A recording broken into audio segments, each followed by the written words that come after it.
big-time hitters of Ateneo. Exactly.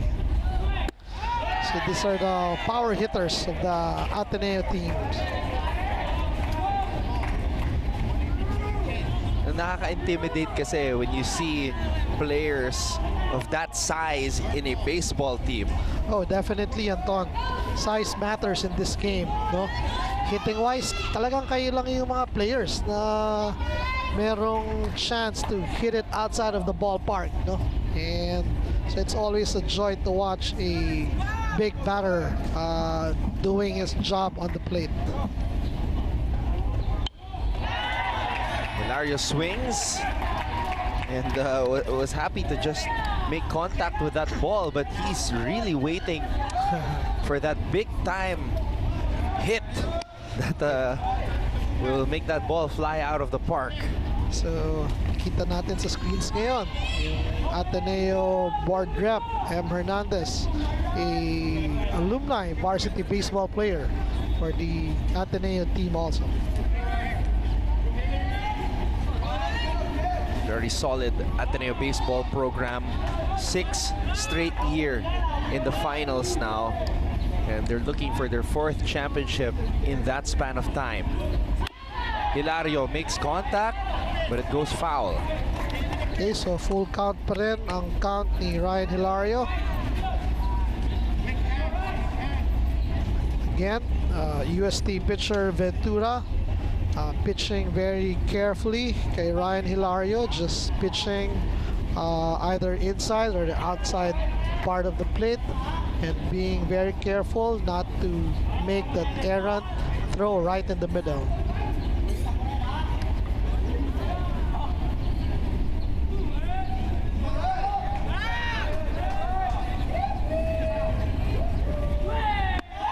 That's outside, and once again, Hilario gets a free ride to first.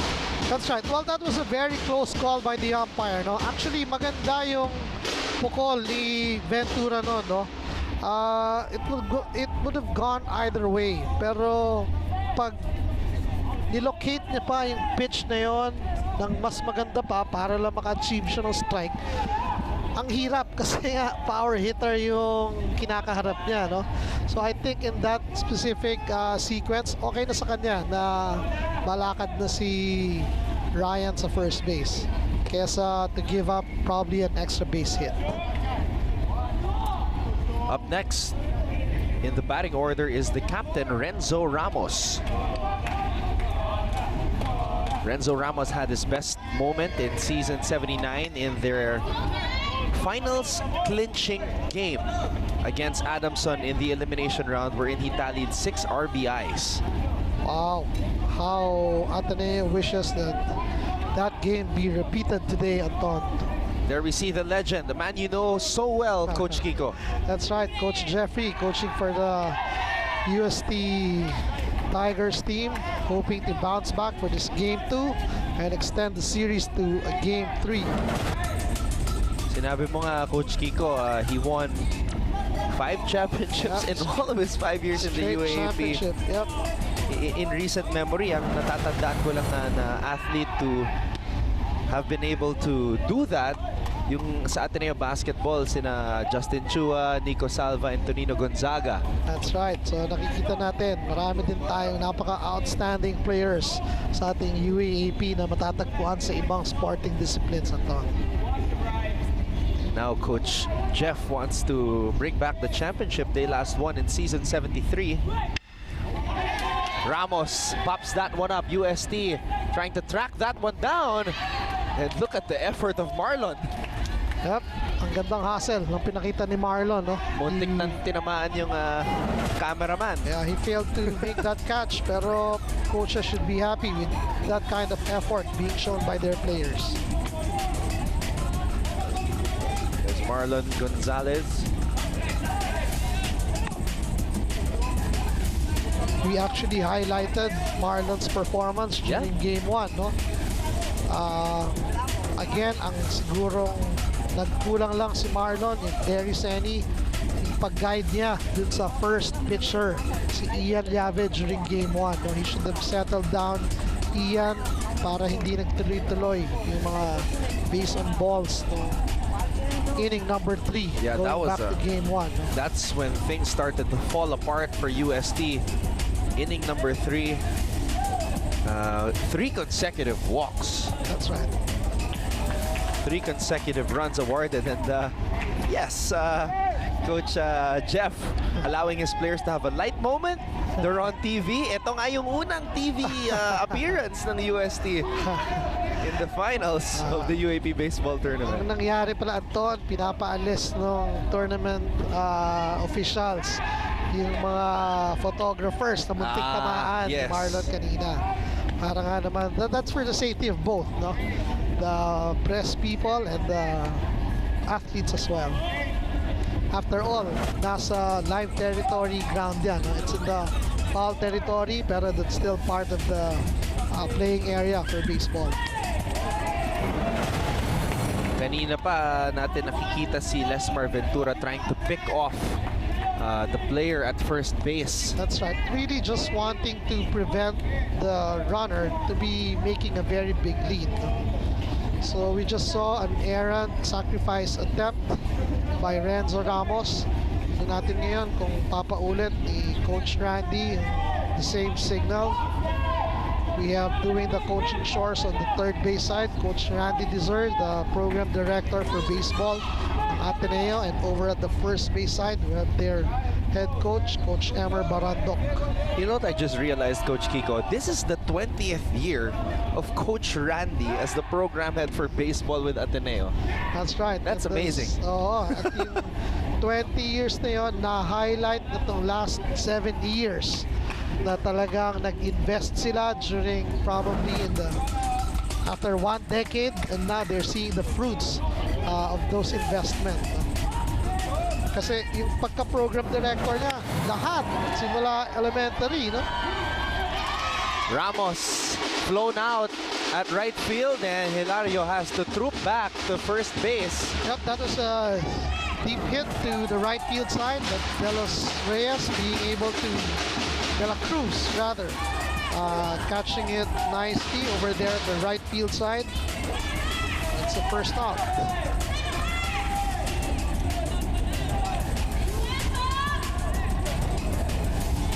Ryan Hilario still at first base. 1 out at the top of the second inning. You know, Ron De La Cruz has done a good job as the player on right field. You know, he's been very busy here in this final series. Daming hits ng Ateneo over to the right field area. It's a spot niya, no? And he's able to catch all those balls. Kung gaano kaganda yung pinapakitang outfielding skills no, sa Ateneo, eh, namamatch naman equally ng mga outfielders ng UST. There you see Ryan Hilario at first base. And of course, Elijah Pagkaliwagan, who came in for Coach Jeff Santiago here in game number 2 as the first baseman replacing Kirk Peralta. Alright, so we now have Gino Tantuico hitting for the Ateneo team.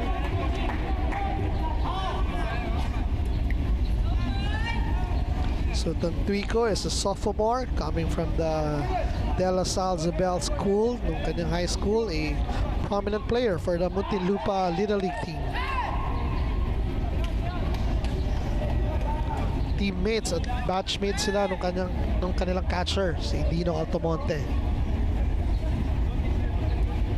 Did stress how important it is to have a good relationship, that pitcher-catcher relationship. That's a nice pitch by Lesman Ventura. So pitcher now ahead of the count, 1 ball and 2 strikes. We have a runner on first, Ryan Hilario, with 1 out for the Ateneo team.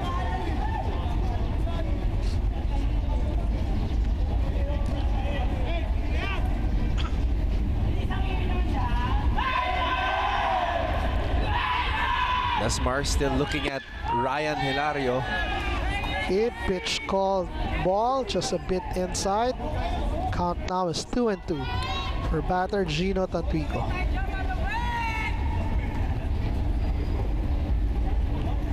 tinatawagan ng ball yung mga pitches sa Ventura, but it's very close, Anton, no? Hindi siya malayo. It's probably just around an inch or two para maging strike. Tantuico striking out there. Yep. So that's the first strikeout of the finals for the new pitcher, Lesmar Ventura, coming in here in game number 2. That's right. So ngayon, nakikita natin yung sinasabing magandang pitching rotation ng UST, no? Ngayon pala nakita natin itong pitcher na to sa finals, and so far he's delivering for the UST team.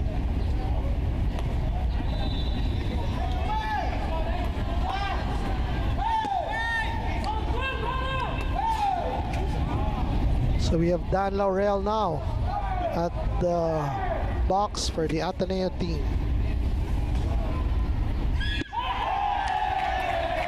Dan Laurel, of course, the younger brother of Jay, Matt, and Carly. That's Plays right. the shortstop position. So that's a nice pitch by Ventura, nicking the outside portion of the plate. Strike one.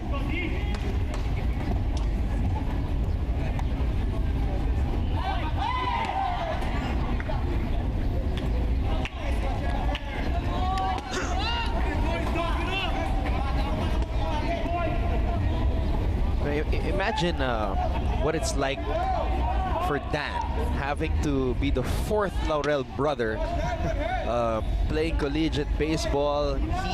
I'm sure he hears a lot from Carly, from Jay, and from Matt. A lot of pointers, maybe a little tough love here and there. That's right. I think that'll work both to his advantage and disadvantage. Yeah. Definitely, all the older brothers would be giving him a lot of tips on how to play the game, and definitely all those older brothers would be harsh, giving those tips to Dan every time. Huh? And you know, all 4 brothers were able to play in for their respective teams championship games in UAAP. That's right. And Dan makes a connection. It's a fly ball towards right field. And UST able to put that one out.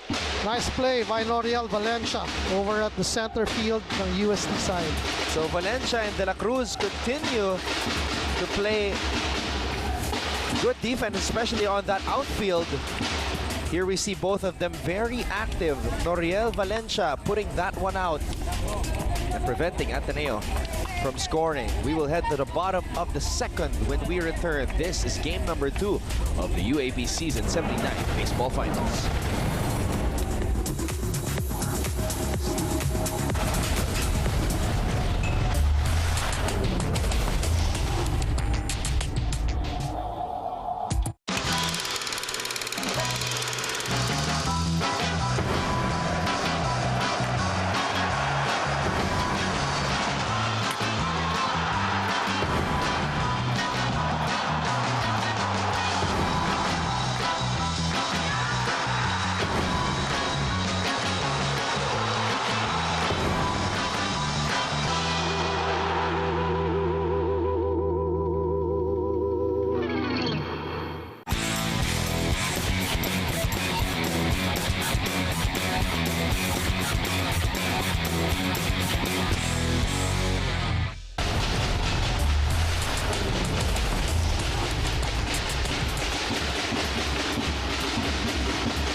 The UST Pep Squad trying to rev up their players, as we also have the Blue Babel Battalion of the Ateneo here at the Rizal Memorial Baseball Stadium. We're glad to have you with us on SN Day. I'm Anton Ross together with Coach Kiko Diaz, at hindi pa rin binago ni Coach Jeff ang pwesto nitong si Kirk Dakis. He is still number 4 on the batting order.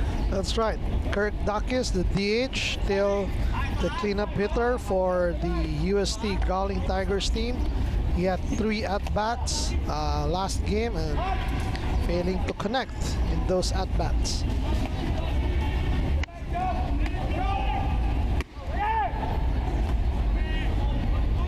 If I remember correctly, Anton, ito si Dakis, yung isa sa mga numerous players ng UST who were hitting na may mga scoring chances sila. No? In several innings, meron siyang at-bats and they had runners on scoring position. But these are the opportunity na hindi nagsistring yung mga hits ng UST during Game 1. That's right, Coach. In the second inning, he had the runner at second base, and in the fourth inning, he had the runner at first base. So, tama ka, Coach. There were some opportunities for Dakis, just like Hilario, but they were unable to capitalize. Okay, and he's now behind the count, 0-2.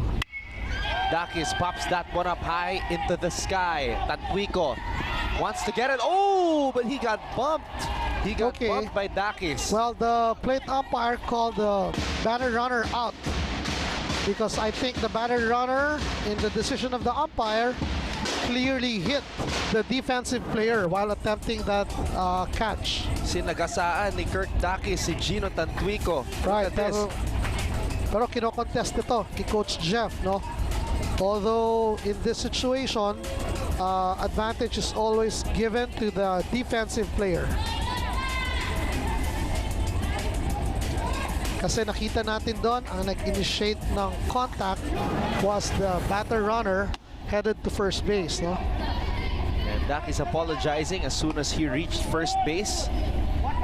But that's the first out. Now, what do you do in a situation like that, Coach?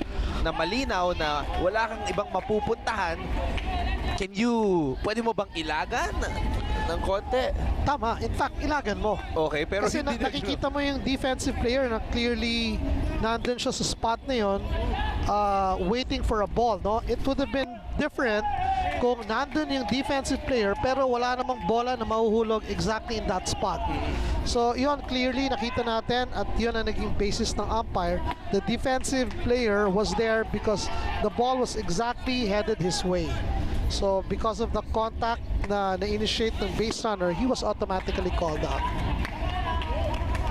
Tama yun. So kung ikaw yung batter runner, ilagan mo lang siya ng konti. Kasi ikaw, wala ka naman ibang tinitignan at clearly nakita mo na yung defensive player na nandun, no? But how far away from the line can you go? Wala exactly limit kung gaano kalapit or gaano kalayo. For as long as the defensive player has a good play, kung nasan yung eksaktong spot niya, that's allowed, no? So again, na pupunta sa decision ng umpire kung interference ba ito or obstruction. But in that play, tama naman yung tinawag ng umpire.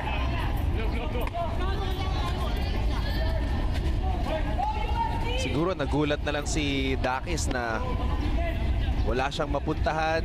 He kind of ducked a little bit. Yeah, that's right. It might have been unintentional, pero as I've said, dun sa decision ng umpire, siya yung nagkamali. Okay, that's a nice fluid field by Dan Laurel and a nice throw to first base para sa second out ng UST. That's the second out as Pagkaliwagan gets that one to the shortstop, and Tantuico is able to get the catch and put him out at first base. Dan Laurel, he did have a couple of catching errors. That's right. In game number 1, Yeah, Coach. fielding wise, very solid naman siya. Except for those 2 errant catches nga, no? Na isa directly sa likod niya, isa naman sa may right side niya, no? And we actually jokingly said, no, that he'll probably hear a few words from his brothers dun sa errant catches na yan. Pero ang pinaka-importante, Ateneo was able to get the W in game number 1.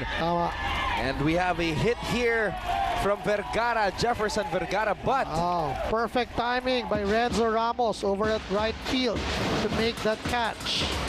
So another 1-2-3 play for Ateneo, putting out Dakis,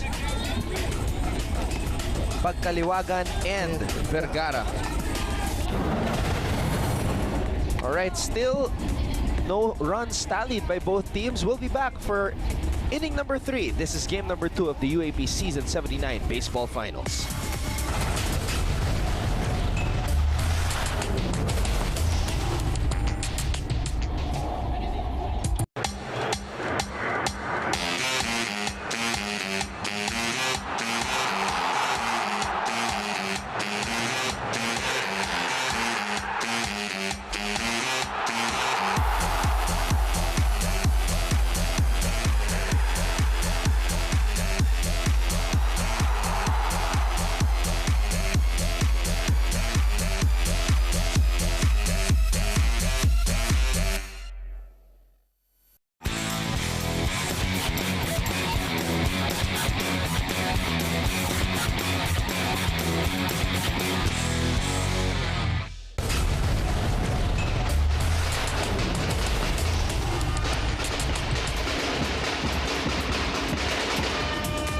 You're looking at the catcher of the Ateneo de Manila Blue Eagles.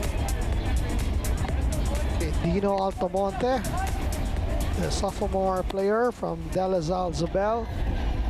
Now the starting catcher for the Ateneo team, replacing Ryan Chonlok.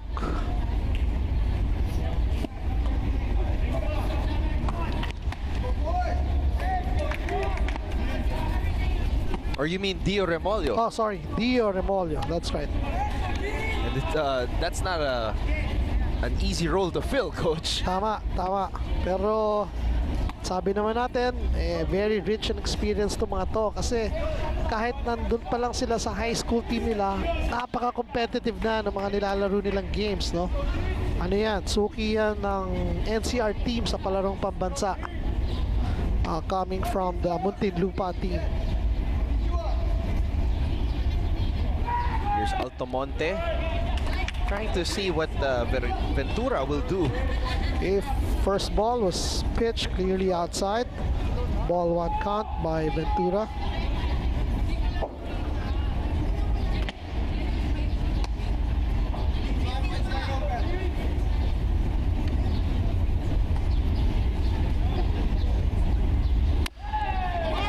Altamonte makes contact. The third baseman bobbled that ball. Oh no.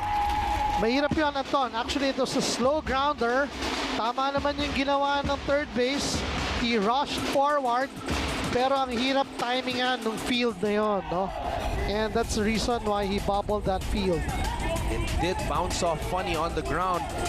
Ayun, nabitawan. It was already in the glove of That's right. Jefferson Vergara. That's right. Ball popping out actually outside of the mitt. Nandun na sa harap ng mitt na yung bola. That was a unlucky break for third baseman of UST. It is Alindogan at bat now for the Ateneo Blue Eagles. So let's see what Marky Alindogan would be able to contribute this inning.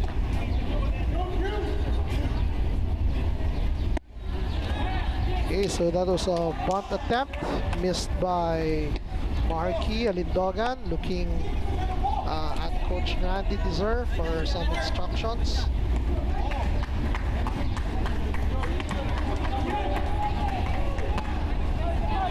So strike 1 count. Base runner on first is Dino Altamonte, the catcher of Ateneo.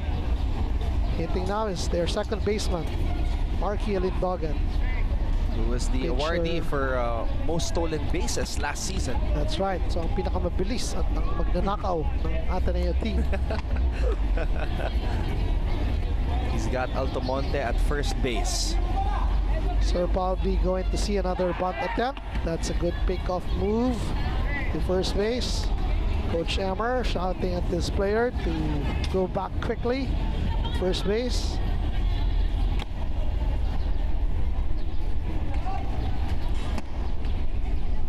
Si Coach Emmer Barandok, bibigyan kita ng trivia, Anton. Okay. Traveling player din yan. We were teammates in UP before, sa UP baseball team. Alindogan makes contact. Oh, that's it's a nice. over the pitcher, in between the shortstop and the second baseman. Now, there are two players for Ateneo on base. That's a nice bloop single hit by Marky Alindogan, and that hit prompted Coach Jeff to call a timeout at this juncture of the game.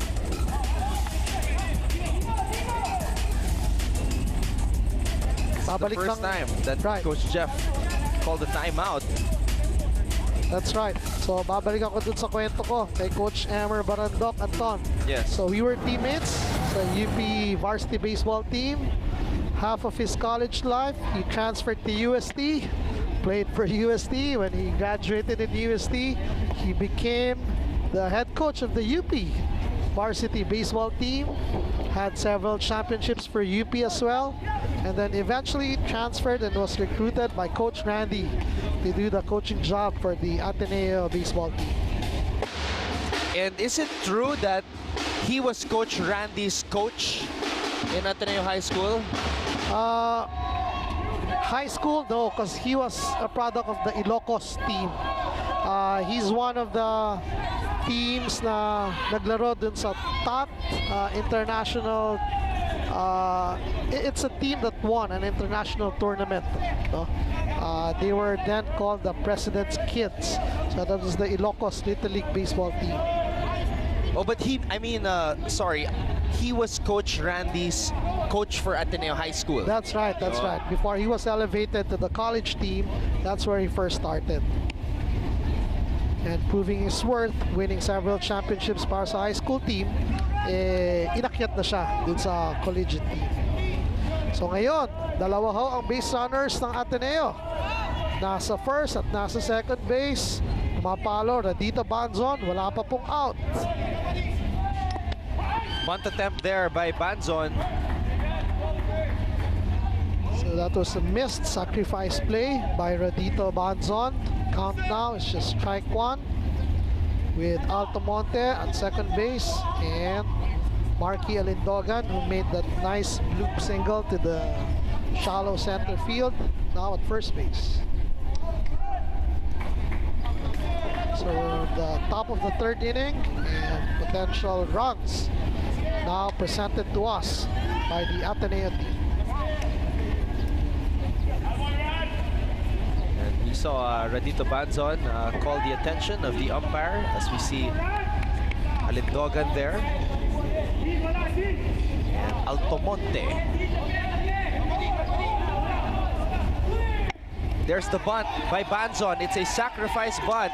Oh, nagdalawang isip. Oh, Si Lesmar Ventura. Wow. actually, hindi nagdalawang isip si Lesmar. Walang nag-cover sa defensive play ng UST at first base. The first baseman of UST also charged the bunt to try and field it. Yung second baseman, instead of covering first base, went to the second base area. That's right. So As that we was, saw that replay, tumingin si Lesmar at wala sa pwesto. That's right. Yung So first baseman. that's a crucial error for the UST team. Wow. Mahirap yun kasi galing lang sila sa timeout kay Coach Jeff. And I'm sure Coach Jeff reminded all his players of the possible play and where to properly position themselves. And when the play happened, they did not deliver at all. So there, we're seeing now a worried look from the UST coach, Coach Jeffrey Santiago. Definitely unhappy with that last play by his players. And just like in game number 1, Ateneo able to load up the bases in inning number 3. So bases are loaded with no outs for the Ateneo team. Malyari swinging and missing. So Malyari really making big swings. But naman natin, just a long fly ball would be able to score Altamonte from third base. Are we seeing a replay of game number 1? Because Malyari was also at bat when the bases were loaded. Looks like it's deja vu for the UST team, Anton.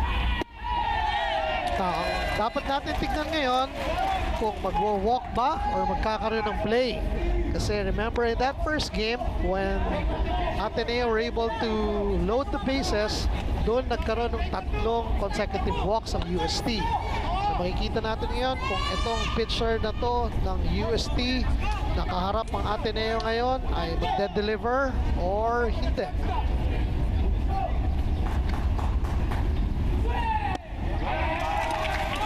Ball 2 and strike 1. Definitely si pitcher ng UST, Lesmar Ventura, is being very careful with his pitches kasi nga, bases are loaded. Ang problema naman dito, hindi siya masyadong pwede maging over careful not to throw strikes. Otherwise, it would be the same error that they did last time, which is just to walk the base runners home. I'll correct myself. It was actually Makasait who was at bat when the bases were loaded the first time. Malyari Was a runner on first. Yes, he was a runner at first. Na-walk rin siya nung game number 1. Anton, 3 balls and 1 strike na. But a similar situation here. Bases are loaded. And one more ball at magkakaroon na ng free run ang Ateneo dito. I'd like to go back to what I mentioned during our first game analysis. Sabi ni Coach Jeff, habang they enjoy that pitching rotation in terms of quantity, the quality remains untested. No? And ito na nga, nandito na tayo sa situation na to, na kahit siya, hindi niya alam how his pitchers would deliver. And there it is, the first run for Ateneo here in game number 2 of the finals. And Pino Altamonte, the catcher, gets a free ride home. So deja vu it is, Anton. And right now, third inning na naman, Coach. oo. Parang ni-replay lang, ano? Nagkaroon lang ng one spot difference sa lineup. Pero similar situation. Full loaded, bases are loaded, nag-walk, siya pa rin yung pitcher. Hindi pa rin pinalitan. So, tignan natin kung anong mangyayari ngayon. Well, the pitcher was replaced after 3 walks, Coach. So, well, if I were the coach, I wouldn't wait for 3 walks before I'll replace my pitcher. well, we have some pitchers already warming up on the side of UST, Coach. That's right. Well, they're warming up, but they're not in the game. So, tignan natin kung hanggang saan yung patience naman ni Coach Jeff para sa kanyang starting pitcher niya. Bases are still loaded here. Yep. And it's now 2 consecutive balls issued by the pitcher. This should really worry the UST team right now. Makasait had 3 RBIs in game number 1. It's a dream situation for him. Wala pang outs ang Ateneo. Tama, Anton. Meron ka pang Ryan Hilario coming up next. Clearly, the advantage is over at the Ateneo team right now. Another pitch low, called ball by the umpire. So count now is ball 3, no strikes, with a loaded bases situation. How difficult this may be for the pitcher, no? The Ateneo players all up on their feet. Yung mga UST players sitting on the bench. They're waiting for something big here. Okay, so that's a nice inside pitch called strike by the umpire. Pitcher Ventura still way behind the count. 3 balls and 1 strike. Napaka-importante, Anton, in this kinds of situation for the pitcher not to issue walks. No? You've stated that last game. Dapat magkaroon sila ng play. Here's the pitch from Ventura, and it's another walk. And another walk. What did you say, Coach? Deja vu? Yep, deja vu. Oh, pero eto na. Dumating na si Coach Jeff on the mound. This time, he decided to relieve the starting pitcher after that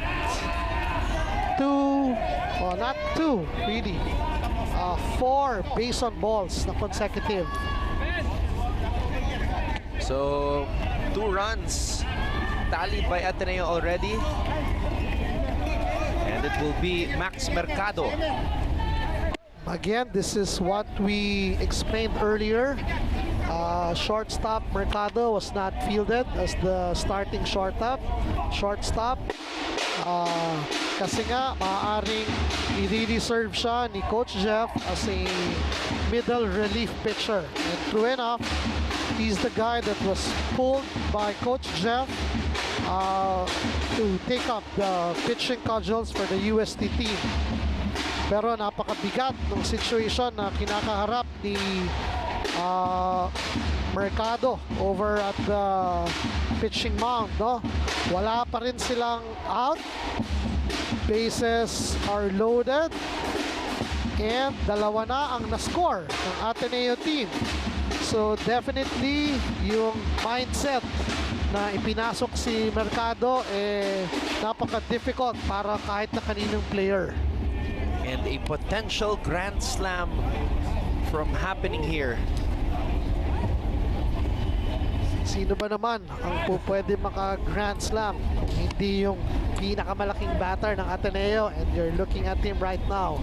It's a dream situation for Ryan Hilario here. Yep, jersey number 23, Ryan Hilario, fixing his batting gloves, his inner shirt, focusing a little, and I guess just enjoying the situation he's in right now.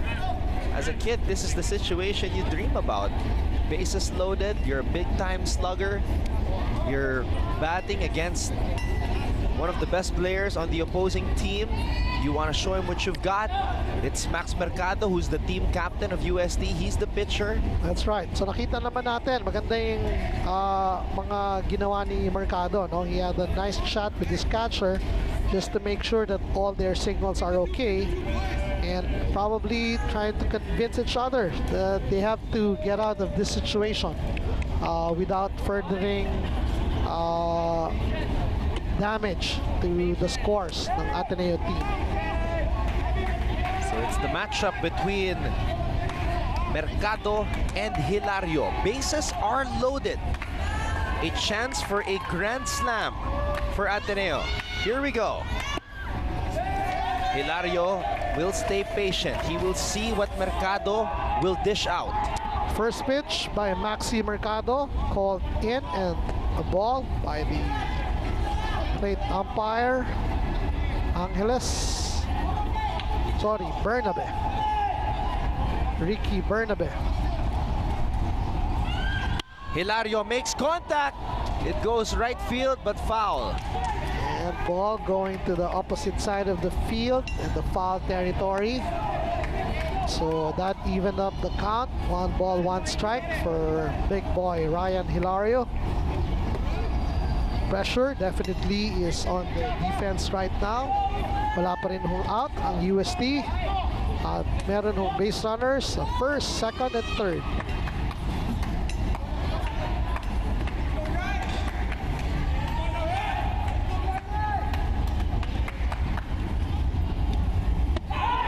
Hilario will just stay patient here. That's a nice slider pitch by Maxi Mercado. Very tough pitch and very brave to be pitching those kind of pitches. 2 strikes for Mercado. At nakita natin yung mga signals. They were really talking about this because this is a crucial situation right here. Hilario sends that one to the third baseman. And that's a force-out situation at home plate, preventing 1-run score. So that's a good defensive play by third base of UST, preventing 1 more run. So ganun pa rin, no? By fielder's choice, naka-advance lahat ng base runners. Pero yung base runner from third was tagged na forced out sa home plate. So 1 out, but bases are still loaded. Good defensive decision by third baseman of UST. That was Radito Banzon who was tagged out at the home plate. So heads-up play by Jeff Brigada that time. Renzo Ramos, I mentioned his 6 RBIs during their final seat clinching game against Adamson in the elimination round. Okay, UST getting 1 out, but definitely not out of the woods this inning.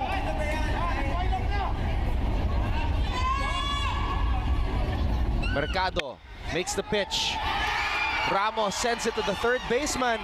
Ateneo is able to score off of Malyari.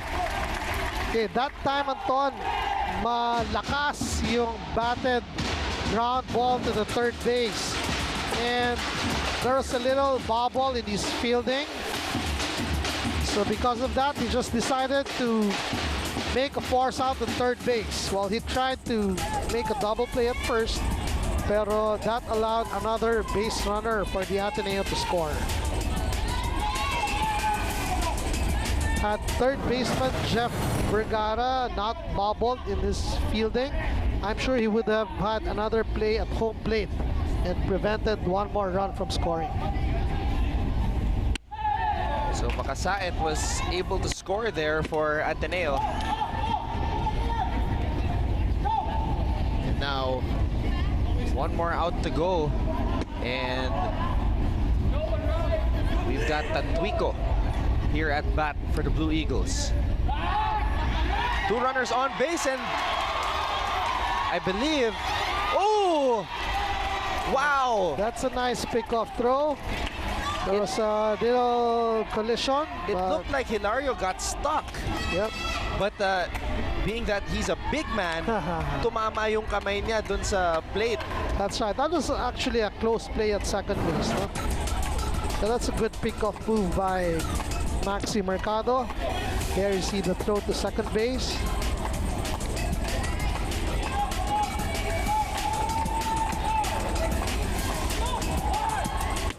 Actually, nakita nga natin doon. Mukhang nauna. Yeah. Yung throw, ano? That's what I thought. It looked like he was... That's right. It looked like he was timed out. Yep. So I guess the umpire who called that decision was not properly positioned. No? The ball wasn't inside the mitt. Oh, so when that's he why. made that throw, when he made that tag. So we correct ourselves. Ang ganda pala ng call ng umpire. No? Hindi natin nakita dun sa initial angle ng replay. Thank you to that last replay, tama yung call. Thank you to Direct Al for showing us that angle, because initially it looked like Hilario did not make it. That's Mukhang right. natag talaga. That's right. Pero nabitawan pala yung bola. That's right. Thanks for the replay, Direct.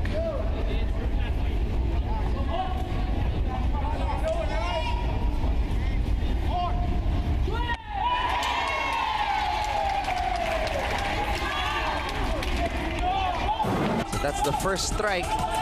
And let's see it again. Mercado makes the throw. The second baseman, Jerome Kimlat. So this is the angle na hindi natin nakikita na lumabas pala. Oh, there you go. So lumabas pala talaga yung bola. So another same pickoff play to second. So nasalo yung bola pero nakabalik naman kaagad si Hilario this time. So 2 outs na po pero may runner pa rin sa first and second ng Ateneo team. But a good move by Coach Jeff to bring in the captain, his most trusted That's player. right. And that's a strikeout to end the inning for the USD team by Maxi Mercado. Mercado showing a lot of guts coming in here in the third inning, tallying his first strikeout of the finals. And they stop the bleeding here in the third. But not before Ateneo was able to tally 3 runs. Let's see how USD will respond at the bottom of the third. This is game number 2 of the UAP Season 79 Baseball Finals.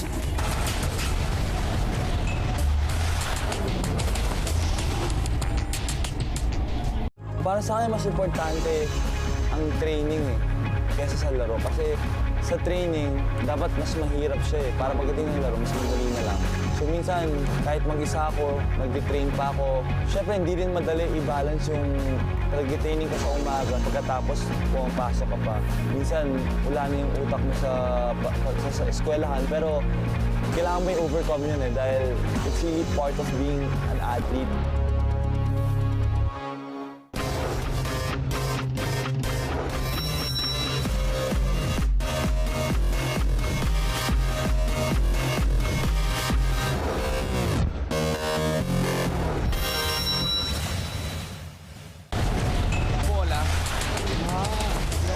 I forgot that movie. We are looking at the USD faithful here inside the historic Rizal Memorial Baseball Stadium, where Ateneo has finally broke the ice and tallied 3 runs at the top of the third. And that prompted Coach Jeff Santiago to make a pitching change. Captain Max Mercado came in and was able to do a splendid job. And he struck out Gino Tantuico to stop the bleeding, and now UST will return at bat. Tignan natin ngayon, Anton, kung anong adjustments naman ang gagawin ng UST sa kanilang at-bat. No? That top of the third inning, we mentioned it was like deja vu for the UST team. No? With no outs, bases were loaded, and 2 back-to-back walks issued by the starting pitcher. Ang naging difference lang dun sa first game, after 2 walks, pinalitan na. And 2.5, nakascore pa ng isa on a fielder's choice. Pero at least nagkaroon na ng mga defensive plays yung UST, no? So that was maybe late, but that was still a good decision to change the starting pitcher para kay Coach Jeff. Marlon Gonzalez, who was able to tally UST's 2 runs in game number 1, is making his first plate appearance here, Coach. Okay, right now, 3 consecutive balls naman ang pinukol ng pitcher ng Ateneo na si Miggy Dumlao, no? So titignan natin kung walk ba ito o makakapalo si Marlon Gonzalez.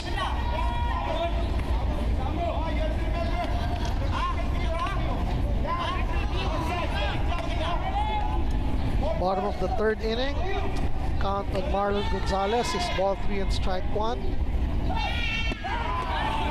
That's a dead center pitch, laid off by Marlon. So what a way to come back for Dumlao, after throwing 3 balls. That's right.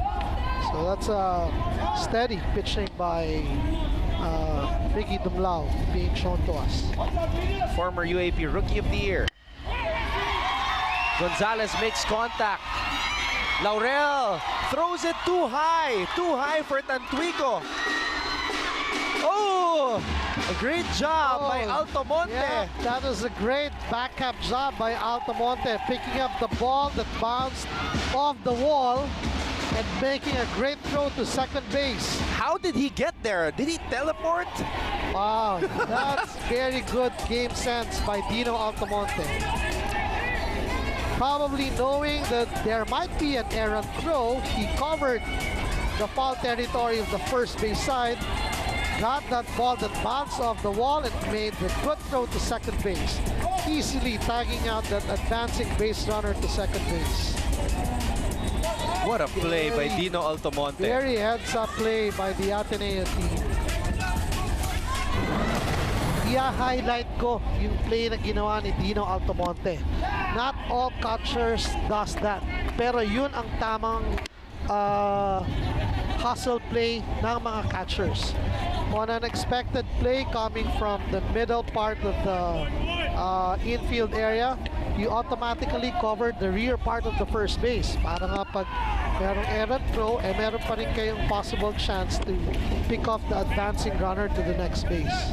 So Dino Altomonte proving that he is worthy to assume that position vacated by Dio Remolyo. That's right. Very good defensive hustle shown by Dino Altomonte. And that's the second out here for Ateneo in inning number 3. Yep, ground ball hit going to first baseman Gino Tantuico, fielding it and stepping on the first base for an unassisted putout.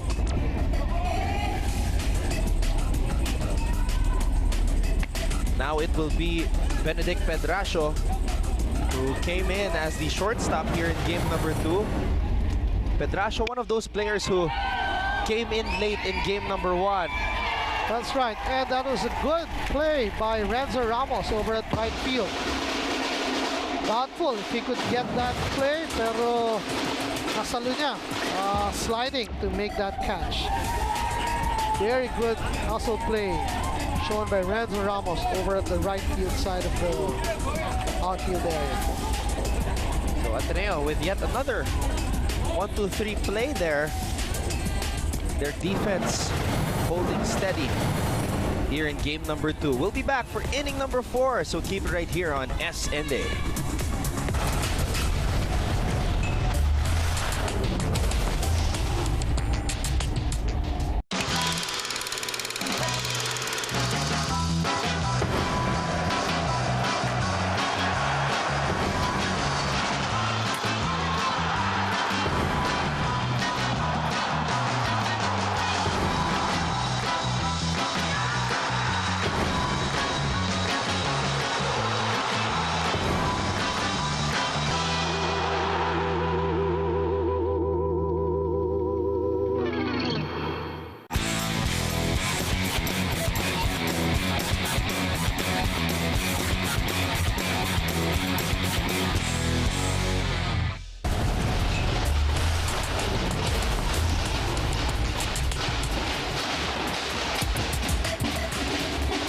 You're looking at Jamie La Vitoria of the Ateneo Lady Eagles.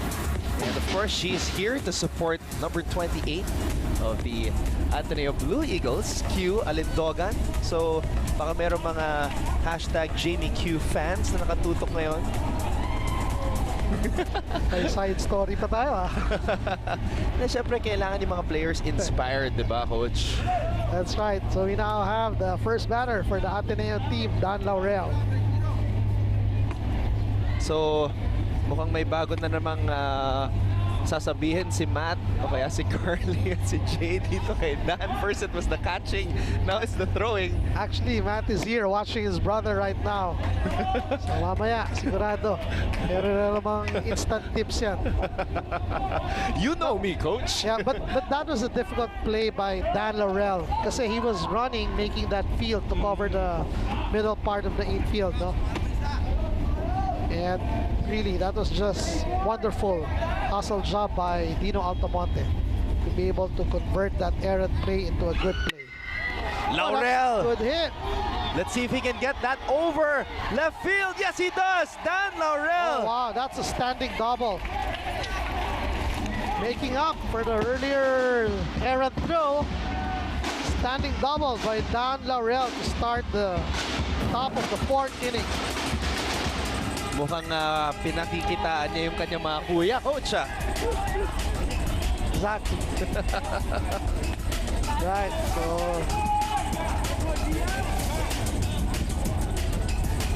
that is a nice hit. Standing double by standing ground rule double hit by Dan Laurel. There, we're seeing your screens right now. The kuya that we talked to you earlier. Kuya Matt enjoying the game live here at the Rizal Memorial Stadium. Matt Laurel breaking out a smile.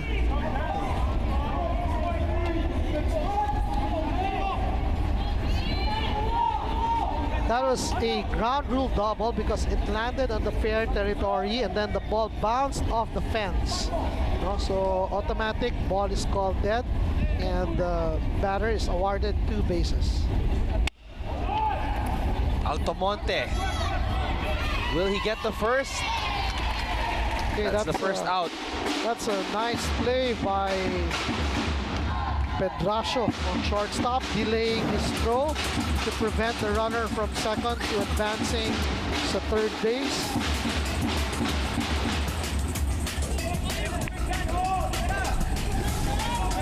So, defensively, maganda yung adjustments ni Coach Jeff.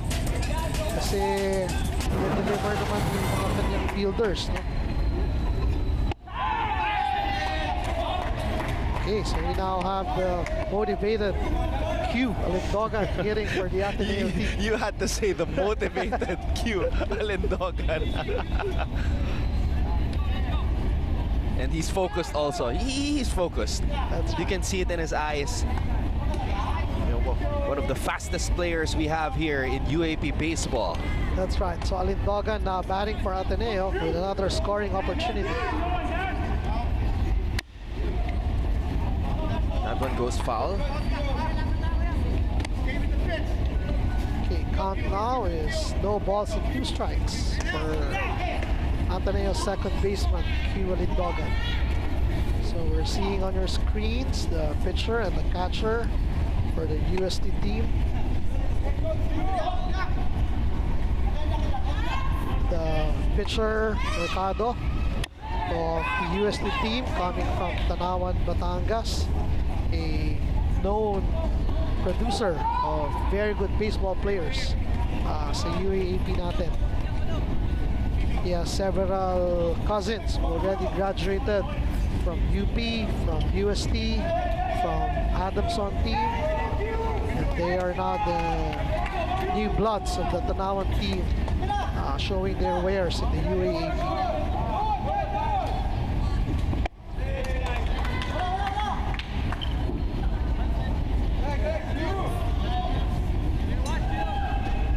Max Laurel is actually the son of Coach Ramil Mercado, our coach for the current under-19 youth softball team, who's going to participate in a Under-19 World Championship in Florida this coming July. We're seeing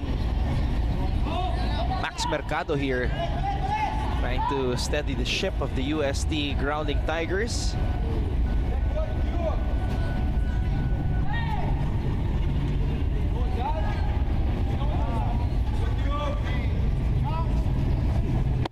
That one goes upstairs. That's right. So that's a ball to even up the count. Ball to and strike 2. Si Max, meron din siyang isang uncle. Dating naging assistant coach ko sa UP, si Edwin Mercado, who was a previous member of the RP Blue Boys team naman. So really coming from a very, very successful baseball and softball family. So that's a strikeout by Maxi Laurel. Pangalawang strikeout na yan ni Laurel or Mercado. Napakaganda yung pinapakitang relief job ni Mercado, no, when he assumed the pitching responsibilities from Ventura during the middle of the 3rd inning of play.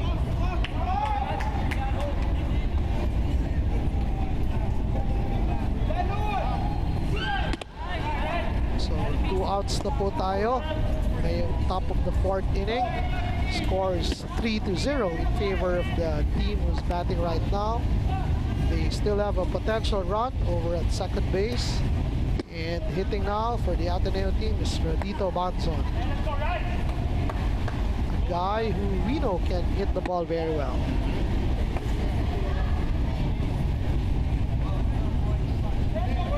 Two outs for UST. And Banzon wants to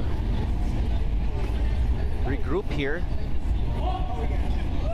Banzon has a brother who studies in UP and is also part of the baseball team. Si Carlo.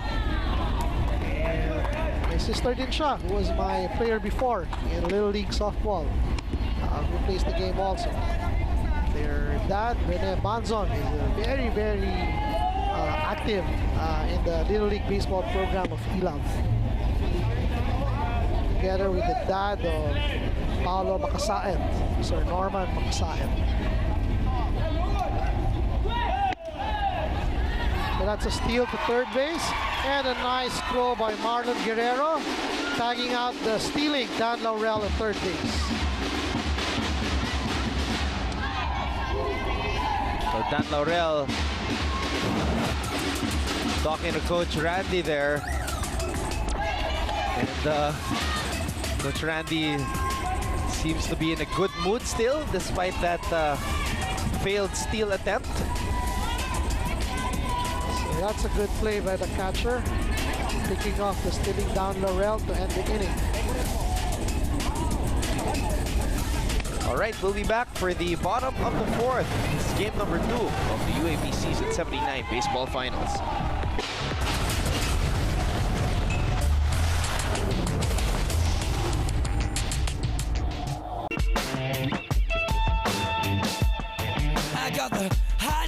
To make you smile when I'm a mile above the ground.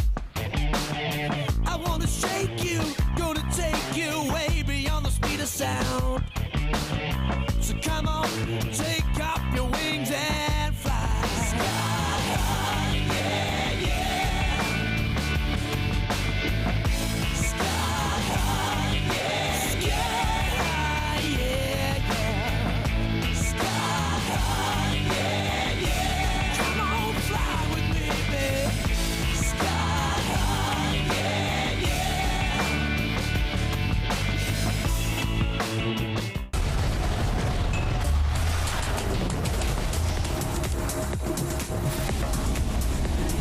All right, let's take a look at this steal attempt by Dan Laurel.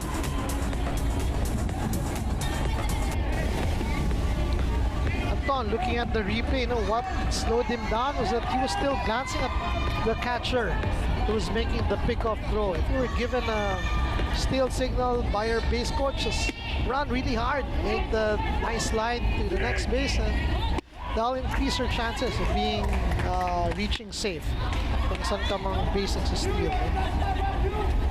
It's the top of the order again for UST as we have Noriel Valencia at bat. So Noriel Valencia grounding out during his first at-bat. Tingnan natin ngayong second at-bat niya kung makakatitig ba siya ng base. Count now is ball 1 and strike 1.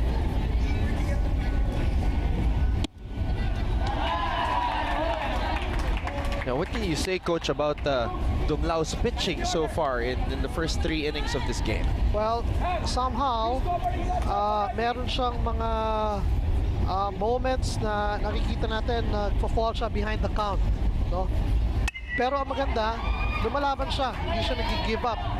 Kahit na behind siya, he's able to issue consecutive strikes after falling behind, and nakakonvert nila sa out. So that's a big difference compared, for example, to UST's pitchers who just continually issued walks in the previous inning, no?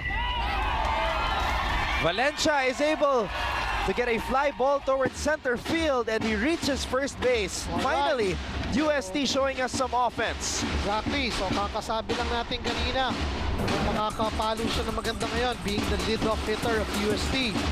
And true enough, that was a nice bloop single hit in front of the center fielder of Ateneo, Marco Magliari.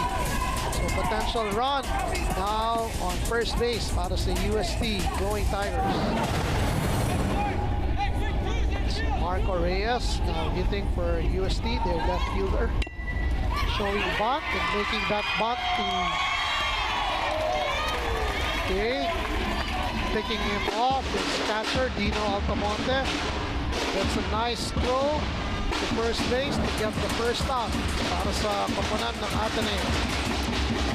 But he was able to get Valencia to second base. That's right.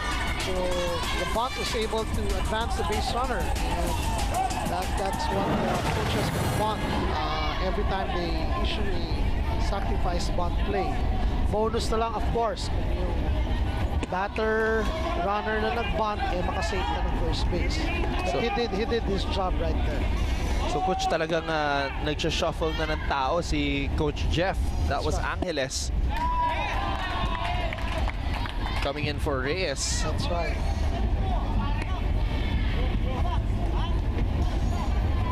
He's able to advance Valencia to second base. Batting now is De La Cruz, no?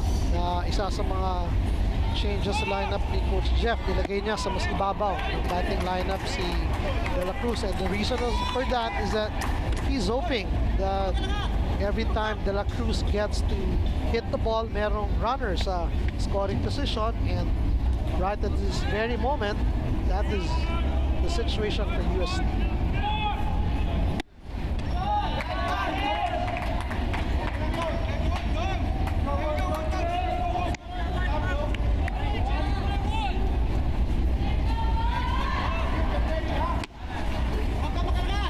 So we're at the bottom of the 4th inning. 1 out na po tayo. There's a base runner on second base for UST. And we have the number 3 batter in the lineup hitting for them, De La Cruz. Ball pitch low for a ball. 3 balls and 1 strike count for batter Ron De La Cruz.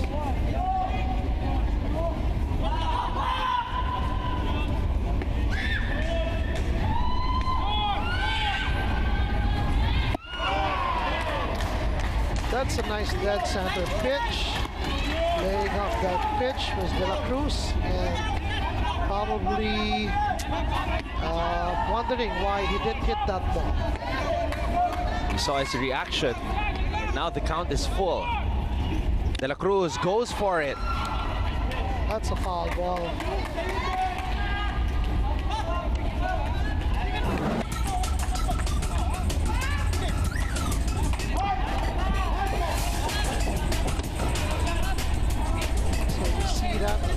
Play, bounce off some hit. Catcher in the left after it grazed the bat of Ron De La Cruz. Okay, that's inside and low, called ball by the umpire. So that's a walk. And And we now have the tying run represented by the batter, Kurt Dakis, here at the bottom of the 4th inning. And that walk now prompted program director Randy Desert to call for a timeout.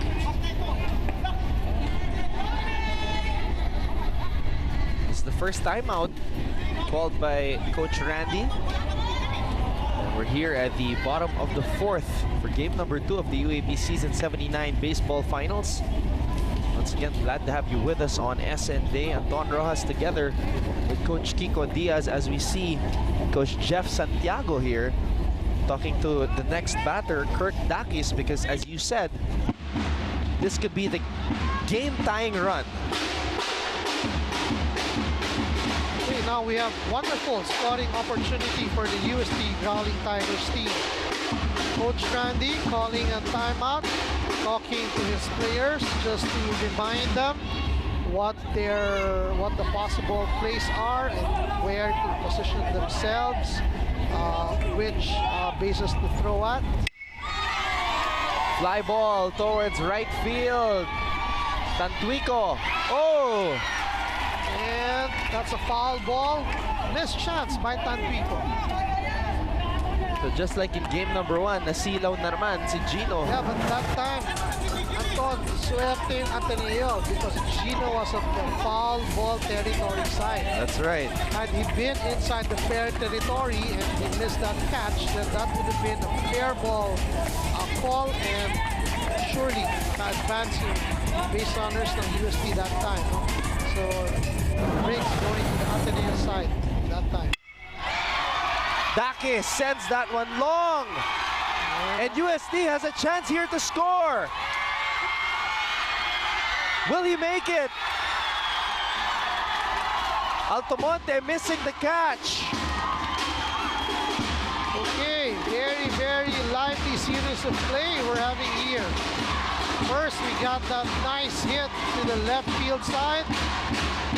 Ateneo trying to get the lead runner at home plate. Pero nakita natin, kahit maganda yung throw, it was late coming in. So the lead runner of Ateneo, Noriel Valenciano, scoring at home. And another situation wherein nabitawan ng catcher yung bola here as Noriel Valencia was able to score. Dino Altamonte tagging the base runner. At that time, it wasn't yet a controlled throw when he made that tag. No? So that allowed the base runner to be called safe at home. Dino then made a pickoff attempt at third base, pero safe na rin si Ron De La Cruz doon. So a 1 RBI double for Kurt Dakis. So the cleanup hitter proving his worth for the UST team. And that's another Pagkaliwagan. hit by Pagkaliwagan. So that single hit scores 2 runs for the UST team. He gets tagged out at second, but not before. Yep, Giving UST 2 more runs. And now we are tied. yep. 3 consecutive hits by the UST team. Pagkaliwagan scoring both his teammate from second and third to home before he got tagged out trying to extend his run to second base.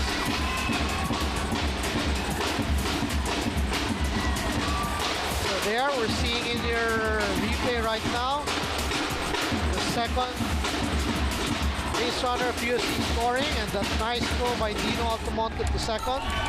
And the covering Dan Laurel tagging out Pagkaliwagan on second base.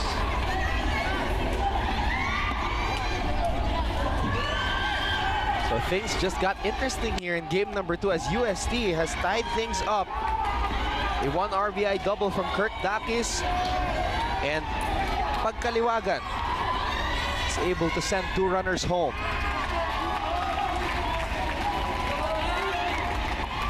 Very good hitting now being shown to us by UST.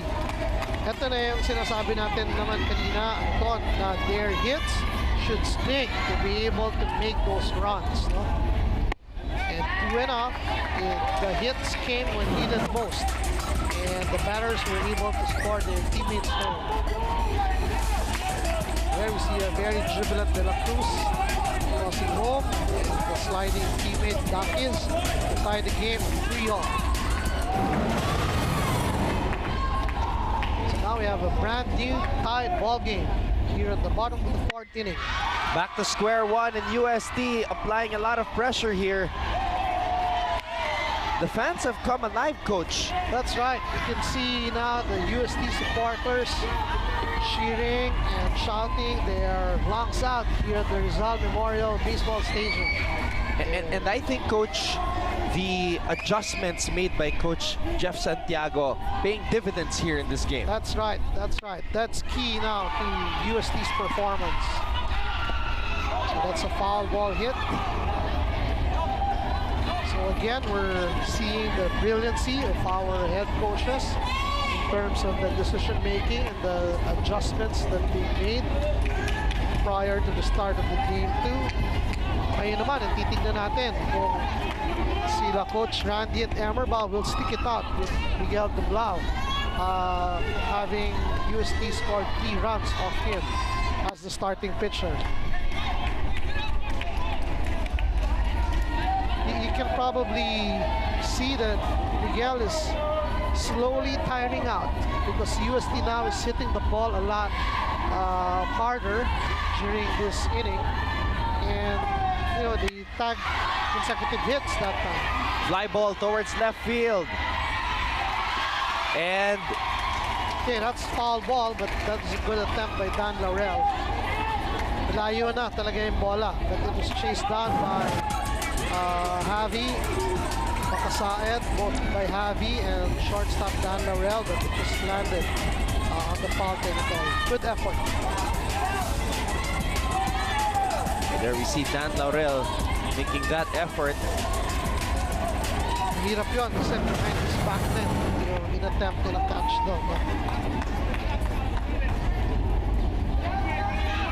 Bottom of the 4th inning, full count para sa batter, yung team captain ngayon, pumapalo, no?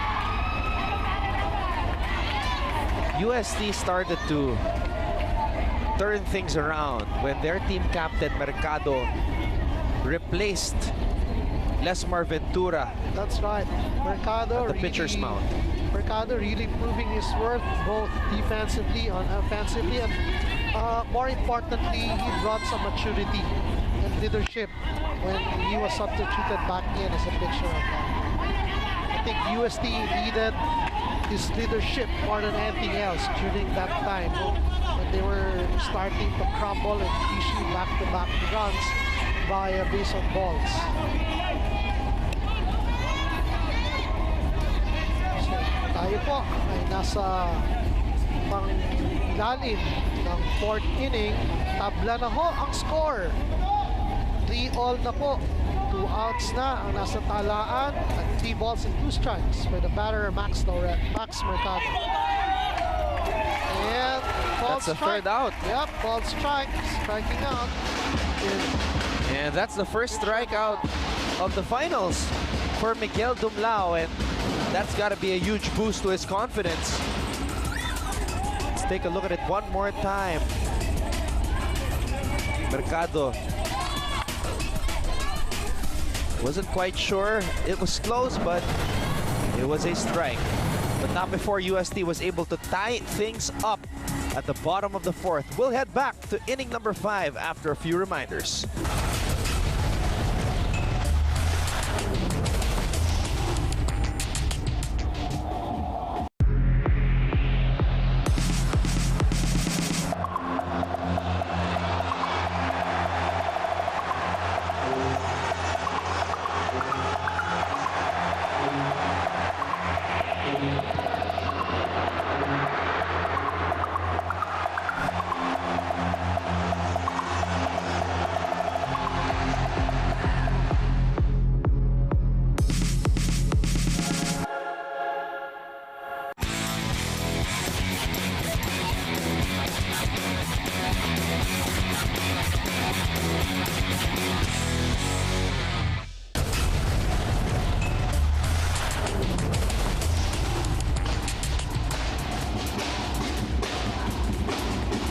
we always announce that this is a historic place, and this is why right here.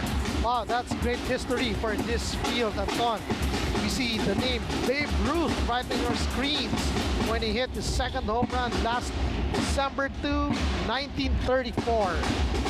Hindi lang si Babe Ruth ang nandyan. Nandyan din si Lou Gehrig. So these are Hall of Famers in the U.S. Major League players, Anton. And we see the local names of Lugay, Pagsisihan, Cordillera, all engraved in the outfield part of our very historic ballpark, Anton. And that is why many reacted to the news that they were going to make some changes here, Coach Kiko. That's right. Well, at least those changes are going to be put on hold, Yes. said by PSC Chairman Butch Ramirez, until after the conclusion of the Southeast Asian Games para makafocus naman sa training yung mga Philippine team athletes natin and not to be bothered by the controversy surrounding the stadium. Meanwhile, Banzon gets that past the third baseman as he is able to dash to first base. Okay, so this is a good lead-off for Ateneo team. First batter reaches first safely. That's Radito Banzon, who we said really has a very, very good hitting skills. We have Marco Mariano now hitting on the top of the fifth with runner on first. Radito Banzon.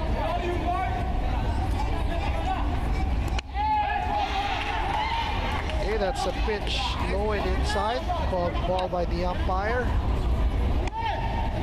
Good hustle play by Marlon Guerrero. Otherwise, convenient na sa Leon. Siguradong advance lang, base runner. That was a tough play. That's not an easy play made by the catcher. Ooh, Yeah, another low and inside pitch.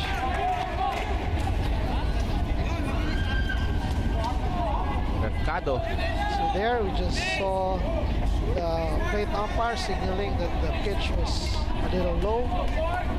Back-to-back low pitches to the left side of the strike zone.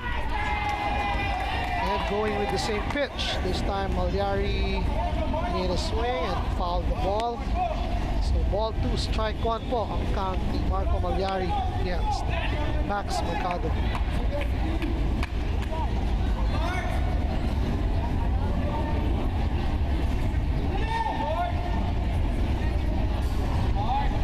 Mercado. Here's a bunt by Malyari. So that would have been a nice bunt if it went fair on the third base side kasi ang layo ng cover ng third baseman. No? He wasn't ready to field a bunt play.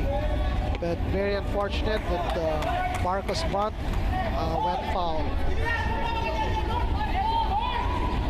So 2-2 for batter Marco Malyari with a runner on first. And That that's goes a ball. upstairs. Yep, a little high and in. Called for another ball. So full count para sa second batter ng Ateneo, Marco Malyari, their center fielder.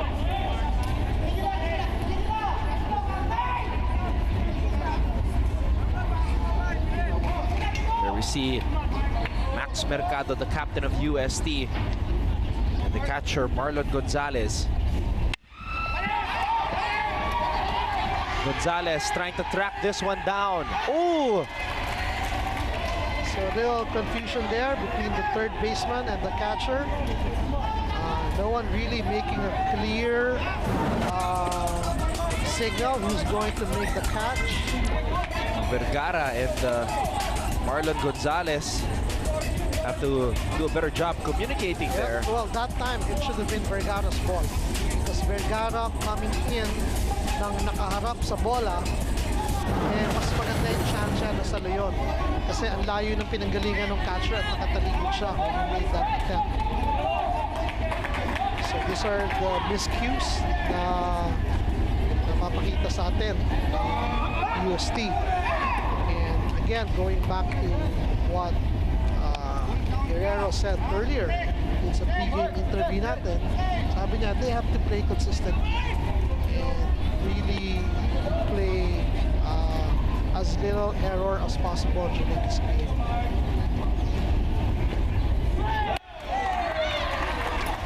Ball 4, and Malyari will troop the first base. That's a walk. And that's now the first walk issued by Max Mercado. And that walk prompting Coach Jeffrey Santiago to call a timeout. So two things, no? The timeout is called, number one, just to stop the momentum of the Ateneo team, and just for Coach Jeff to settle down all his players. More importantly, sa kanyang pitcher, relief pitcher, si Max Mercado, para ma-settle down din. Just to make sure to focus on the batter, and this time not on the base runners. So they wouldn't issue walks just easily like that. Again, you would want to have defensive plays every time there is an at-bat by your opponent.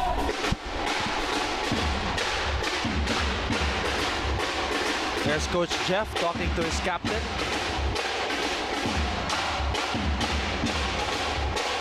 We now have batting for Ateneo, Javi Makasaet, the boy who had 3 RBIs last game. So if there's any Ateneo batter who would want to be the hitter now, it's Javi Makasaet. Wala pa rin po tayong out at meron tayong base runners sa first and second base. And you can see that Ateneo really wants to reclaim the lead to the point na they're willing to make sacrifices, as we see Makasaet also show a bunt just as Malyari did earlier. That's right.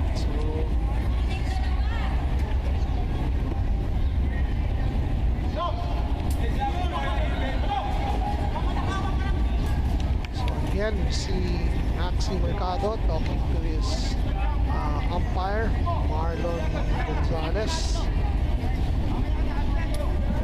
Javi Makasaet now has a ball 1, no strike count. Unlocking and checking. The base runner on second base is Mercado.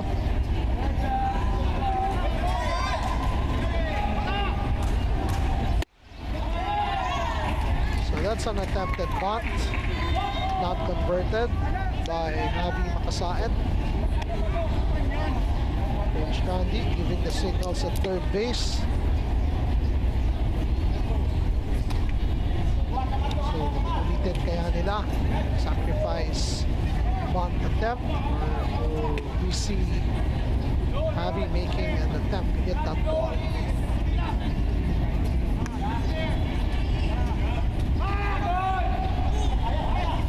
Pero it looks like Javi is ready to make that sacrifice bunt, Coach. That's right. Well, Ateneo has the luxury to give out 1 out to be able to advance the base runners.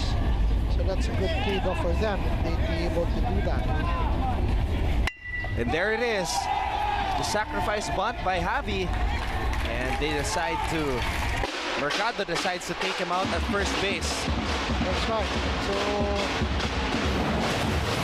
Javi Makasaet being successful in advancing his teammates from first to second and third, and sacrificing himself. Actually, ang ganda ng sacrifice attempt na yun, ano? Maganda lang rin yung defensive stop na ginawa ni Max Mercado para makuha na yung out sa first base. And returning to plate is Ryan Hilario. So a very dangerous situation right now for the UST team. Runners on second and third, and big boy Ryan Hilario batting for Ateneo, only with 1 out.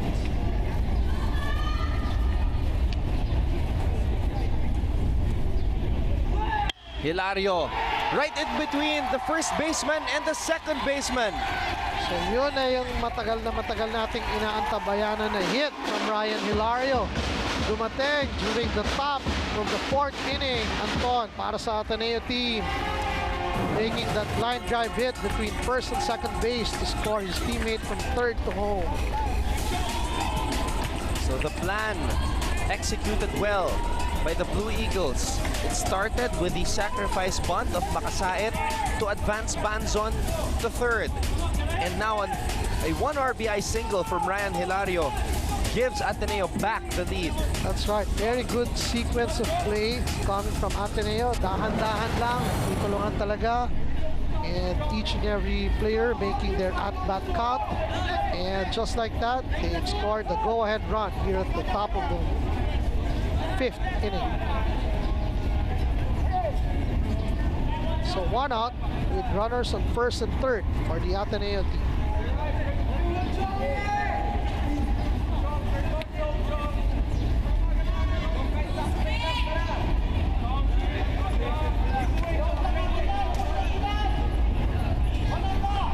Definitely UST not out of the woods yet. And that's a nice solid hit to the center field. And he gets it over the center fielder, Renzo Ramos. Okay, Renzo Ramos making a standing double, scoring his teammate Marco Malyari home and advancing big boy Ryan Hilario from first to third base. Very nice hitting by the Ateneo team. What a way to respond for Ateneo. 2 back-to-back hits to score 2 runs and still continuing to have 2 potential runs on second and third base.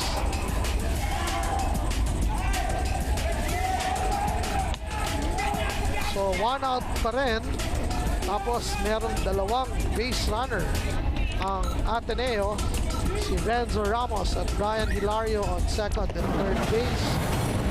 And we now have Gino Tantuico batting for the Ateneo team. Tantuico in his 2 at-bats has 2 strikeouts.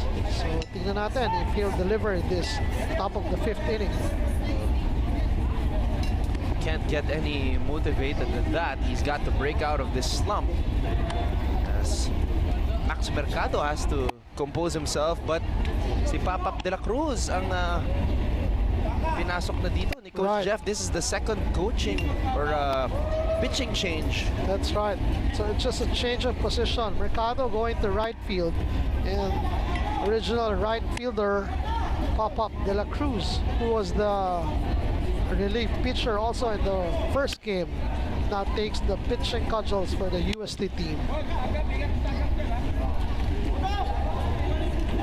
So, after giving 2 runs here at the 5th inning, pinalitan na ni Coach Jeff si Max Mercado sa pitching responsibilities para sa UST team.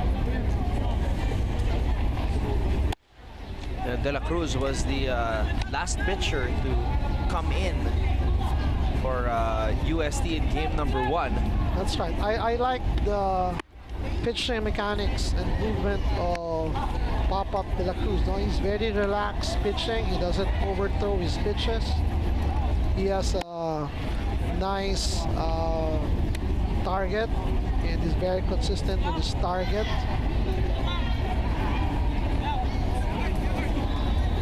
So, but again, he's coming in a very, very difficult situation.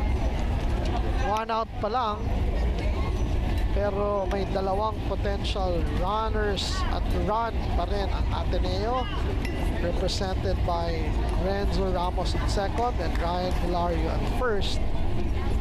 And you have now the first baseman of Ateneo, the guy who hit a home run in last year's championship series against De La Salle team. So definitely a threat in the UST in this top of the 5th inning. There he is, Gino Tantuico.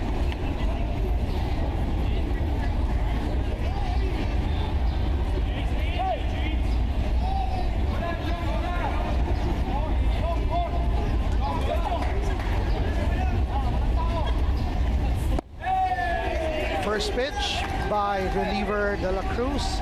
Low and inside. Ball by the umpire. Let's check it out one more time here. There you see his motion. I like what I said. I like his pitching motion. He's very relaxed. He has a nice snap with his wrist. Oh, and that's a nice play by De La Cruz. That would have been a clear hit kung hindi niya nasalo yun. Anton, that's a nice play by pitcher Ron De La Cruz. Almost a double play too. Let's check it out one more time. As soon as he caught that ball, so really not having that much time to react.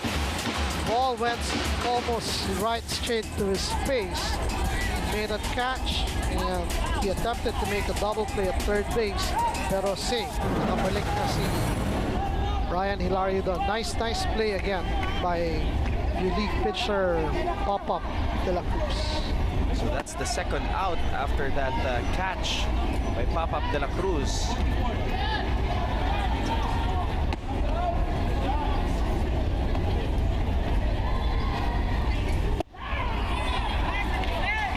So going back with a strike in his first pitch against Dan Laurel. Relief pitcher Uaap De La Cruz. So Dan Laurel batting for Ateneo with two teammates on scoring positions at second and third. So that's a slider landing a little high. Ball one, strike one para kay Dan Laurel. Dan made a nice hit in his last at-bat, hitting the ball all the way to the in-between left and center field. That one's outside. I'm sorry, Dan made the standing ground rule double. Yes. Last at-bat.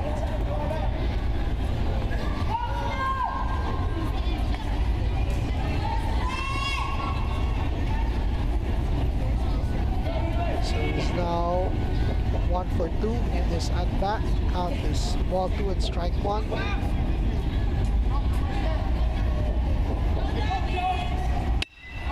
Laurel, this time, sends it to the first baseman. A catching error there. Yep. A 2 RBI single, and Laurel can turn it into a double. Oh wow, this is a bizarre sequence of events happening to us right now, no? That time it was a soft ground hit to the second base side. First baseman of Ateneo charged the ball and made the attempt. Fortunately, it bounced off his mitt, and that started all the troubles for the UST team in that inning. And Ateneo just re-establishing their dominance here in this game. It is now a 4-point lead for the Blue Eagles. Ganun kabilis, Anton. Biglang lamang na naman ng 4 na runs ang Ateneo dito sa top of the 5th inning. Kakatay lang ng UST kanina. All of a sudden, from a tied ball game, it's now a 4-run lead by Ateneo here at the top of the 5th inning. This is now championship experience for you. That's what Coach Jeff was worried about. Yung championship experience ng Ateneo kasi that is their advantage here in the finals. Tama, that was very clear when Coach Jeff mentioned that in our short interview with him prior to the start of Game 1.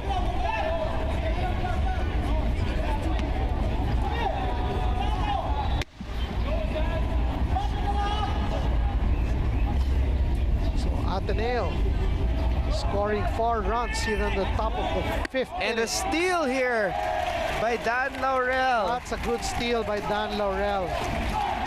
Again, the difference now is he didn't look at the catcher anymore. Just made a good run to third base and safe. Clearly, si Dan Laurel at third base. Nice, good lead and nice jump going to third base. That was very sneaky there by Dan Laurel. Great presence of mind.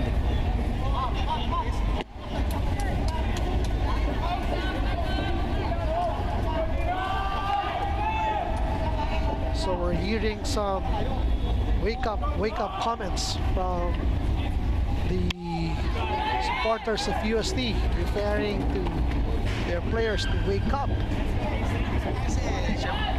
Siyempre, nakakapanghinayang. You were able to tie the game up and then only to relinquish that situation by giving up 4 runs here in the succeeding inning. Well, we're just halfway of the game, Anton. UST definitely would have a lot of scoring opportunities in the succeeding innings. Pero tulad ng sabi mo, talaga nakakahinayang. Kasi having just tied the game in the previous inning, lo and behold, biglang lamang na naman ng 4 yung kalaban mo. More than the previous inning, kung kailan naitay ninyo na 3 lang, hindi siya lamang ng kalaban.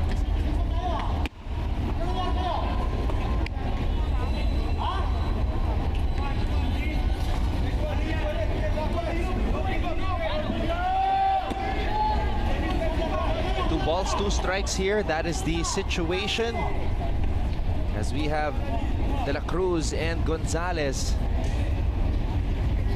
Pitcher-catcher combo. Ooh! Okay, that's a hit by pitch ball. So it grazed the shin of Dino Altamonte. So that's a hit by pitch ball. Automatically, first base is awarded to Dino Altamonte. Okay, it actually hit the front part of the left knee. Oh, that hurts. Yep, that should hurt a bit. Di biro yun. If the pitch was stronger, baka ma-dislocate pa yung kneecap. Tama. Pero parang super athletes, yung mga athlete natin. Konting pagpag lang ng tuhod, okay na ulit. So Marky Alindogan now hitting with 2 runners on base, first and third.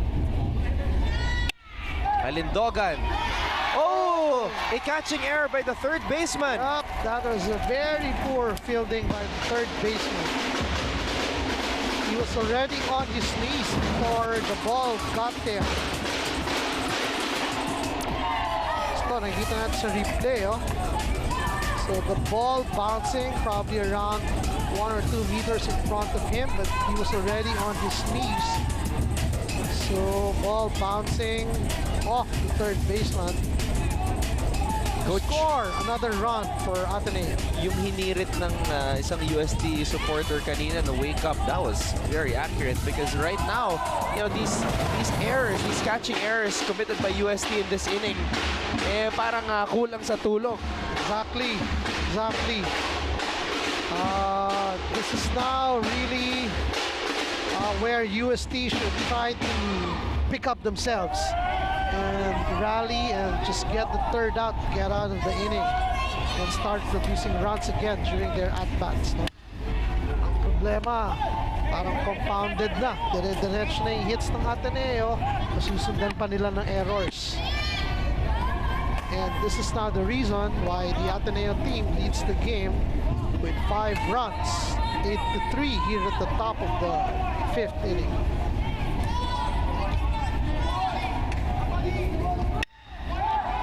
Banzon. And UST will finally get that third out. That was a nightmare. First half of the 5th inning for UST,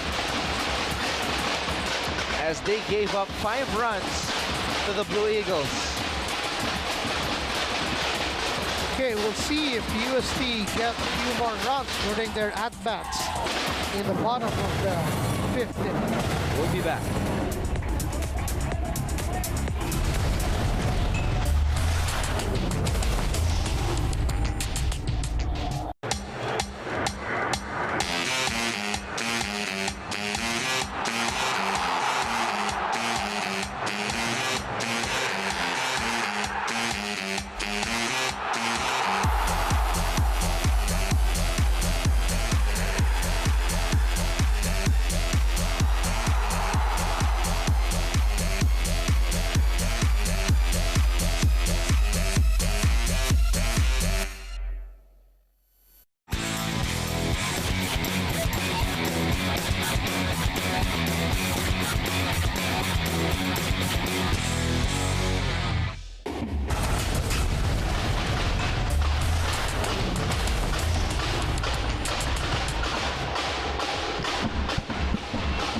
We have arrived at the bottom of the 5th where UST just suffered a lot of lapses and allowed Ateneo to get 5 runs to put the score up to 8 runs to 3 as Miguel Dumlao, the former UAP Rookie of the Year, continues to pitch for the Ateneo. A different story from what we saw in game number 1. Ang Ateneo naman ang nakakarami pagdating sa hitting. UST in a dry spell here, and they've got to wake up, just like what one of their supporters shouted out earlier. That's right, Anton. 8 hits for Ateneo and just 2 hits for UST. That's a big difference, and that accounted right now for the big 5-run lead ng Ateneo kontra sa UST. No? That was a very, very difficult top of the 5th inning para sa UST. Ang dami nilang na-issue na merong walks, merong hits dun sa mga batters, tapos nasusundan pa ng mga errors. Kaya ganun-ganun na lang, nakascore ng 5 runs ang Ateneo during that part of the inning. So we're almost halfway of the game. Anton, we're now at the bottom of the 5th inning. And UST should be able to score. Kahit pa isa-isa lang, importante. They make their at-bats count every time they try to reach base. At katulad ng ginawa ng Ateneo, nagtulong-tulong sila. Diba? Remember, that inning started with the bunt of the Ateneo player just to advance the base runners. And then the hits came after. Now, earlier, I saw Philart come in as the catcher, but Altamonte has returned. Maybe it was because Altamonte's knee got hit a while ago when he was at bat. Tama Anton. That's called a courtesy runner here in our game. Pwede mong palitan yung catcher mo to do the base running job without being officially substituted.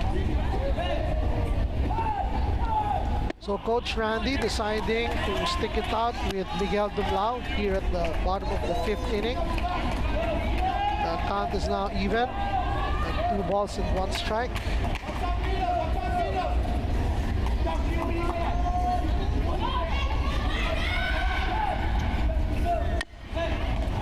Gonzalez.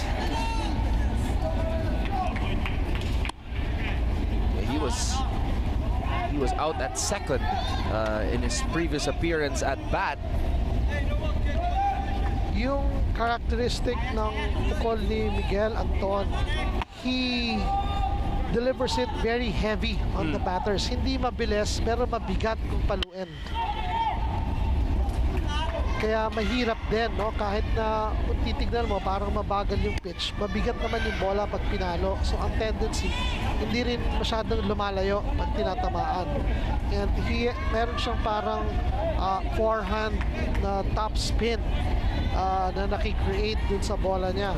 So, ang effect is the ball is just driven to the ground every time.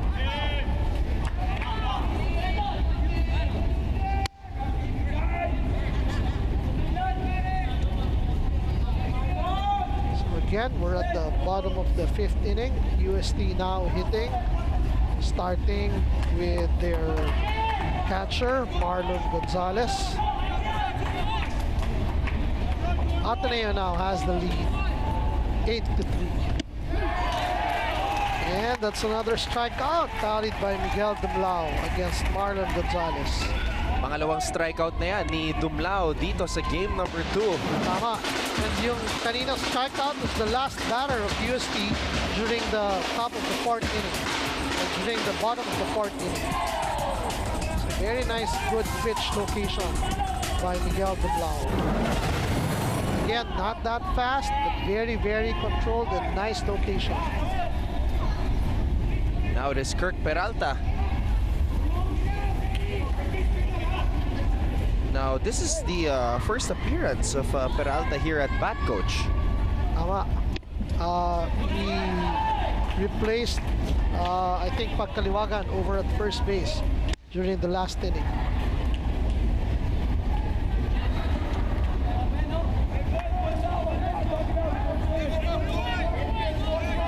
Peralta was number 5 in the batting order for UST in game number 1. Okay, that's a nice pitch by Dumlao to even up the count at 1 ball and 1 strike.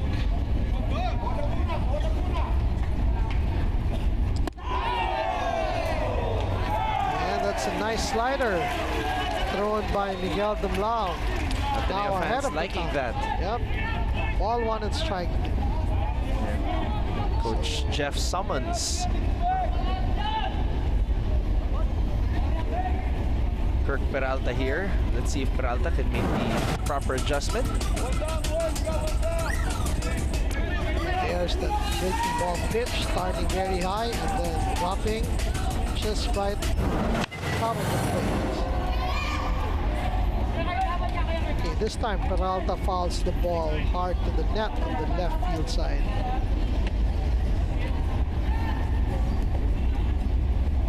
Malaking bata rin itong si Peralta. UST, ano? Peralta. Oh! Laurel bobbled the ball. Oh.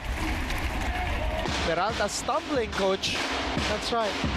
So Peralta really hustling down to first base. And just losing his balance after he crossed first base. So here we see Dan Laurel for a moment, bobbling the ball, but being able to recover and throwing that nice, accurate, hard throw to first base to get the out.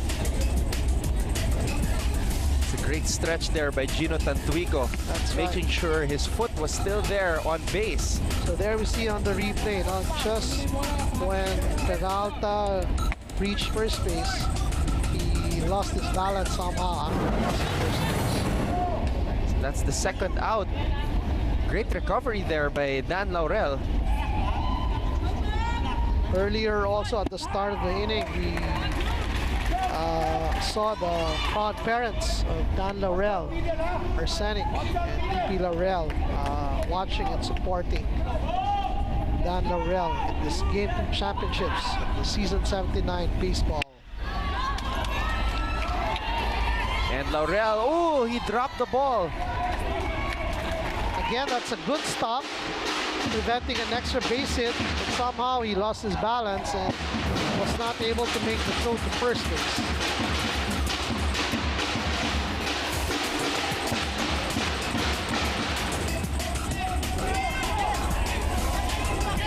So there we see on the replay, nakuha ni Dan Laurel, but regaining his balance, standing up and preparing to throw the ball.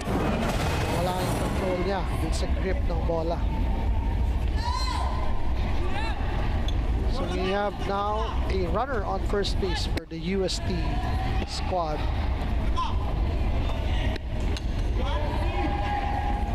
As Noriel Valencia makes his third appearance at bat today. He's able to get to first base a while ago via a fly ball, and now he's showing bunt. That's right. So just to fool the defensive players of Ateneo. 2 outs na. So it's very rare that you would see a player bunt on a 2-out situation.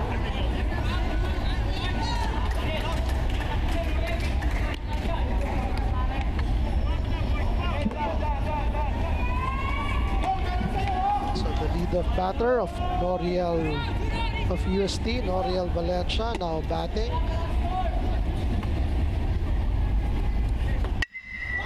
And Valencia. Oh, Laurel. Able to recover again. He's had some scary moments here for the Blue Eagles. That's right. Ang dami niyang hindi clean field, no? Hindi clean yung pagkaka-field niya. Maganda lang, nakaka-recover ka agad, no? At the time, he was able to block that ball, but not cleanly, as we've said. Recovering to toss that ball to the covering Marky and Indogan to get the third out for the Ateneo team.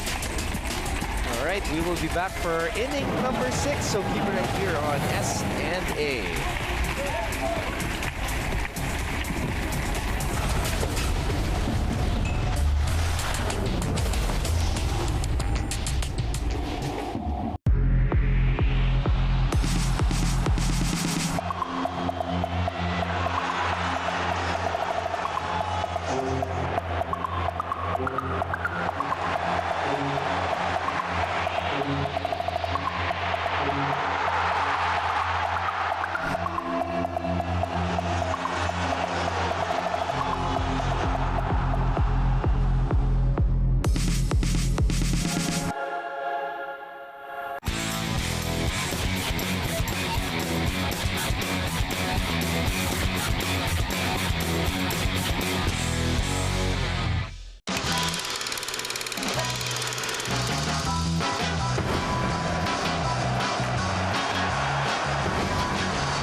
Mobil 1 The Grid is the ultimate passport to the motorsport season.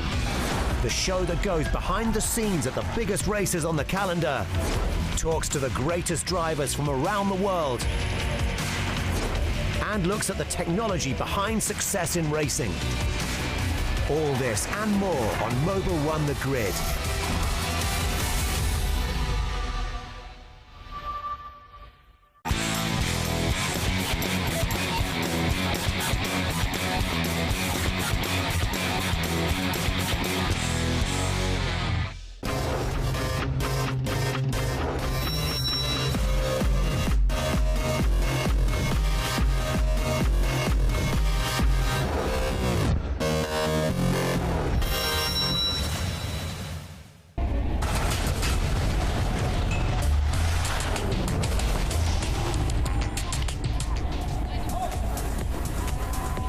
And we're back here in the Game 2 of the Season 79 Baseball Finals.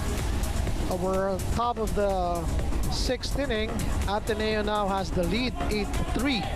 And after UST was able to tie the game at the bottom of the 4th inning at 3-all, Ateneo exploded with 5 runs at the top of the 5th inning to get that 8-3 lead right now for his team.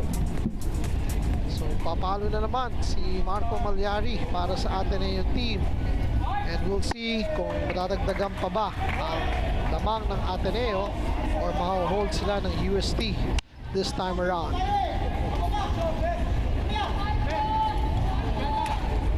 Thank you once again for joining us on SN Day. Anton Rojas together with Coach Kiko Diaz for game number 2 of the finals between Ateneo and UST as Malyari swings on that throw. Okay, count now is 1 ball and 1 strike on Marco Malyari.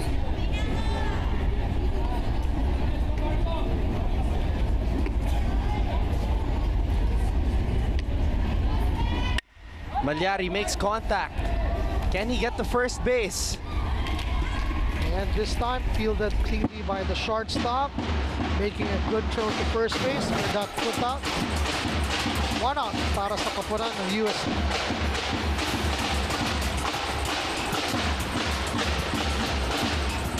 Great throw there by the shortstop to first base. So that's a nice 6-3 combination for the first put out of UST. At nagbago na rin ng tao sa first base si Coach Jeff Santiago. That's right. Parang nasaktan yata si Peralta kanina, no? During his at-bat. It is now graduating player Amiel Laliana at first base. Okay, so it's a foul ball on Avi Makasaet's first pitch.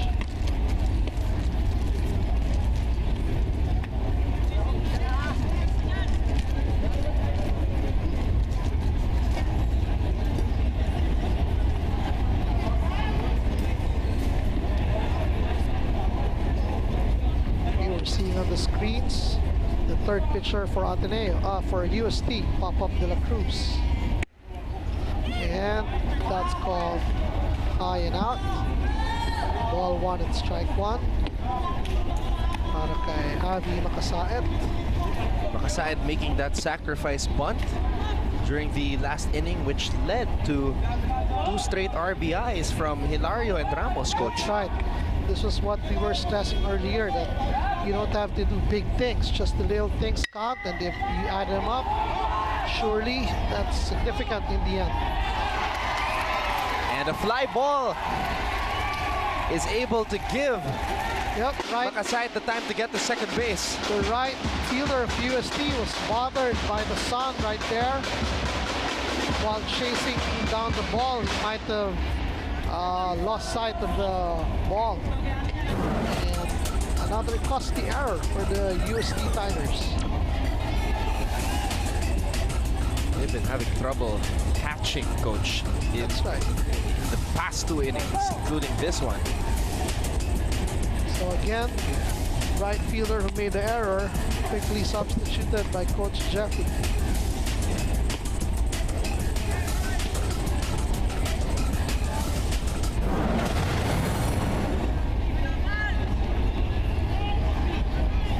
So with the runner on second, we now have the cleanup hitter of Ateneo, Ryan Hilario, back in the batter's box. This is his 4th appearance at the batter's box here in game number 2. And that 1 RBI single the last time he was there. And that was just in the previous inning. A steal opportunity here for Ateneo. Well, that time it was an errant pitch by De La Cruz, blocked by Gonzalez, but the ball bounces off his right side, and that enabled Javi Makasayat to advance to third base. Heads up base running by Javi Makasayat.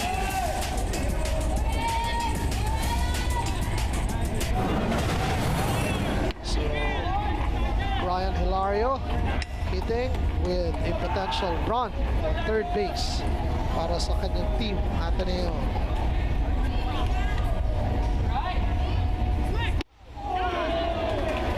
That's a strike. And that's a big swing by Ryan Hilario.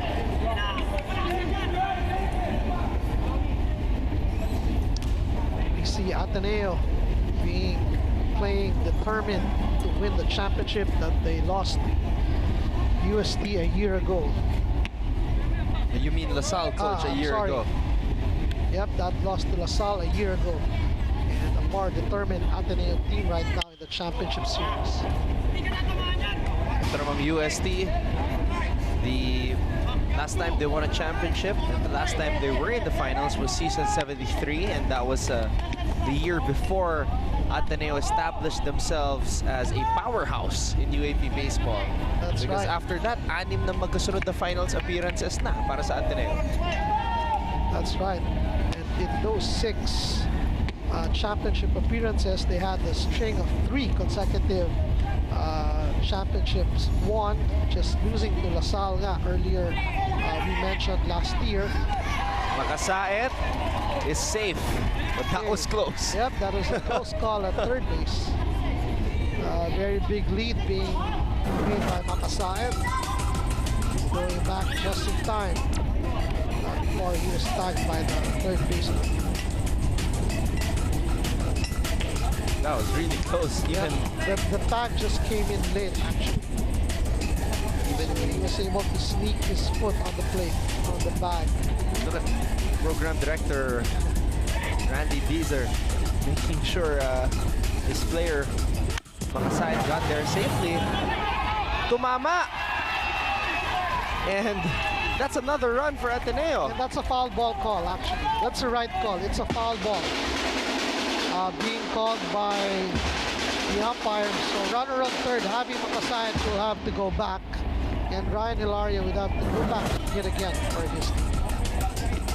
Everybody got excited after that. It was so close. Actually, called ng umpire na foul ball, no? Or late, we called ng umpire na foul ball ito. Kasi tumalbog sa loob eh. That's right.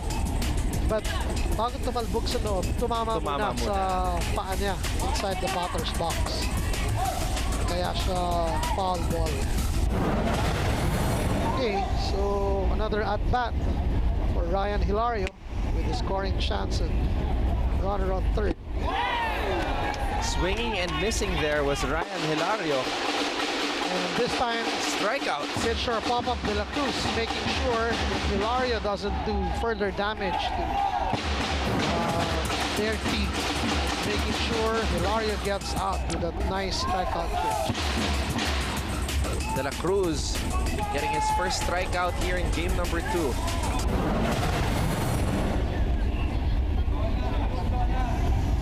He also had 1 strikeout in game number 1. But hitting now for Ateneo is Renzo Ramos. He had a very nice extra base hit in his last at-bat. He's batting 1 for 3 in today's game.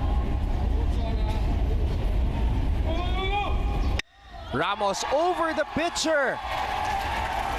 Another beautiful line drive hit by Ramos, now batting 244. So that's very high batting 500 for Renzo Ramos. And more importantly, scoring another run for his team and making it now a 6-run lead here at the top of the 6th inning.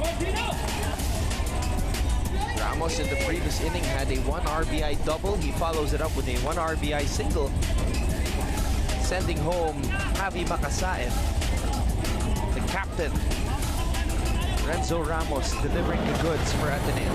Yeah, very good hitting and maturity by Renzo Ramos.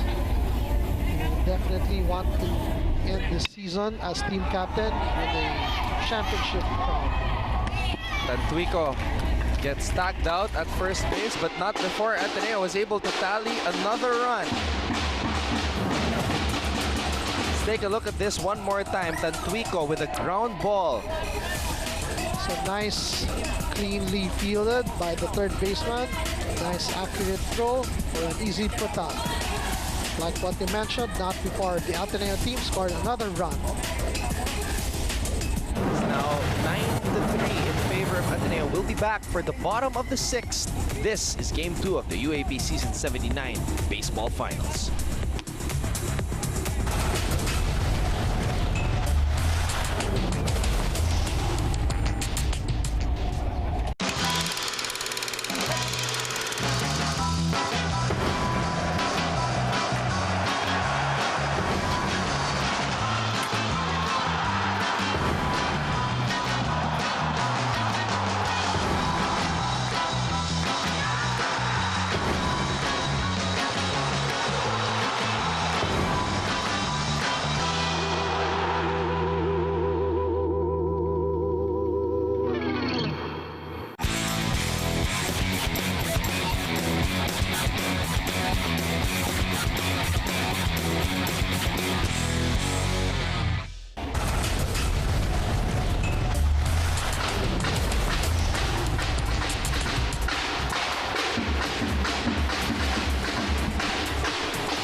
We are here at the heart of Manila, inside the historic Rizal Memorial Baseball Stadium, where the Ateneo Blue Eagles have a 9-3 lead in game number 2 of the UAP Season 79 Baseball Finals. That's a whopping 6-run lead for the Ateneo team here in game 2. Coach Jeffrey needs to get some scoring opportunity in this bottom of the 6th inning, at the very least, to shorten the gap between the scores and hopefully make a couple of runs in the succeeding innings.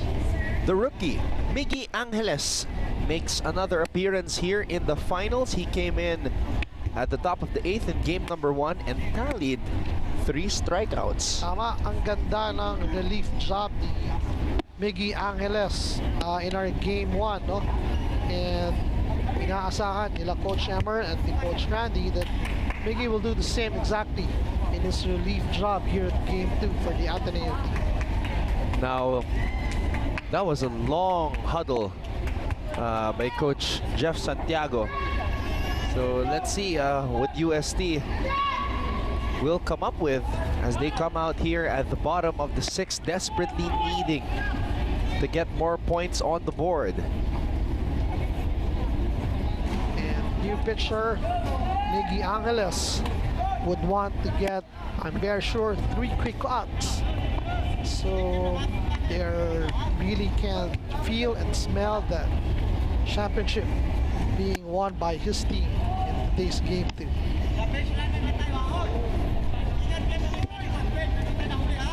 And we have a sophomore at bat here for UST. Had that sacrifice bunt earlier in his first appearance at bat. That's right.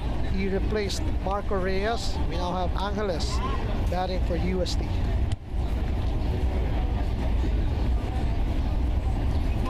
Let's see, with 1 game experience in the finals for Miggy Angeles, the rookie pitcher for Ateneo. So we now have an Angeles batter hitting against an Angeles pitcher.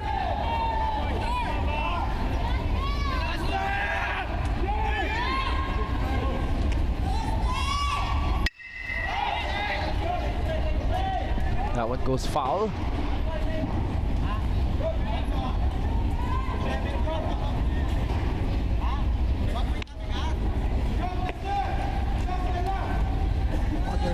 This is the rookie pitcher for Ateneo, Miggy Angeles. From the Ateneo Baseball Yeah. program in high school. He's a lefty pitcher and an awardee in his senior year in high school, winning the MVP individual award when he last played as a senior in high school. So he has a good baseball resume.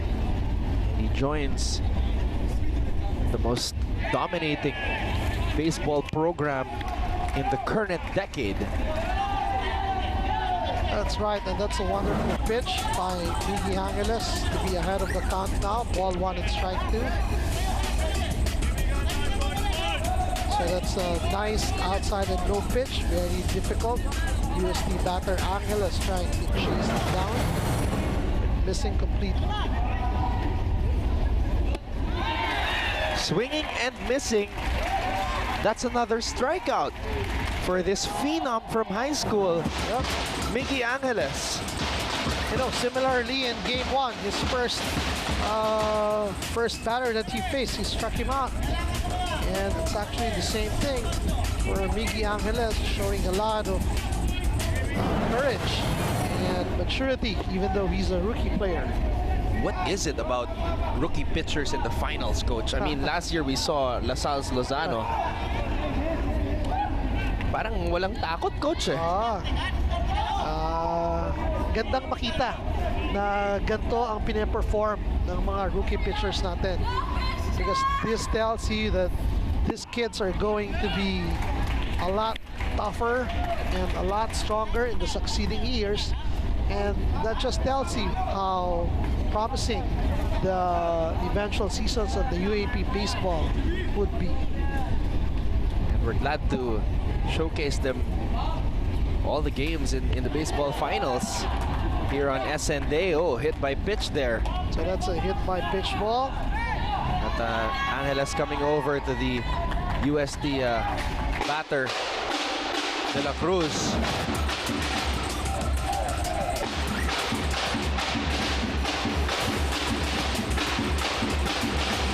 So again, after saying very nice words with the Ateneo pitcher, he hits the batter with a hit by pitch ball. Jinxed him again, Anton.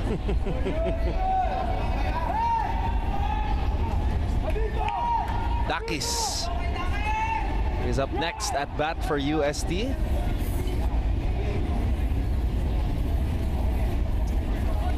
So there we see the first aider, responder of the UAP Season 79 medical team, spraying some cool spray to prevent inflammation dun sa part na tinamaan ng bola ni Miggy Angeles. That's a delicate part. That's the back.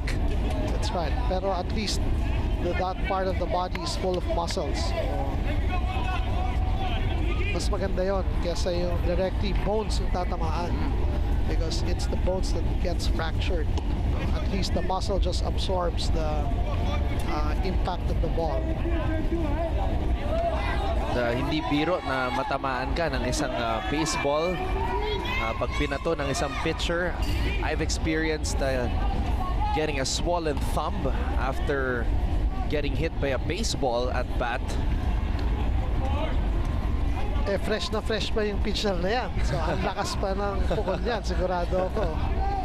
Okay, unlocking. Miguel Angeles just to check on the runner at first. And pitch is a little high.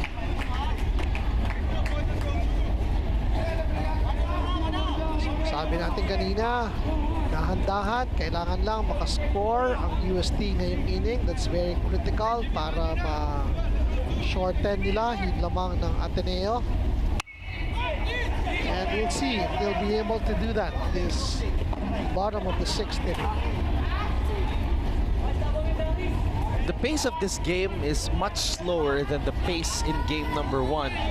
This game has been going on for almost 2 hours and 45 minutes. Game 1 lasted 3 hours and 15 minutes. That's right, and we're just finishing the 2/3 part of the game. So we still have 3 more innings after this at-bat by USD. Siyempre, dito sa game number 2, everything is much more important as Ateneo tries to close things out and UST tries to stay alive. Players really taking their time even more, taking chances also. And the pressure getting to the players as well, especially UST committing a lot of catching errors in the past 2 innings. That's right, and very cleverly, Ateneo exploiting those errors made by UST and being able to convert those errors into runs given the opportunity. So that really now tells you the advantage of a team having some championship experience playing in the championship series. But it's a different direction and tone for the recent world champions in the just concluded World Baseball Classic, where US won again. Oh, Ateneo now with their version of a catching error. Dan Laurel, You know, but great break presence still, of mind. Yep, break still going to the Ateneo team because the runner on first from UST did not advance at all to second base, so it was an easy forced out.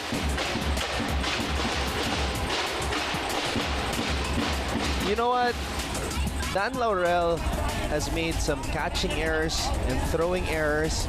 He's dropped the ball several times, pero bumabawi siya every single time. Tama.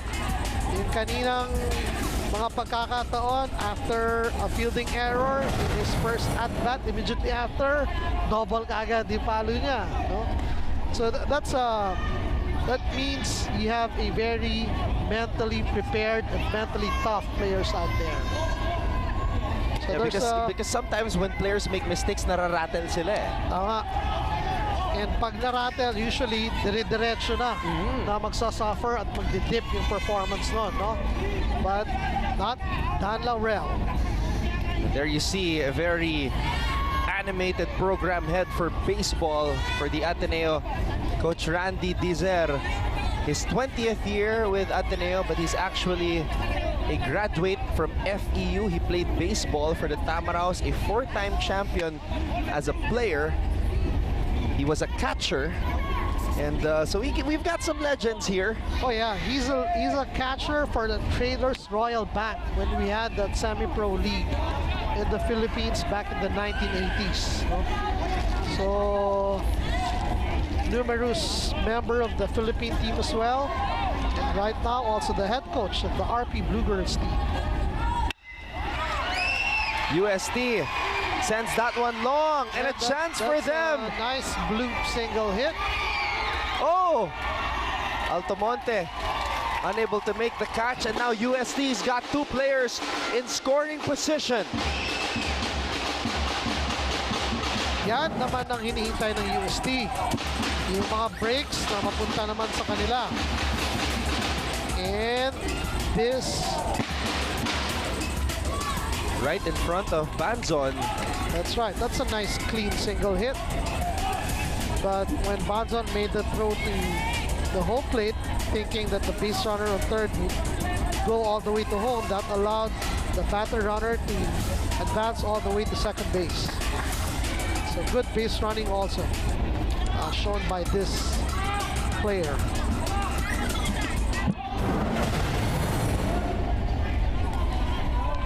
And again, Coach Randy Dizer calling for a timeout.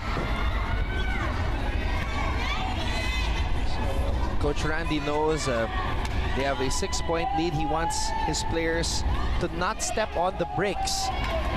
That's right. Probably just settling down his players. At this point, they now have 2 outs. They just have to focus on the batter and not on the base runners. Of course, UST would want to score a couple of runs at this juncture, precisely just to shorten the gap for that 6-run lead by Ateneo. No, it's the captain, coach. Yep. Let's see if the captain delivers. First pitch by Miggy Angeles, a ball. against UST team captain Maxi Mercado. Maxi Mercado on the plate with runners on second and third. So that pitch called low by the umpire. Ball 2 and no strikes. Coach Jeff definitely wishing, hoping, and praying that Mercado delivers in his at-bat. And all the players of UST are now standing up. Mercado with a ground ball towards left field. That's an in-between hit sa shortstop and third base to score the runner on third. One RBI single for Max Mercado. UST finally ends their scoring drought. So Max Mercado making his at-bat count, reaching first safely and scoring his teammate from third to home. Mercado has been UST's best player here in this game. Oh, clearly, Anton, clearly. Remember, he assumed that pitching responsibility at the third inning.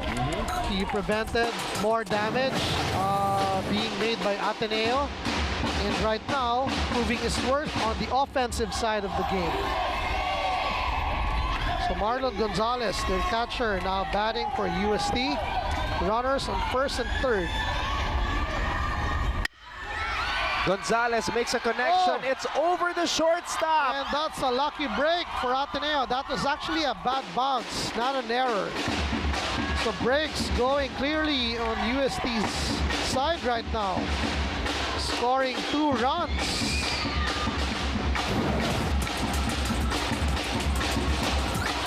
One RBI single here for Gonzalez, the catcher.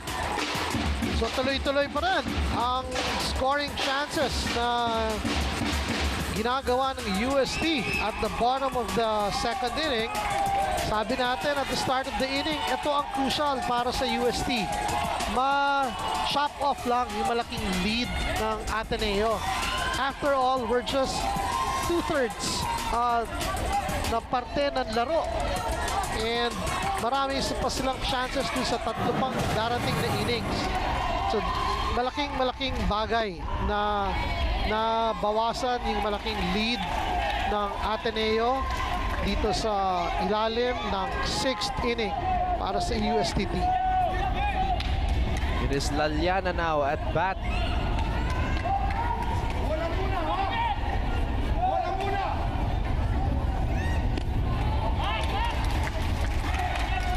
Okay, pitch was a little low and outside. There we see the captain of UST, Mercado. So count now is ball 1 and strike 1. Laliana hitting with runners on first and second base. Laliana swinging and missing. Okay, that time, Laliana's head was just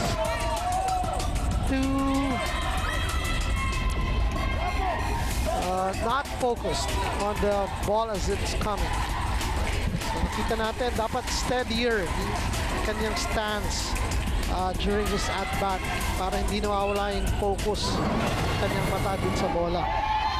And that specific batting sequence prompted Coach Jeff to call for a timeout, just to remind batter Laliana how important his at-bat is. Laliana makes a connection. And he gets tagged out at first. Ateneo stops the bleeding. But UST is able to come alive here, tallying 2 runs. Okay, shortening the lead from 6 runs to now just 4 runs. At the bottom of the 6th inning is UST. We'll be back with inning number 7. So keep it right here on SNA. This is game number 2 of the UAP Season 79 Baseball Finals.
Top of the 7th, and we have Ron De La Cruz, or Pop-Up De La Cruz, coming in at the 5th inning of this game.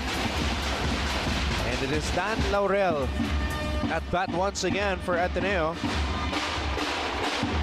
So let's see how Dan Laurel reacts to the 2 runs being scored by UST at the bottom of the 6th inning. UST would definitely want to hustle up and prevent any runs from scoring on the Ateneo's at-bat at this top of the 7th inning. We welcome you once again to our exclusive SNA coverage of Game 2 of the UAP Season 79 Baseball Finals. Anton Rojas together with Coach Kiko Diaz in what has been another eventful game here in the finals. Eventful it is, Anton. We have now the team batting, wishing to win the crown that escaped last season for their 4th straight win.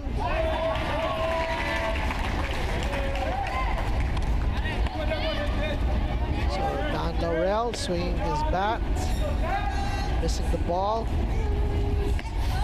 1 strike.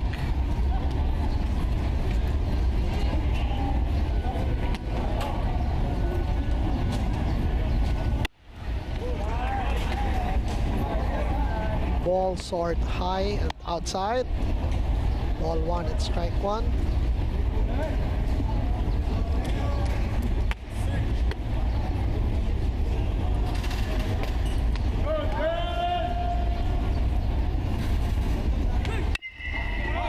That goes foul.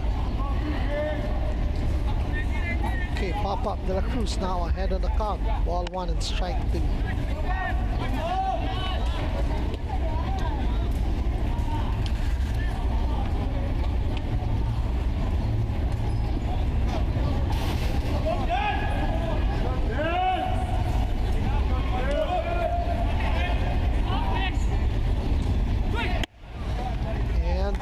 Pitch that soars high and outside. So 2-2 count on Dan Laurel.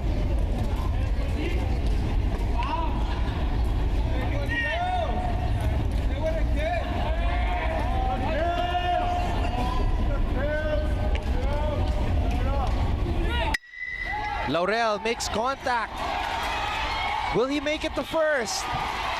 Oh, that's a nice defensive play by the second baseman of UST to get Laurel out on first.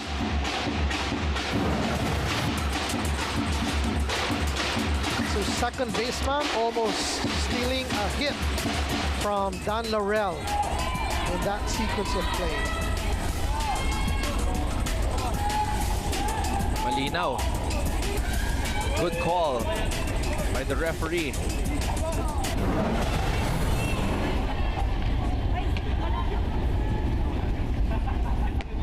Bombi Petracio, the shortstop right now for the Growling Tigers. Here we now have the Ateneo catcher, Dino Altamonte, batting for Ateneo. Dino played wonderfully on the defense side of the game para sa larong ito sa Ateneo, Anton. He made a lot of nice pick-off throws. He made that hustling backup play at first base to convert errant plays into positive plays for them.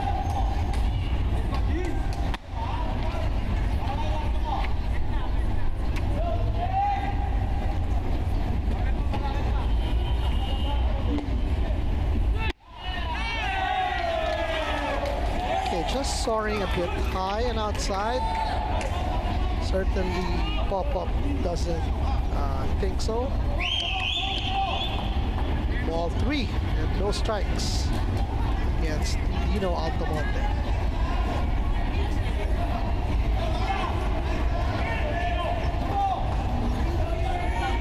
De La Cruz liking that second signal after waving off the first. And Altamonte will get a walk.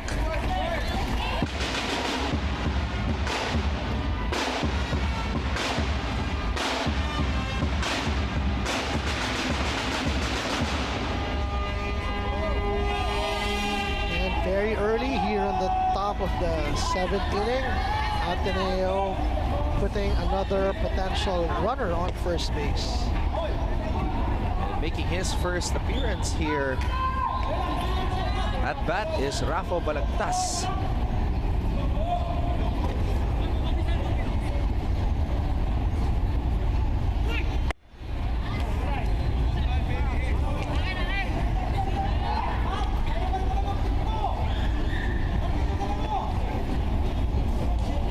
Another pitch called ball by the umpire, soaring a little high. Ball 1 and no strike with a runner on first for the Ateneo. This time going back with a nice outside corner pitch for a ball 1, strike 1 count. So Rafa Balagtas pinch hitting for Marky Alindogan.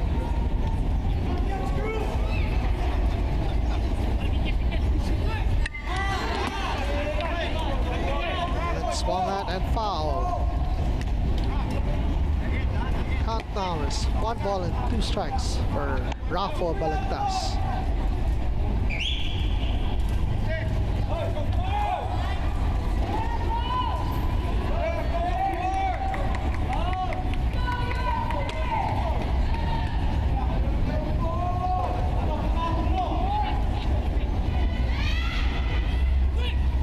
That's outside. Yeah, clearly outside. Count now is ball 2 and strike 2. Trying to check if Balagtas would bite on that. Again, the Ateneo during the top of the 5th and 6th inning being able to score after the UST team scored a couple of runs in their previous at-bats.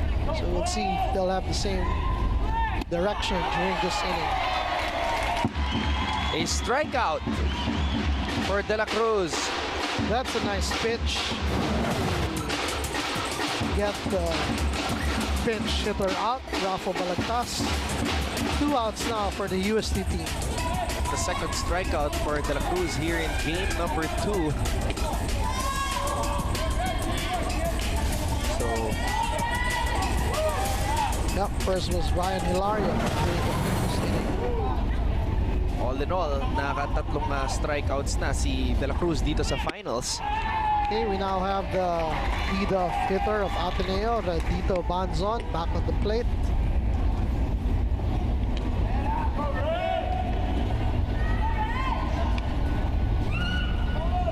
Altomonte there at first base. De La Cruz unlocking at the mound just to prevent Dino Altomonte from making a big lead.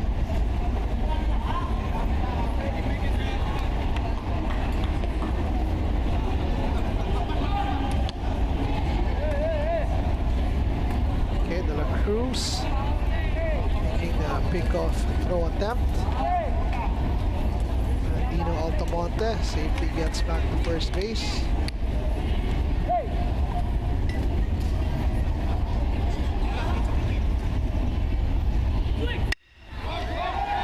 Banzon and UST will tag Altomonte out at second base for the third out here in the top of the 7th.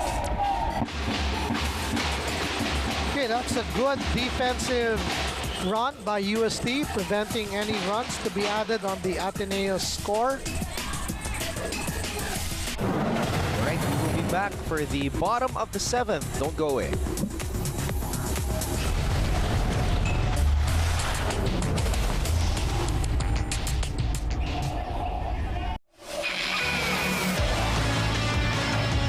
Mobile One The Grid is the ultimate passport to the motorsport season.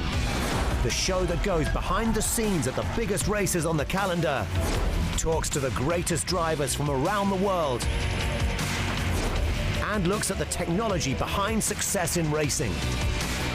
All this and more on Mobile One The Grid.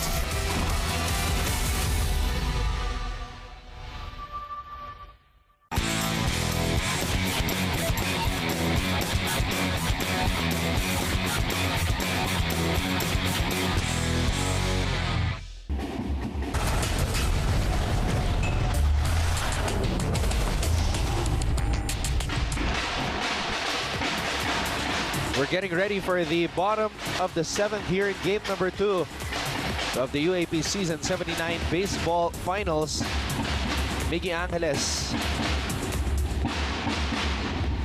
Juniors MVP, moving up to the Seniors Division and playing well in his first finals experience as Ateneo leads UST 9-5. Miggy came in the previous inning number 6. That's right, Aton. Ateneo now actually 9 outs away from taking the Season 79 championship crown. UST definitely would want to shorten the gap again. Before the start of the previous inning, it was a 6-run lead. They were able to score 2 runs. And so the final tally now is 9 runs against 5. So Ateneo enjoying a 4-run lead. And UST going to make some scoring chances here at the bottom of the 7th inning. Actually, Angeles came in inning number 5. So he's been playing well so far. The first batter for UST is their shortstop, Benedict Pedracio.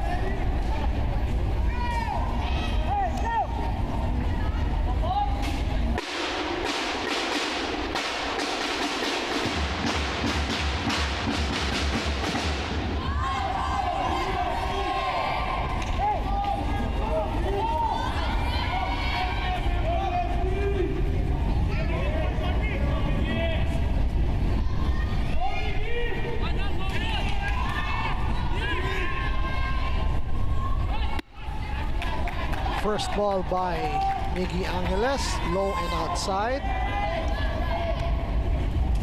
And Altamonte giving him some pointers there. That's right, just guiding his pitcher how to adjust in his pitches. Another high pitch for ball 2 count.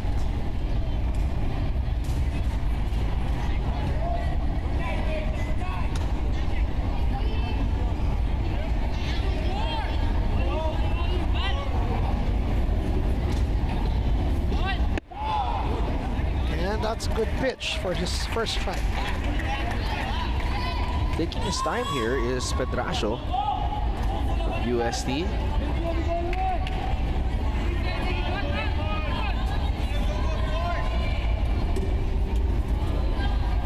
Pedracio makes contact. Angeles easily sending that to first base. At si Tantuico, masyadong binaby ni Miggy yung kanyang toss to first base, no? Medyo kinulang eh. Napagalitan tuloy ng konti ni Gino. That was a casual toss by Miggy there to Gino. Nonetheless, it's the first out and 8 outs to go to winning this season's UAAP Baseball Championship crown.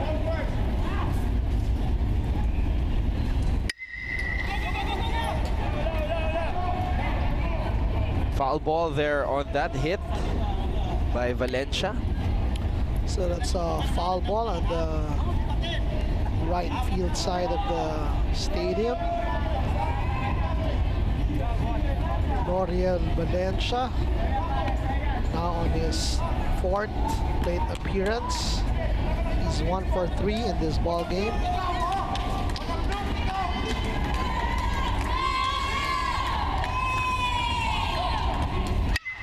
Valencia, second straight foul ball, but Gino Tantuico, dangerous moment there. Chasing down the ball.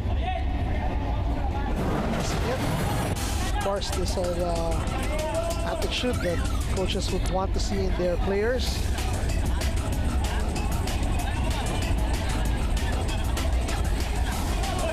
Parang ang kulang dito sa stadium natin, Anton, yung mga cushion. Yes. You would could see in the almost all of the ballparks in the States, they have cushioned walls in the outfield and in the foul territory area. So at least protected yung players, no, from hurting themselves during a collision with the walls chasing down balls. Actually, delikado nga yung nangyari dun kay Gino eh. Ooh! A wayward pitch there by Miggy Angeles. Oh, I mean, kung hindi siya totally aware na wall na pala yung harap niya, dire-diretso pa siya, definitely, pwede niyang ma-injury sa sarili niya doon.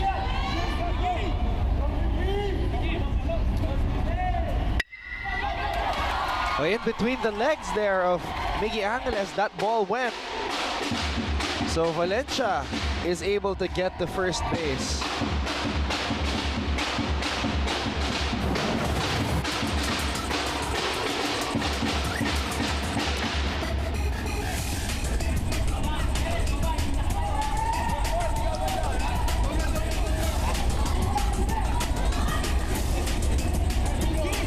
So this is what Coach Jeff would want to see, no?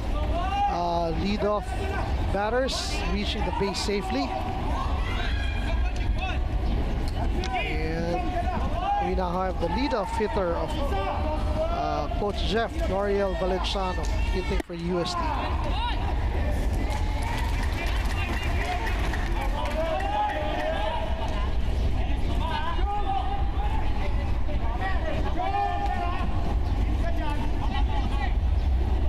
Runs to 5 is our tally in favor of Ateneo. Oh, bouncing high right in front of Laurel. Double play attempt there by Ateneo. Okay, that's a good defensive play for Ateneo, making sure that they were able to get one up. And that was the lead runner from first going to second base. Okay, Dan waiting for that ball to get a nice pickup, making that go to second base. And Gino Contrico doing a good job to block that errant throw from the second baseman. Otherwise, the base runner would have reached second base kung hindi niya na-block yun. Perez is the 14th batter deployed by Coach Jeff here in this game.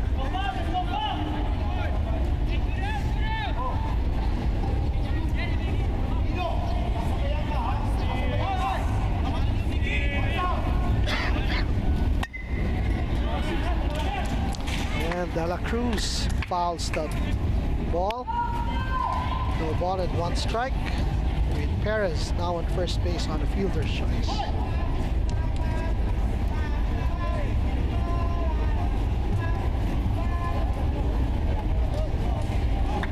And the umpire breaking the huddle between Dino Altamonte and Miggy Angeles. Sabi siguro ng umpire, init na, lamang na kayo. Tagal pa ninyo. So rushing up the game a bit. And another ball called by the umpire. Count now is 2 balls and 1 strike.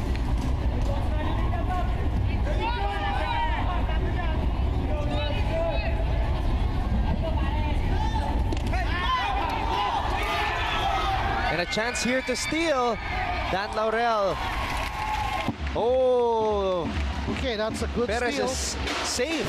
That's a good steal by Perez, advancing himself from first to second base after Dino missed that catch from the pitcher.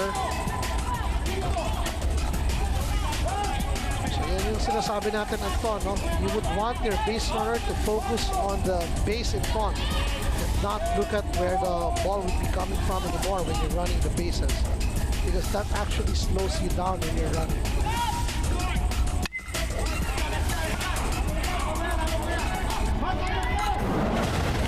Cruz surely would want to make a good hit to shorten the lead again by the Ateneo team.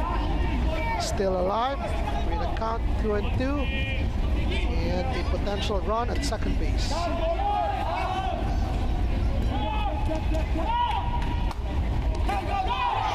And another chance for a steal here for Perez. Another errant throw by Miggy Angeles. And that wild throw advances the UST player from second to third. So another stolen base here for Perez.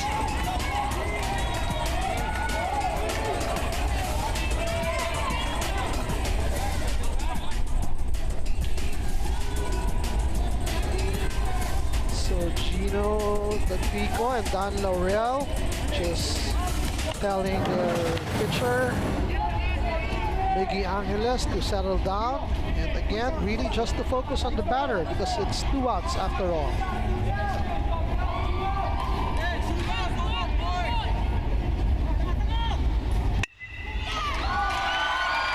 Angeles just missed that one. Laurel missed it as well. And that's a fielding error by Dan Laurel to enable another UST player to score a run here at the bottom of the 7th inning.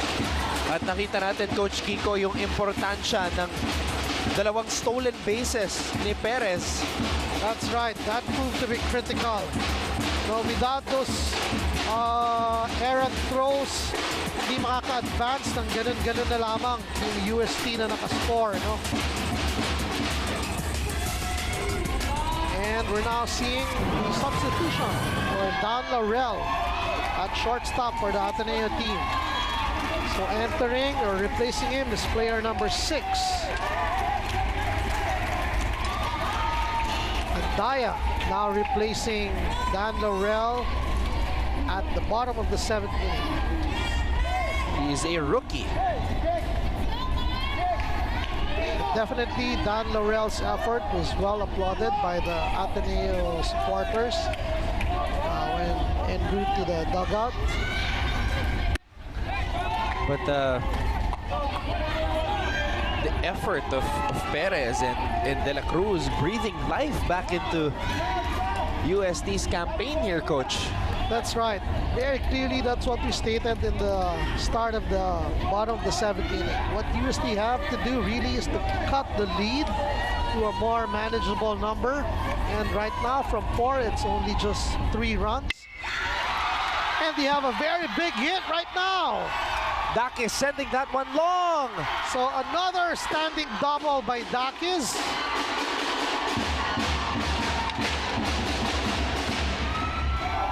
UST has come alive here. That's right, but Ateneo still fortunate that it's only a ground rule double because De La Cruz has to go back to third base even though he would have been clearly safe at first.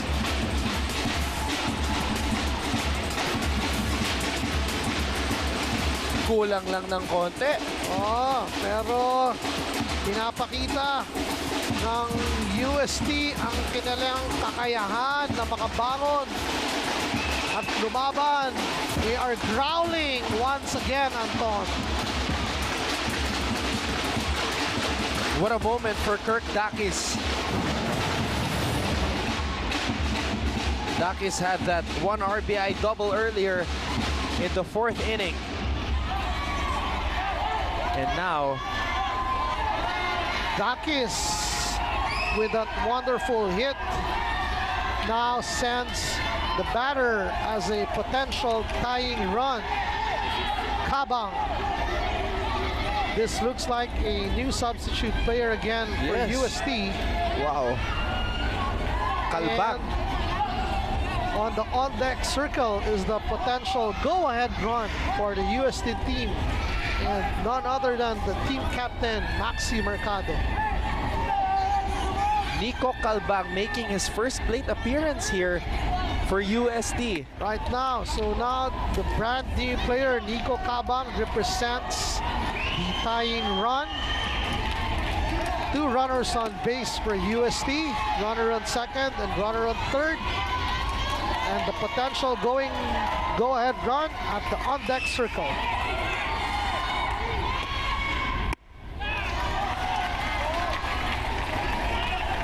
And if this continues, you have to wonder whether Coach Randy will bring in Paulo Makasaet, coach. That's right, Anton. And Paulo's warming up. it would look like it's going to be another 4-hour ball game right in front of us. A chance here for a steal. A double steal. And the lead is now just 2 runs.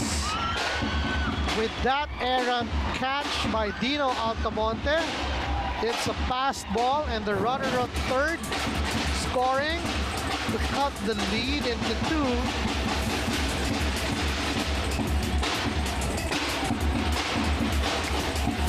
And Dakis, who made that nice ground rule double, is now at third base. And the pitcher, De La Cruz, is able to score that run. Lead now is down to 2 runs. A new substitute player, Kabang, represents the tying run for UST. And UST batter gets hit by a pitched ball. So he's awarded first base automatically. And Coach Randy now on the mound. So here we see on your replay, batter Kabang getting hit on his left thigh, not reacting at all. So I mentioned earlier, Yep. Paulo Makasaet was warming up, and here he is. He will close out this game for Ateneo. Exactly, Anton. Now, seemingly, we have another brand new ball game. So lead is now just down to 2 runs, and the potential go-ahead run is now on the plate for the UST side. And that's no other than their team captain, Maxi Mercado. Now imagine if UST pulls this off. The drama. We saw an Ateneo meltdown in Game 2 of the finals last year against That's right. Lasal, coach. We clearly remember that, having had a 5-run lead and dissipating very quickly in 1 inning and losing that eventual Game 2 to De La Salle team.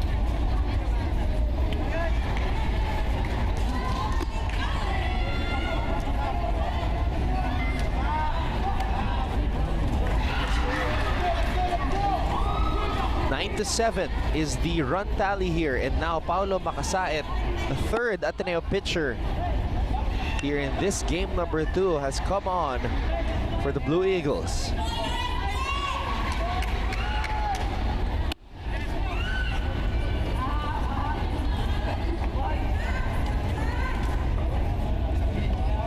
Makasaet played the splendid game number 1, tallying 4 strikeouts and only allowing 1 run during his time as a pitcher for Ateneo. 7 innings. He pitched 7 innings in game number 1.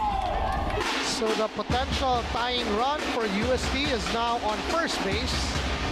And we now have Maxi Mercado, the team captain, as a possible go-ahead run for Team UST here at the bottom of the 7th inning.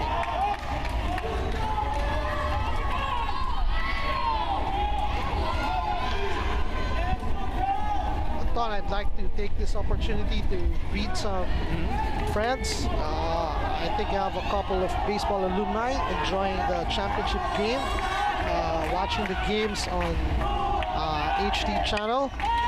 Attorney Maximoy, also from ABS-CBN, and Luigi Abad-Santos. So hello to all of you guys.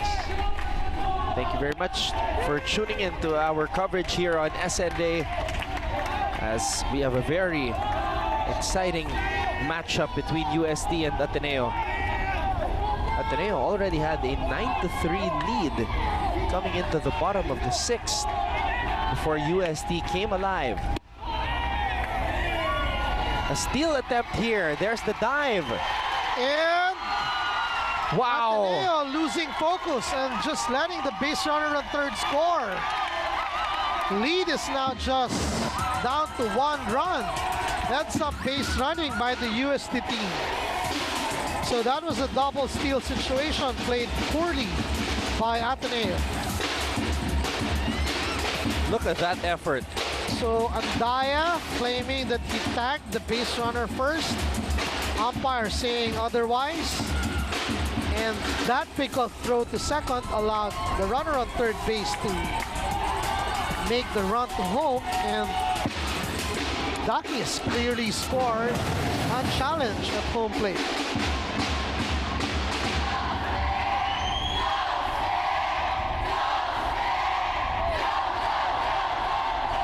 The USD Pep Squad and the USD supporters are now cheering very convincingly for their team here at the bottom of the 7th inning. Down by just one. And Max Mercado has been golden for the Growling Tigers here in game number 2. Coach Kiko. That's right, Anton. And what's really nice here is that USD is doing it one inning, one out at a time, and each and every batter just contributing to be able to score this many runs in this bottom of the 7th inning. That one goes upstairs. A steal attempt and a chance to tie. A chance to tie. Nico Calbang ties things up. Stealing wow. 2 bases. What a series of play, Anton. And this guy just came in. Yep, that was Nico Cabang from second base. Stole third base. Dino Altamonte was first to make a errant throw to third base. And that allowed Cabang to score all the way to home.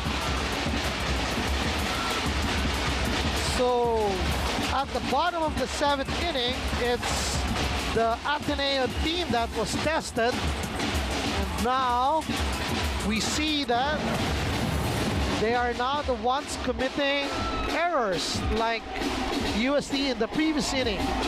So challenge, and USD team now is rising to that occasion. Coach, there are 20 players in the lineup of USD.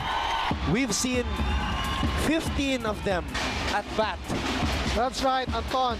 Clearly, we see some clever moves by Coach Jeffrey Santiago. Picking out some critical pinch runners, pinch hitters, contributing to their effort. And lo and behold, they scored 4 runs in that bottom of the 7th inning to tie the game at 9-all. Unbelievable. We'll be back for the 8th inning. This is game number 2 of the UAP Season 79 Baseball Finals.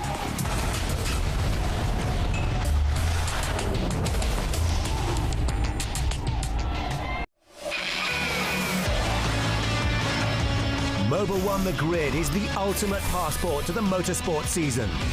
The show that goes behind the scenes at the biggest races on the calendar, talks to the greatest drivers from around the world, and looks at the technology behind success in racing. All this and more on Mobile One The Grid.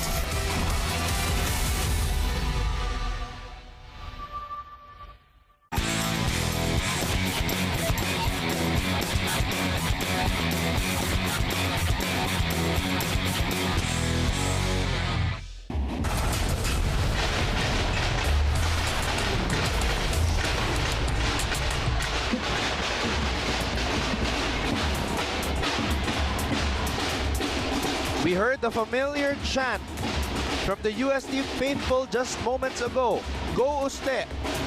As the Growling Tigers have tied things up here after 7 innings of baseball in Season 79 of the UAAP. This is Game 2 of the best-of-3 final series where the Blue Eagles of Ateneo are looking to end the series today, but the Growling Tigers have different plans. Anton, ang ganda nung sinabi ni Coach Jeff right before the game started. Ang sabi niya, kahit na mas marami kaming hits, nung first game namin, natalo pa rin kami. Kasi yung mga hits namin, hindi siya nagsistring together. And clearly, sinabi niya na ito yung dapat namin mabago going to game number 2. And he also mentioned na kinakailangan mag-contribute yung kanyang mga magagaling na substitute players para dun sa cost na yon. True enough, ganun nga ang nangyari doon sa bottom of the 7th inning. They were able to score 4 runs to tie the game, and we now have a totally different ball game, Anton. So we welcome you once again to our exciting coverage here in game number 2 of the UAP Season 79 Baseball Finals. Anton Rojas together with Coach Kiko Diaz as we are back to square one.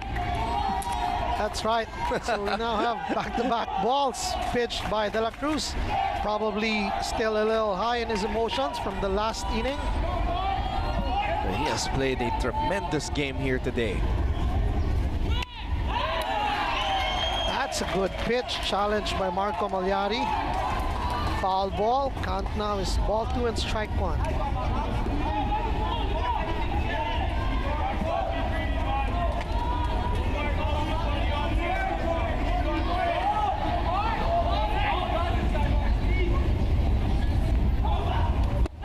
Swinging and missing was Marco Magliari. Ateneo feeling the pressure here.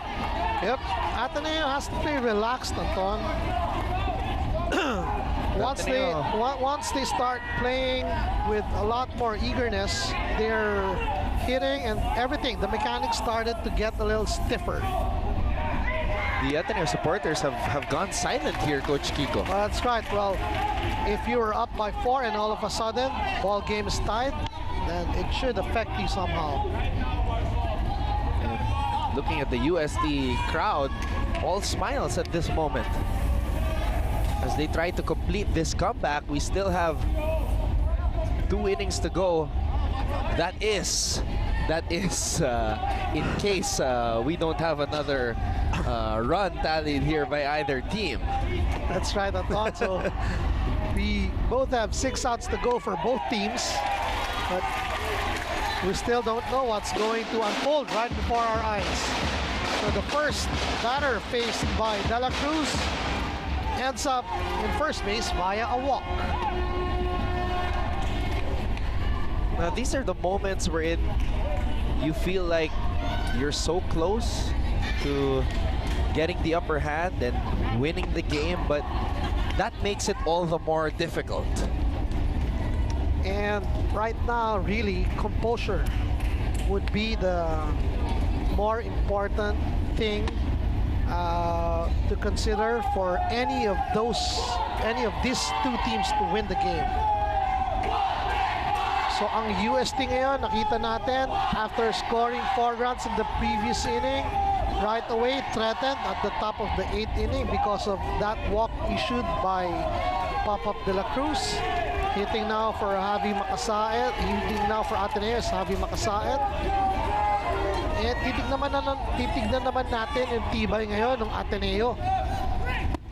Faced with that challenge and adversity, if they would rise up to that. Magliari with a chance to steal second base. Yes, he does. Okay, so ngayon naman, turn naman ng UST na magkaroon ng error sa salo yung catcher, and that allowed Magliari to advance to second base.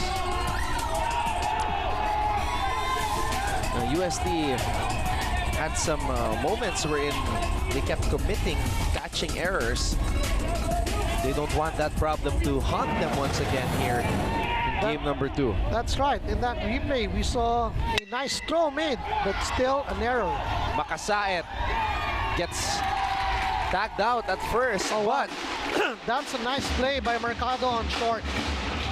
Magliari is able to advance to third.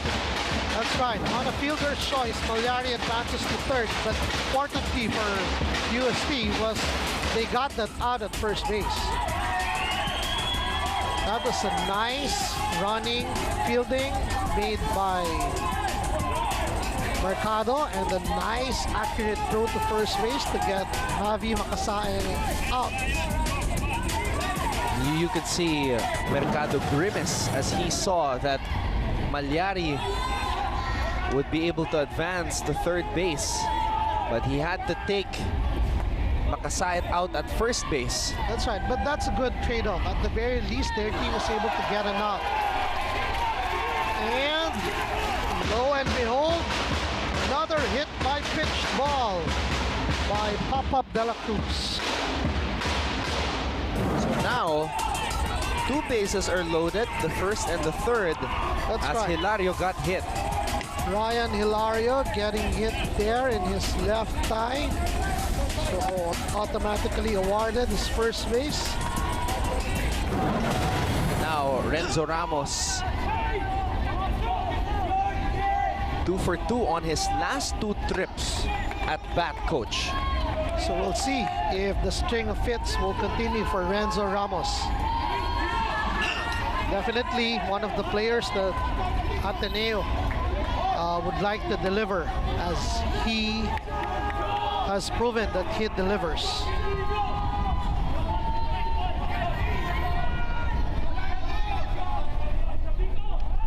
So crucial situation now again for the UST team. They only have 1 out, and Ateneo has a potential go-ahead run on third base and another runner, the go-ahead run on first base. The wind getting stronger as well inside the Rizal Memorial Baseball Stadium. This game has been going on for 3 hours and 35 minutes now, coach. So we have exceeded the 3-hour and 15-minute game number 1 that we experienced. That's right, Anton, and that's only because we're enjoying a very beautiful championship game. We saw a team that was clearly ahead at the middle of the game, and we saw another team, their opponent, bouncing back and rising up to the challenge to tie the game. And the story continued to unfold right in front of us. That's why coaches in baseball and softball always say you can't stop playing until the final out is made. Exactly, Anton. It ain't over till the fat lady sings.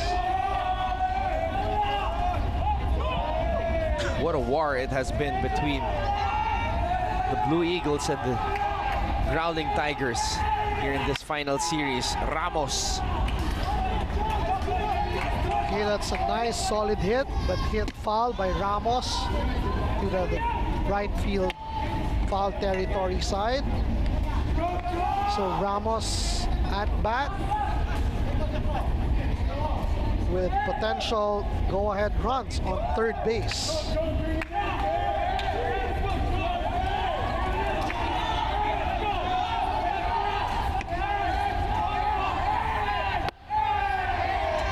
And a steal opportunity here. Wait a minute. Okay, that's a straight steal from first to second, and Gonzalez opting just to hold the ball. So the pinch runner, Player number 5. that's Puntalan, a rookie. Okay, so Renzo now with 2 potential go-ahead runs in second and third in his at-bat. And another ball thrown by Pop-Up De La Cruz.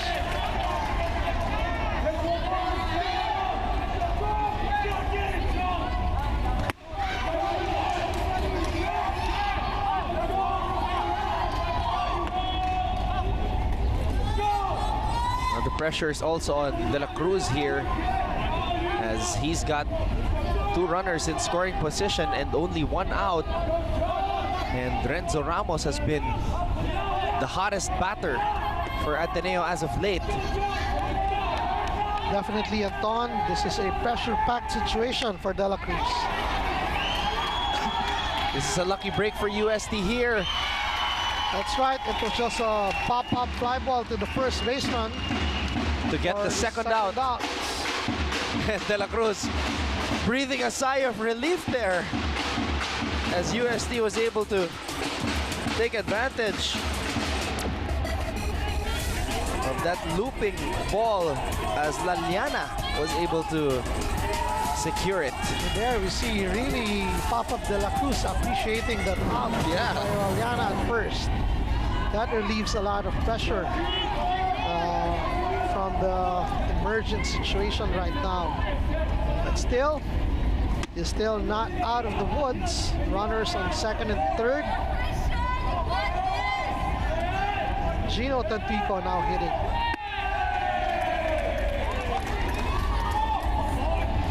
Boy, if UST is able to survive this, imagine the confidence they will be feeling heading into the bottom of the 8th.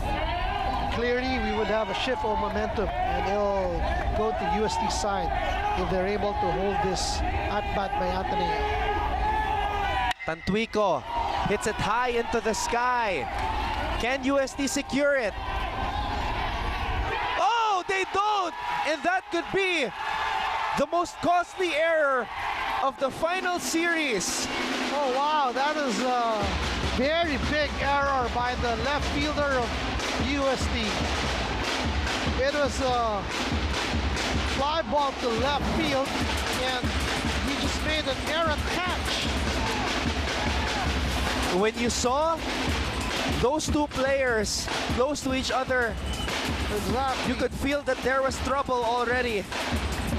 And Perez was unable to get to the right spot. That's a very big break that went to Ateneo's way out there. So dahil doon sa error ng left fielder, nakascore na naman ng 2 runs Ateneo.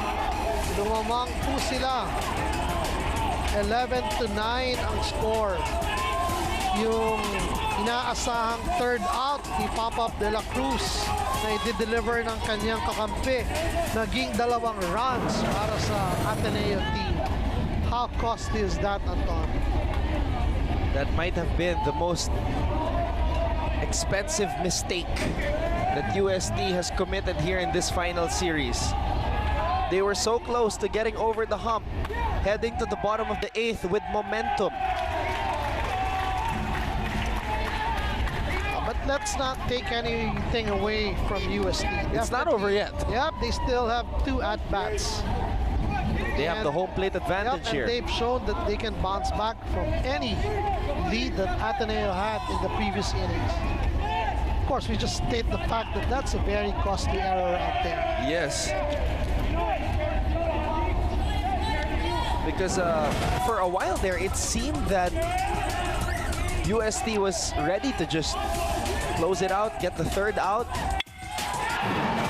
But another big hit here by Big hit. Ateneo. Andaya, the rookie, having his moment here in the finals. Okay, now we're seeing the championship experience being shown by the Ateneo batters right now. Although Andaya doesn't have that championship experience yet. He's a rookie. What is it about rookies in the finals, Coach? As I've said, it's very good that we're seeing these rookies really play well in their maiden year. That really just tells you how much more they'd be better in the succeeding seasons of the UAAP baseball tournament.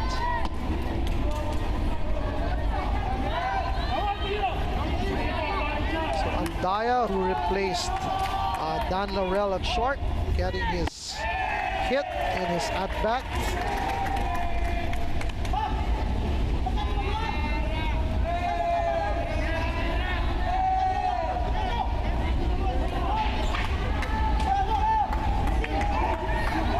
The lead is now back to the Ateneo team, 11-9 at the top of the 8th inning.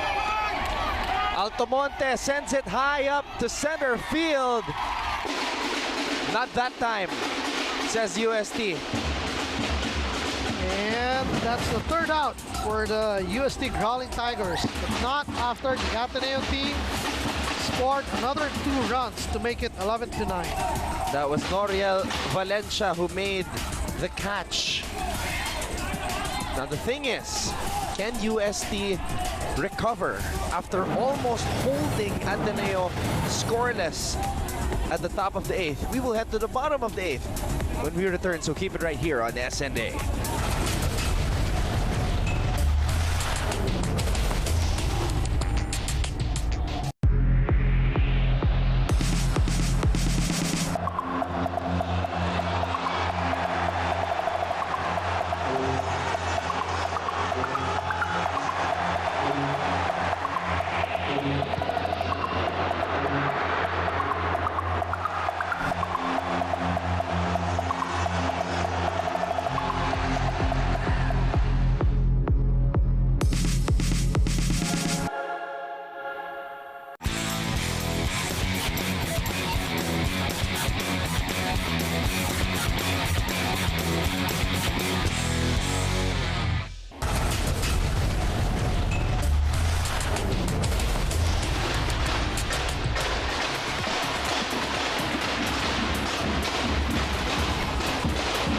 You're looking at James Redmond Fillard, who is warming up with Paulo Macasayat, but it will continue to be Dino Altamonte who will serve as the catcher for Ateneo. The Blue Babel Battalion cheering the Blue Eagles as they have reclaimed the lead after giving up 4 runs at the bottom of the 7th. Bottom of the 8th inning. Lamang na naman ang Ateneo ng 2 runs. Kita natin kung ang UST Growling Tigers ay makakabangon muli mula sa kanilang problematic situation. Nagawa ho nila ito nung nakalipas na inning, noong 7th inning. Lamang ho ng 4 runs ang Ateneo. Naitabla nila ito during their at-bat. Pagdating ng 8th inning, nakascore na naman ng 2 ang Ateneo team, naging 11-9. So makikita natin ngayon kung anong klaseng effort ang ipapamalas ng UST Growling Tigers. You can see the belief of Paulo Macasayat's teammates in him, coming over, encouraging him, probably telling him to bring us home. That's right. Every little thing counts right now, Anton. So each and everyone's support really helps out a lot for these players out there in the field. So first ball, first pitch, called a ball by the umpire.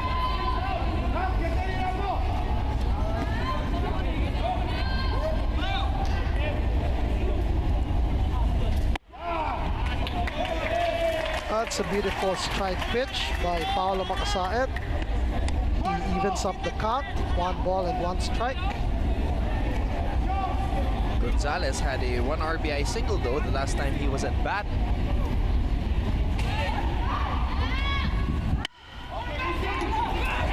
But he is going to get put out here at first.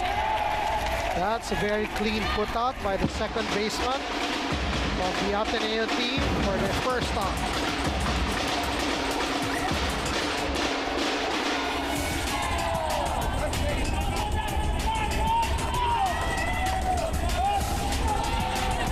Batting now for UST is their first base substitute first baseman, Mobiana.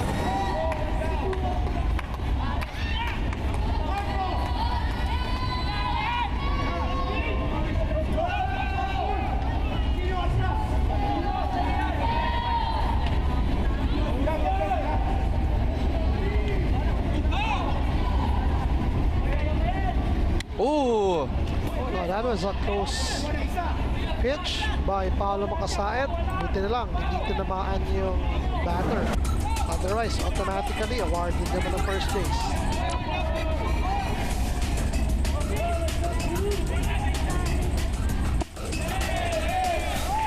Okay, this time he just caught that inside part of the plate. Evens up the count. 1 ball and 1 strike. 1 out. Maliana hitting for the UST Growling Tigers. And again, pitch very close to Laliana there. Another- And Altamonte has to settle down Macasayat here. Another low and inside pitch. So catcher Dino Altamonte just trying to calm down the nerves of Paulo Macasayat.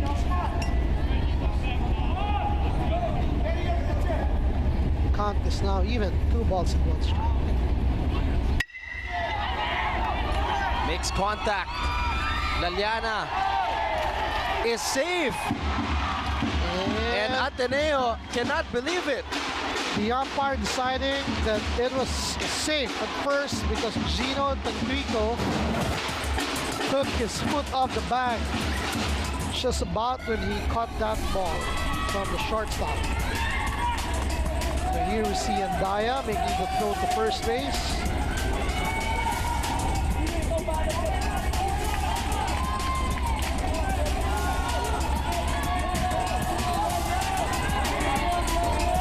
So we're seeing the replay in another angle right now.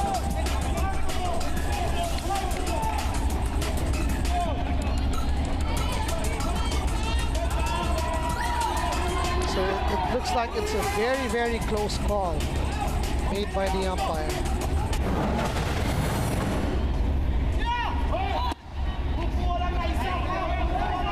So with 1 out, we now have the potential tying run on the plate for the UST Rolling Tigers team. And we've got Pedrasio at bat. 0 for 2 today, game number 2. That's a nice strike pitch by Paolo Macasaet. Bounces back with a 1-strike, 1-ball count.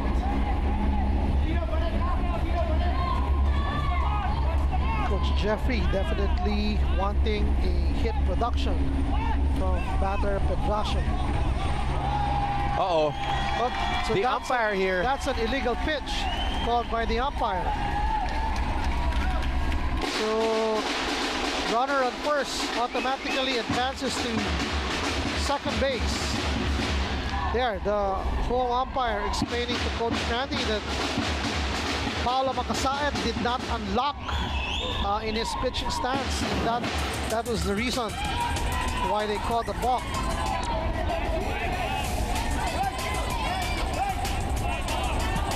So from there, he was committed already to make the throw, and he somehow did not unlock.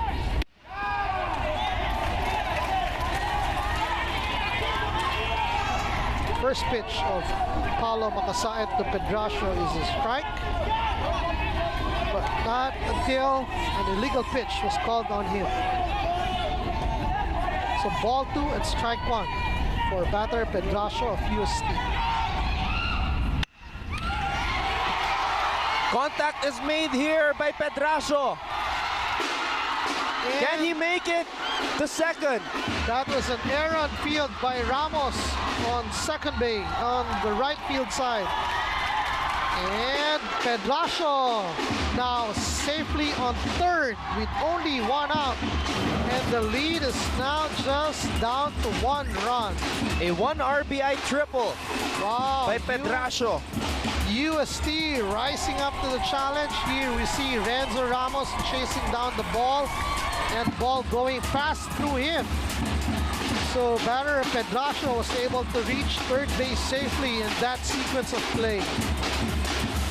Coach, we're seeing the importance of staying focused all throughout the game, because those lapses may be costly later on, and now UST with a chance here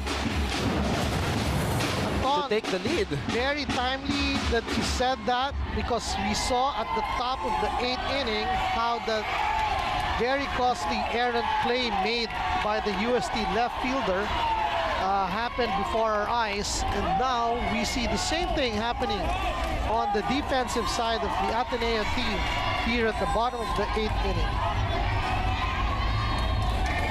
So the potential tying run is now, and that's another hit to tie the game at 11-all by And we are UST. tied. Wow. Wow, it is, Anton. That's a very good hit by first batter Noriel Valencia to the first base to tie the ball game at 11-all here at the bottom of the 8th inning. And just 1 out for Ateneo here at the bottom of the 8th, Coach. What a bizarre turn of events, Anton. Well, we've seen Ateneo melt down in the past, Coach. That's right. So very importantly now, I think, is for Ateneo to regain their focus, get the outs 1 at a time, and just to play really more focus and prevent any errors from happening during their turn on defense. And guess what? It's Ian Llaves' first appearance at bat, Coach. Wow, Coach Jeff really pulling all the tricks in his sleeve to be able to win this game 2 and tie the series of 1-all. The phrase, throwing everything, including the kitchen sink, has come into play here today for UST.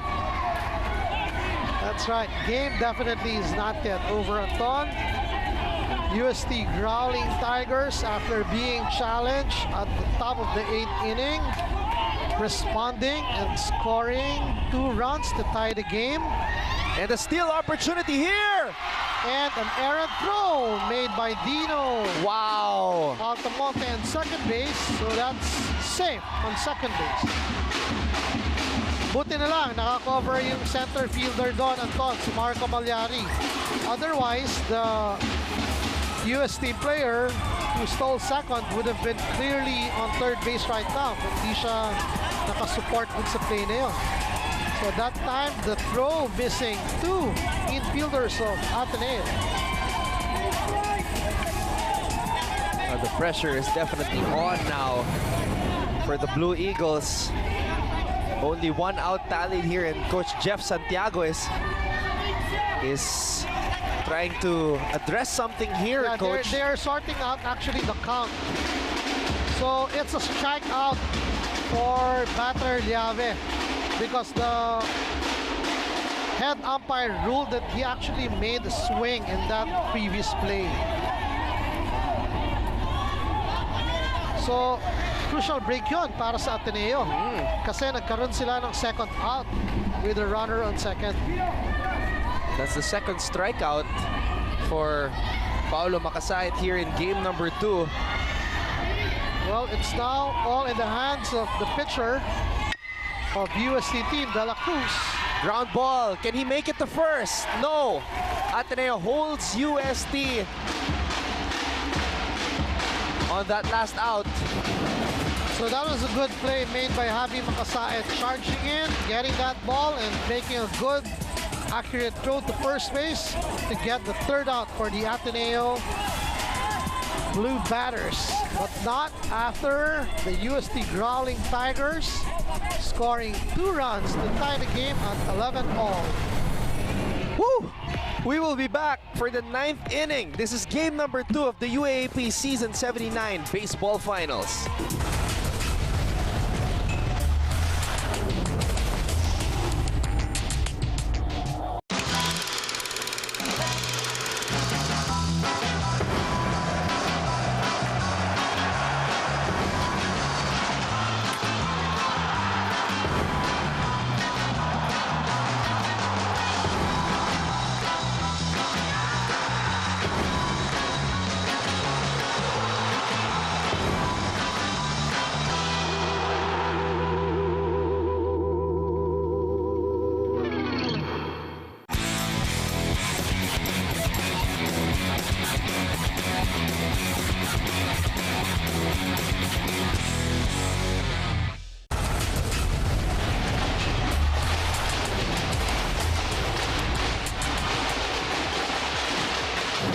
After 4 long hours, we are still here at the historic Rizal Memorial Baseball Stadium, where the game is tied in this best-of-3 final series between Ateneo and UST.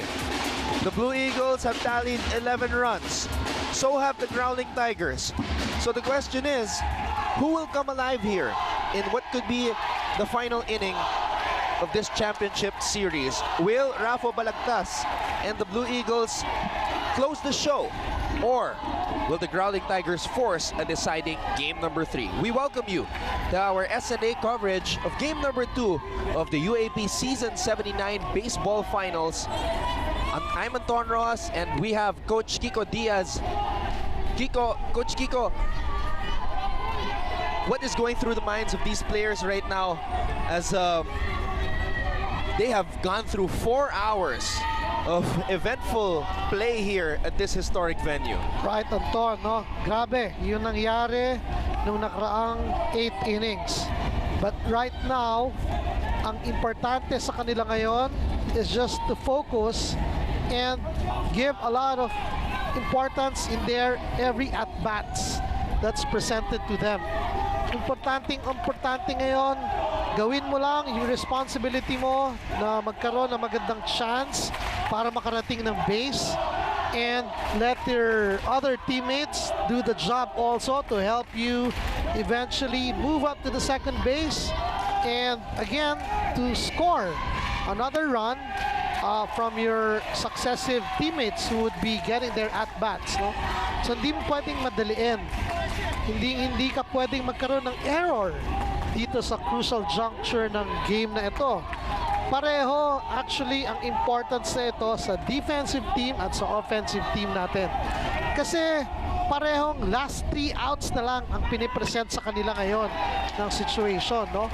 So, again, nasa top tayo ng 9th inning. Ateneo ang pumapalo. And we have Rafa Balagtas faced with this challenge to just reach a base in his at-bat. 1 ball, 1 strike is the count. That's another ball.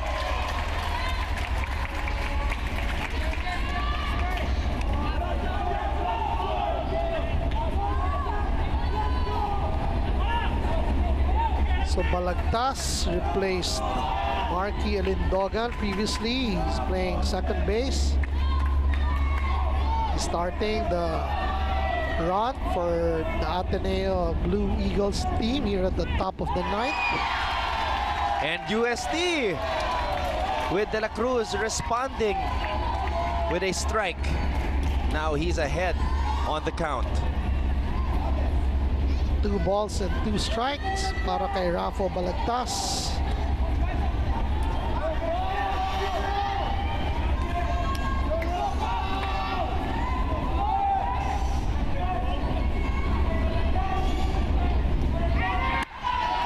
And that's a pitch way high and out.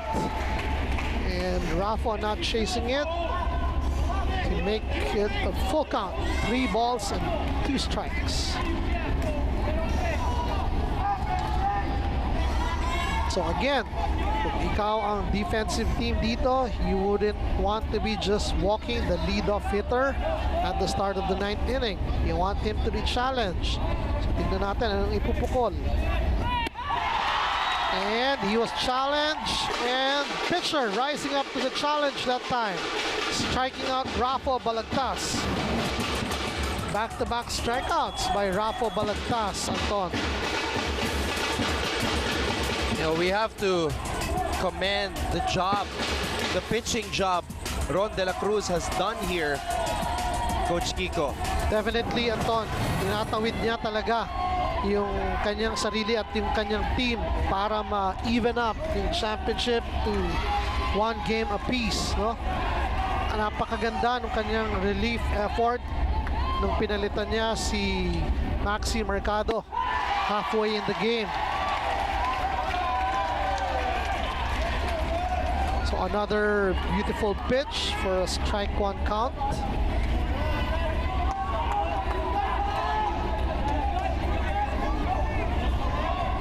De La Cruz is only a sophomore, Coach. That one goes upstairs.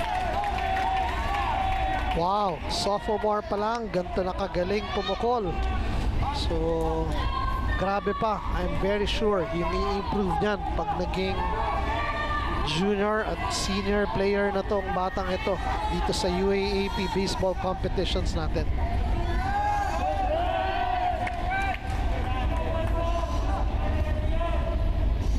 Here's the pitch.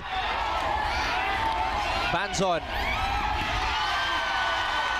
And he's out. He's tagged out. And that's a very good recovery play by Laliana at first base. That was a beautiful field by the third baseman, but he made an errant throw way off to the left side. Laliana catching it and tagging the base before the batter arrives. There you go. Good call by the umpire.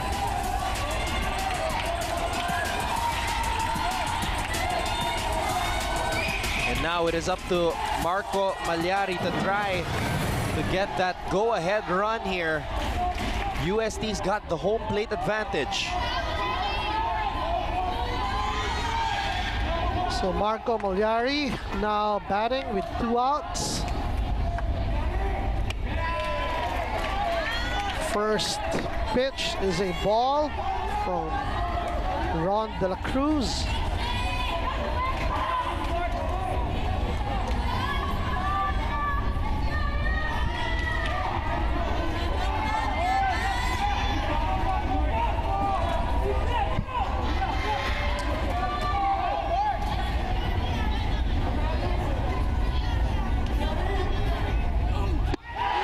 And that's a strike to the delight of the UST faithful. Beautiful pitching by Ron De La Cruz being shown to us. A very gritty and a very focused young pitcher from UST Growling Tigers.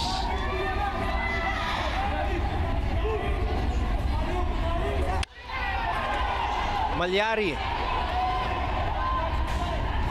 That one goes foul, but the third baseman of UST trying to track that one down still.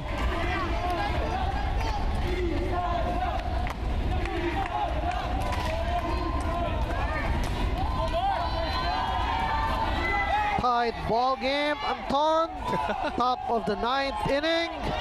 2 outs para sa defensive team na UST. And Marco Malyari, the number 2 hitter in the lineup for the Ateneo team, trying to reach on base and hoping to eventually score for their team. So mataas ang pitch. Tinawag na ball ng umpire. Ball 2, strike 2 ang count ni Marco Malyari.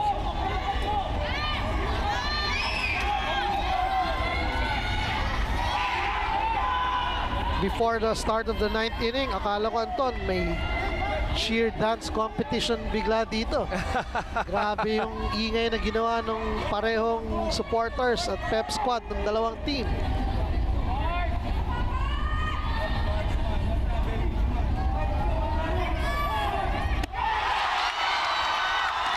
It's a strikeout. Doing it all for himself. Striking out Marco Malyari's pitcher Ron De La Cruz of UST for the 3rd out.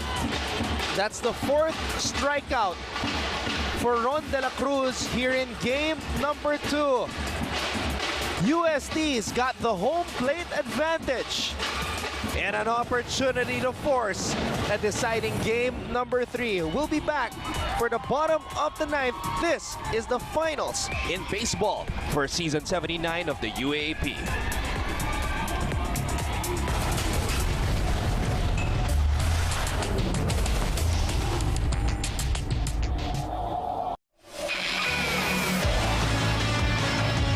Mobil One The Grid is the ultimate passport to the motorsport season. The show that goes behind the scenes at the biggest races on the calendar, talks to the greatest drivers from around the world, and looks at the technology behind success in racing. All this and more on Mobil One The Grid.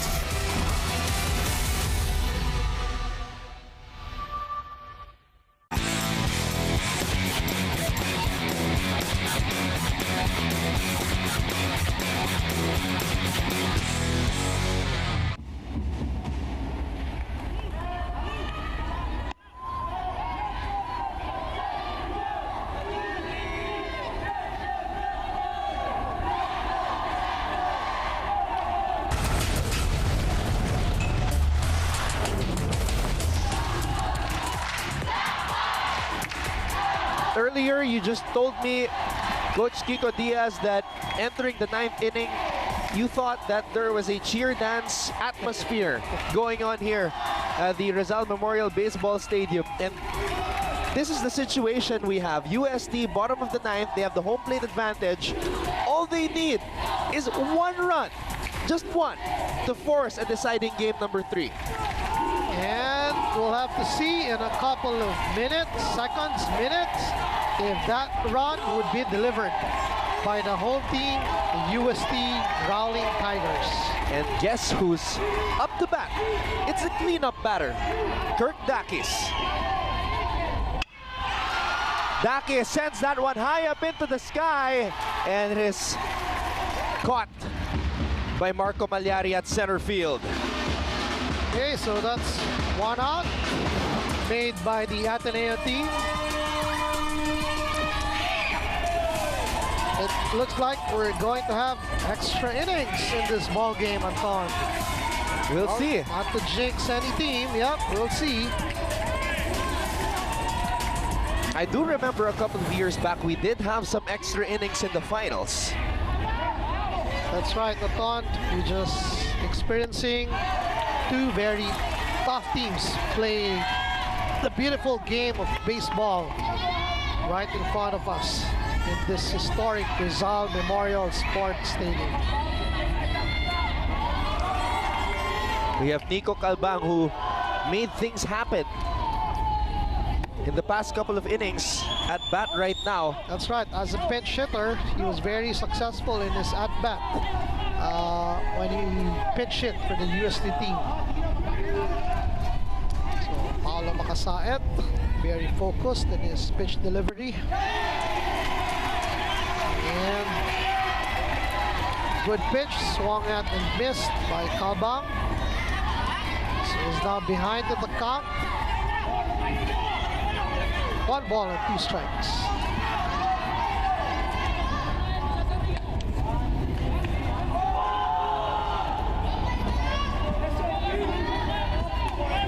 Last year's best pitcher, Paolo Makasaet.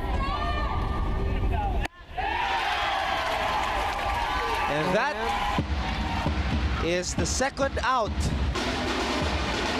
Equally tough on the mound for the Ateneo team is pitcher Paolo Makasaet. Second out via strikeout by Paolo Makasaet.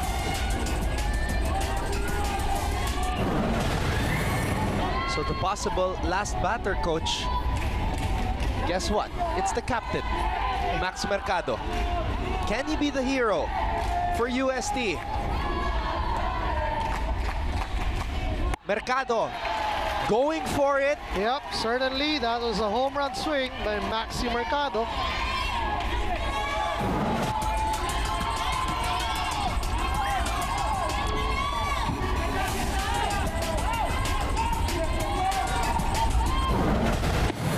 This time, he tries to see what Makasaet will do, but That is a nice breaking ball pitch by Makasaet to get the second strike against Maxi Mercado. Makasaet 1 strike away from getting another strikeout and sending this one into extra innings. What a game. It's been going on for 4 hours and 13 minutes now. What a game it is. We hope you guys are joining us and enjoying the action here on SNA. That looked like a strike. But the umpire says it's ball. Dino Altamonte almost jumping in protest for that ball called by the umpire. Paolo way ahead in the count. Ball 1 and strike 2. Mercado swings, it's a strikeout, and we will go to extra innings.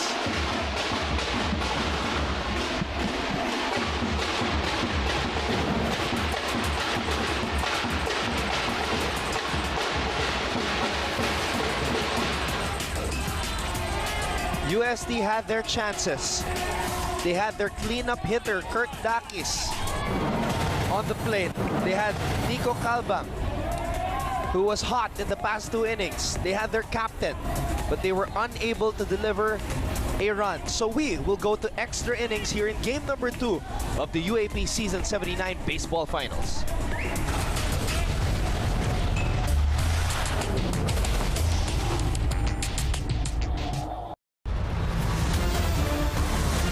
Isa na namang masaya at maaksyong season ng upfront at the UAAP ang dapat abangan ngayong volleyball season. Mag-defend ng title, mas mahirap yun kaysa yung ikaw yung challenger na kailangan mong pumunta dun sa taas. Tutukan ang mga bagong storya mula sa inyong mga paboritong atleta as they dare to dream. Samahan ninyo ako ngayong araw at bibisitahin natin ang ating featured UAAP player. Kailangan lumabas na po sa sarili kong shell. Nag-start ako maglaro ng volleyball noong grade 3 ako. Dare to inspire, Nandito ako ngayon sa 4th Bonifacio High School para magturo sa mga bata na volleyball. Hi, I'm Bea De Leon and ready na ako sagutin yung mga tanong. dare to win. Dana Disquitado to Rosel Baleton for the win. And dare to be the best ngayong season 79. Hi mga kapamilya, dito po tayo ngayon sa gym, obviously to work out. Alam niyo ba, ramdam na ramdam ang girl power dito. With your hosts, Janina, Bea, Janine, Mela, Kapamilya, masayang-masaya ang araw na ito. and Laura. Lahat ng yan mapapanood nyo dito lamang sa inyong official pre-game habit. Ang Upfront at the UAAP.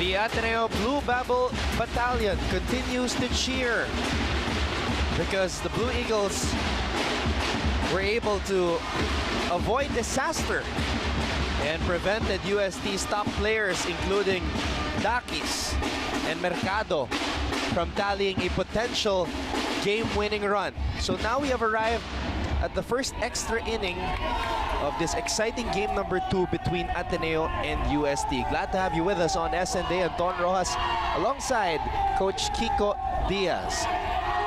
Hindi po kasya ang 9 innings para magkaroon ng winning team ngayong game 2 at kinakailangan na mag-extend all the way to the 10th inning para sa game 2 ng Season 79 Baseball Championships.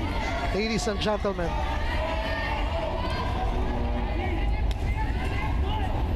Ron De La Cruz continues to pitch for UST. He has been pitching since the 5th inning. tremendous effort being shown to us by this young pitcher from UST, Ron De La Cruz. Certainly holding the fort for his coach, Coach Jeff Santiago, and keeping their hopes alive for a game 3 in this season 79 UAAP Baseball Championships. He quickly evens the count. 1 ball, 1 strike against third baseman of Ateneo, Javi Makasaet.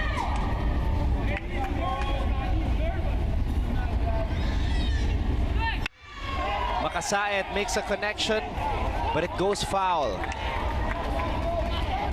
And that is a very quick decision made by the umpire. It was a foul ball. That was a good, solid hit by Javi Makasaet. So he goes back to the plate with a 1 ball and 2 strike count.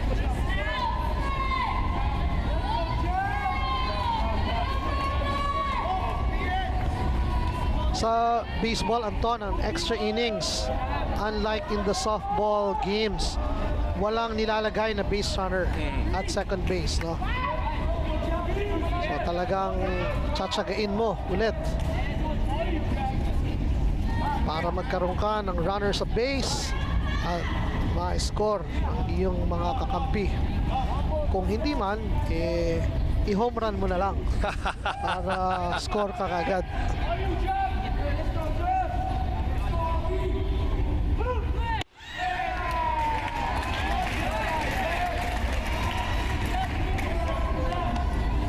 Ron De La Cruz throwing a very hard fastball that soars high, definitely showing us that he hasn't run out of steam with that fastball pitch. Now, the thing is, mas fresh si Paulo Makasait, who came in the 7th inning, coach. You're right there, Anton, no? But at this juncture, talagang kung sino ang may gustong manalo, siya ang mananalo.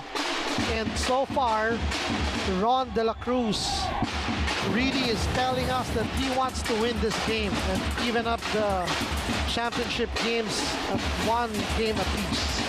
We do see the focus in the eyes of Ron De La Cruz as he gets the first out here in the first extra inning.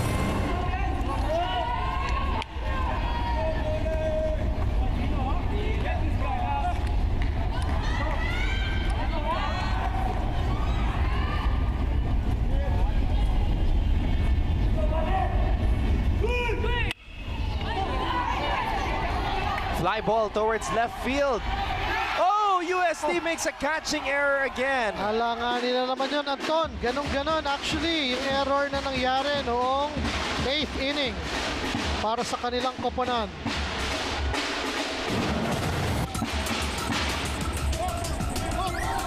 So, buhay na buhay ang chances ng Ateneo para makascore ulit sa inning na ito. At nabigyan na naman sila ng tsansa because of that error sa left field ng UST. That was Habana. Getting to first base after that fly ball towards left field.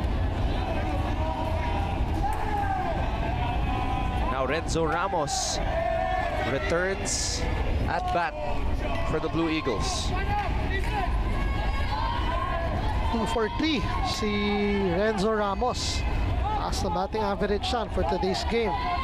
So, tingnan natin if he'll be able to deliver the much needed hit to be able to score the potential go-ahead run on first base. And that's his teammate Habana, the guy who replaced Ryan Hilario.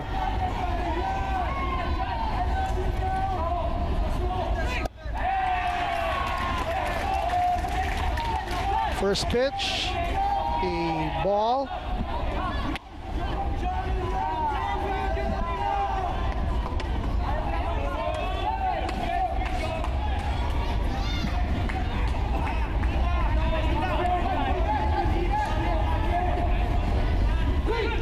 Ramos, fly ball towards center field. Looks like trouble. Oh! And trouble it is. Ball landing in front of a diving center fielder of UST. Ramos gets to first base safely and more importantly advances Habana to second base in his at-bat. Great dive, great effort. Yep. Actually, akala natin nga masasalo yung bolang yun, ano? And Noriel Valencia has done a great job there at center field, coach. So tignan mo, si Marco Malyari was actually caught in the middle, not wanting to run all the way to second base kasi kung nasalo yun, potential double play naman sila. Pero yun nga, sayang, napakaganda ng effort niya pero hit yon para kay Renzo Ramos. Habana also came in late for Ateneo in game number 1 and now he is there at second base for the Blue Eagles as Tantuico is at bat for Ateneo. Tantuico makes contact. Potential double play. Oh, that's a nice double play. Double play by USD. Converted That's by huge. UST to end the inning. That's a perfect double play executed by UST. A ground ball to shortstop, toss to second base making a good throw to first base. So it's a second to shortstop covering second base. And Marky Mercado, the team captain, making the hard throw to first for a converted double play. All right, USD will get another shot at forcing a game number 3. So don't go away. Keep it right here on SNA. We are into extra innings in game number 2 of the UAAP Season 79 Baseball Finals.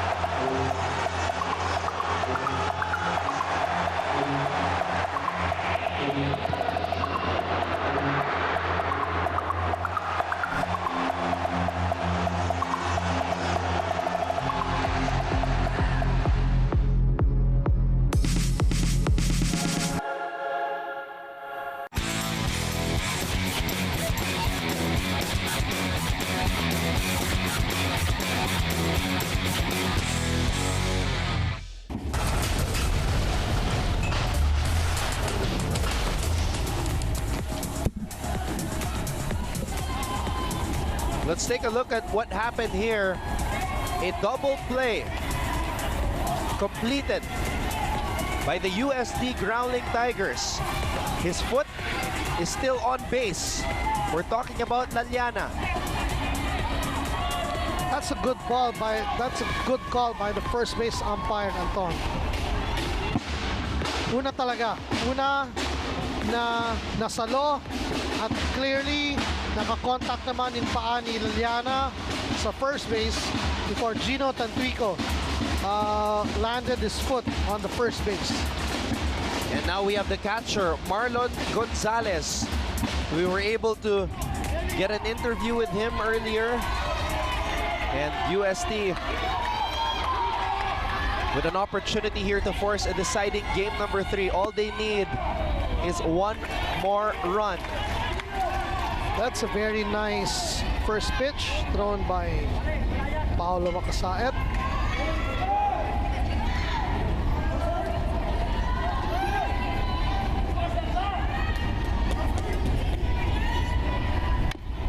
Gonzalez chases it. That is the second strike for Paolo Macasaet, Okay, coach.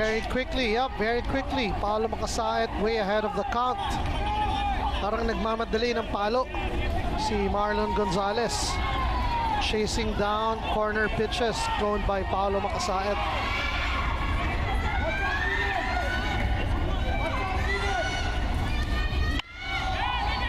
Gonzalez swings again.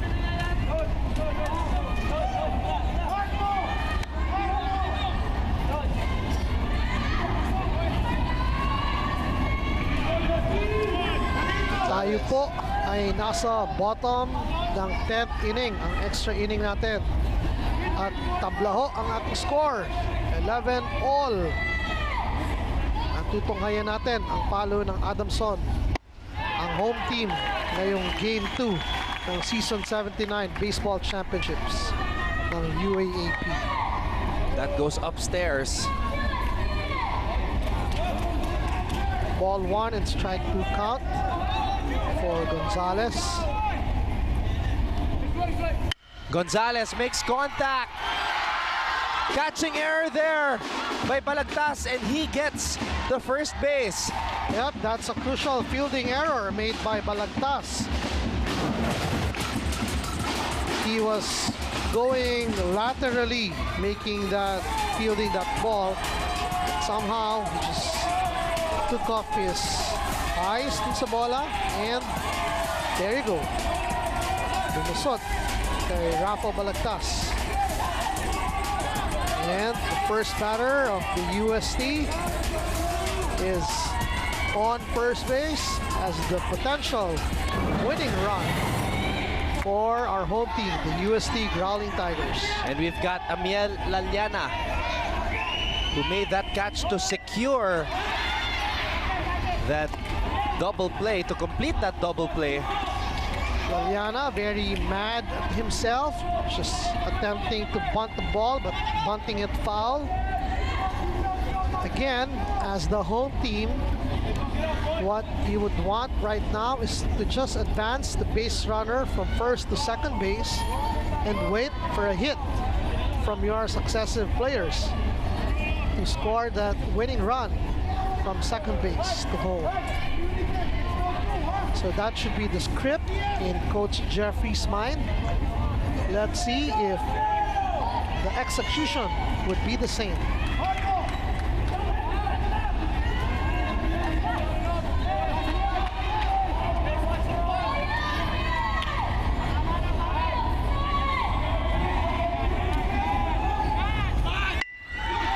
It's a bunt by Laliana.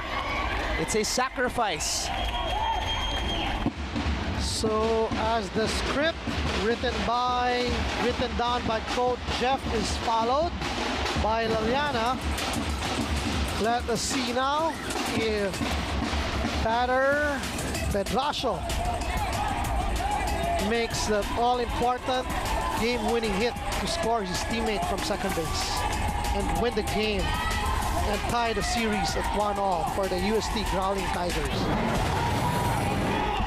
Pedracio is a rookie from USD High School. And what a moment for him if he's able to make the game-winning hit. He's got a runner at second base. Pedracio swings. He will get put out at first, but not before he got Gonzalez to advance the third. Okay, so that's a trade-off there. Pedracio giving himself out at first, and on a fielder's choice, Gonzalez advancing all the way to third base. The potential winning run for the UST Growling Tigers. A run extend the championship series to a game 3. Anton. Hang on to your seats, folks.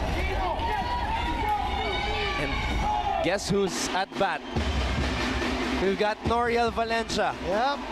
The lead-off batter for UST. So every UST player, coach, supporters are definitely praying that Noriel Valencia makes a successful hit to win the game for his team and extend the series to a game 3. I'll tell you what, he had a 1 RBI single the last time he was at bat, and it looks like... And because of that RBI single in his last at-bat, Ateneo is actually forcing a base on ball. Wow. So that is a very errant throw by Paulo Makasaya. Nakakatakot yun. Yep. Delikado yung ginawa niya ngayon. So this is an intentional walk play na ginagawa ng Ateneo. They would probably, if I'm correct, also intentionally walk the next batter to achieve a full base or bases loaded situation, and so that they would have a force out on all the bases. So it would be a more easier defensive play if the ball is just hit on the ground. But of course, we're just guessing here, and or it may be that they'll pitch against this batter, hoping to get the third out. So at the very least, they would just have a possible out situation both on second base and on first base. Now, at least dumami lang yung defensive options ng Ateneo noong nagkaroon ng runner on first. Immaterial na yung runner on third base, no? there we see program head Randy Deezer talking to his players here as they try to make one more defensive stop. But up next as bat is a player who is batting for the first time in the finals. A rookie from UST, Avery Vince Villalon. That's right. So Coach Jeff making true to his promise to pluck out a fresh hitter and hopefully delivers for his team. Actually does that. So a new pinch hitter, a rookie at that, in a situation to win it all for his team. Oh! And it's a hit by pitch ball by Paulo Makasaet. So that forces now he loads the bases because of that hit by pitch ball. And who do we have to bat now for UST? The guy who made it all for their team on the defense, their pitcher, Papap De La Cruz. I just got goosebumps as I saw number 28 move close to the plate. What a story this is going to be if he is able to send the Growling Tigers home, Coach. If he's able to do that, what a story this is going to be for the Growling Tigers. That's right, Anton. That's a story earmarked for a champion, Anton. So everyone is really shouting and cheering for their respective team here at the Rizal Memorial Stadium.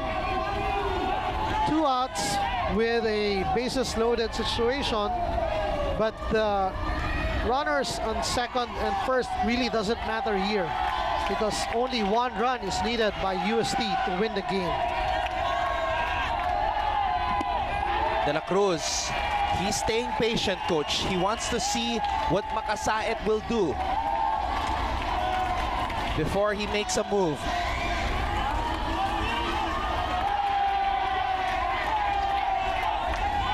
Ron De La Cruz playing mind games now with Makasaet. Oh, and wow. De La Cruz is he's playing mind games. Yep, well, with the Blue Eagles, coach. That was actually a fast ball by Dino Altamonte. Buti na lang, hindi lumayo yung bola. Otherwise, that would have been the winning run for UST. So, makikita natin dito sa replay, oh. It bounced off Dino Altamonte Smith. Good thing the ball wasn't that far. Otherwise, runner on third would have tried to steal home plate. Ateneo fans getting a mini heart attack there. Count, 2 balls, no strikes for UST player, pitcher, pop-up De La Cruz. De La Cruz swings, misses. That's a strike. De La Cruz looking to the heavens. Can UST complete this comeback and force a game number 3? A dream situation for this pitcher. 2 balls, De La Cruz. 2 balls and 1 strike. De La Cruz goes for it. And UST is unable to get the winning run. Yep, that's a good defensive play by Rafa Balagtas to get the 3rd out for Ateneo. So that was cleanly fielded by the second baseman, and he made a good toss to first baseman Gino Tantico to get the 3rd out for his team. Imagine if he dove much earlier, because he's a long guy. So close, but not quite. We will go to another inning in this epic game number 2 of the finals between Ateneo and UST in season 79 of the UAAP.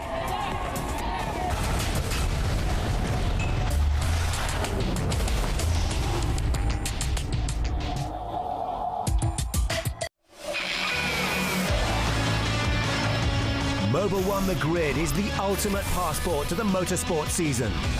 The show that goes behind the scenes at the biggest races on the calendar, talks to the greatest drivers from around the world, and looks at the technology behind success in racing. All this and more on Mobile One The Grid.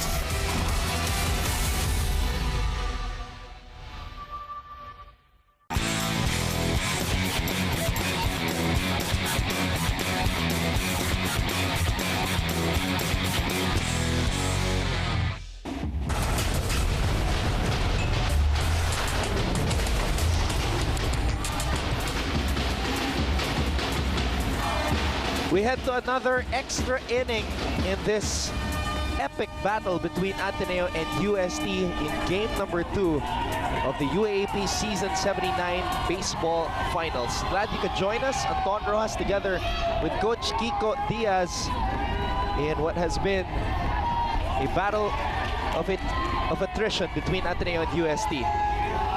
Sabi natin kanina, hindi kasya yung 9 innings para magkaroon ng panalo ngayong Game 2 ng Season 79 UAAP Baseball Finals. Mali tayo, Anton. Hindi pala kasya ang 10 innings para magkaroon ng mananalong koponan. So ngayon, narito na tayo sa 11th inning. Game is tied, 11 runs each for both Ateneo and UST. Ateneo given a new lease of life after UST failed to deliver at the bottom of the 10th inning. UST had 2 chances, but this 9th inning, they had their best batters up there, Dakis, in the 9th inning, and then at the 10th inning, it looked like, you know, that was a dream situation, perfect moment for UST, and De La Cruz might be running out of steam here, Coach. Might be, that's the word, Anton. You know, sinasabi natin kanina during the break, napaka-crucial nung opportunity na nabigay sa UST na parehong hindi nila nabigyan ng magandang ending. No? So, ang hirap ma-achieve yung ganong opportunity, and for you not to close it down is really very costly because you just don't give your opposing team another chance to be able to win it for themselves. But more importantly, you lost actually your golden opportunity to be able to get that second win and tie up the series.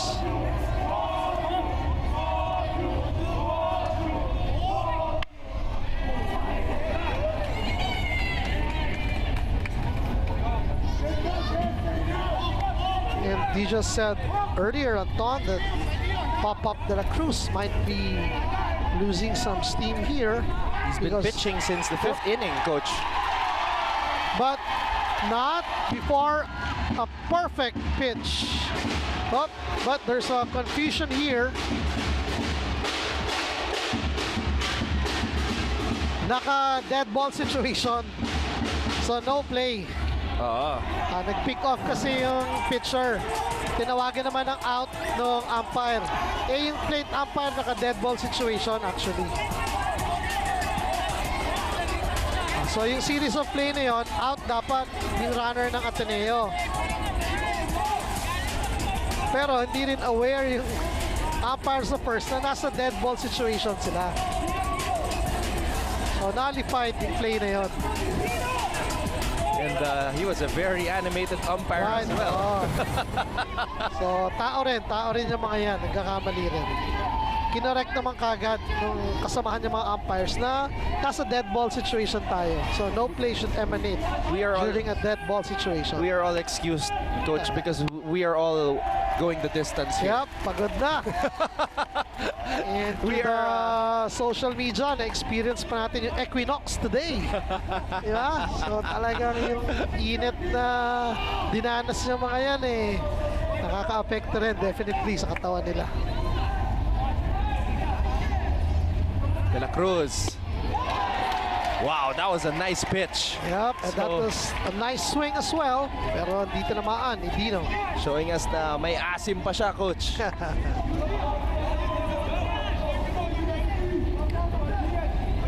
You have to tip your hat off to these athletes playing under the heat of the sun in these types of conditions, all for the glory of their respective schools. Oh, definitely, Anton.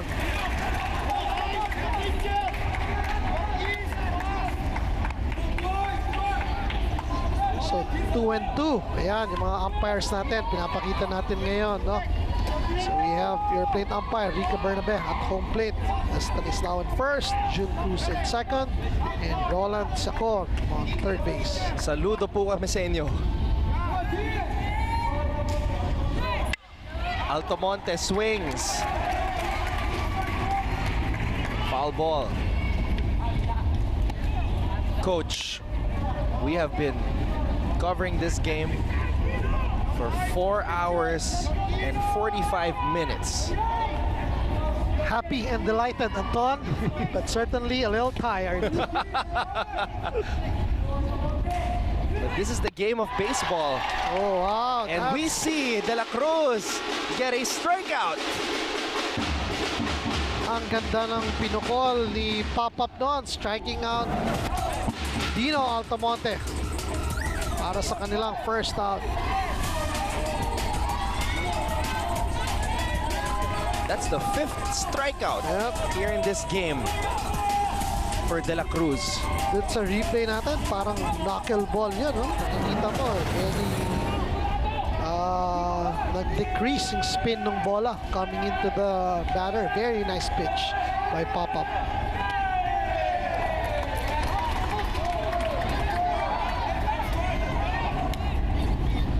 Pag ino-overthrow ni Pop-Up yung kanyang fastball, dun nababawasan yung control niya.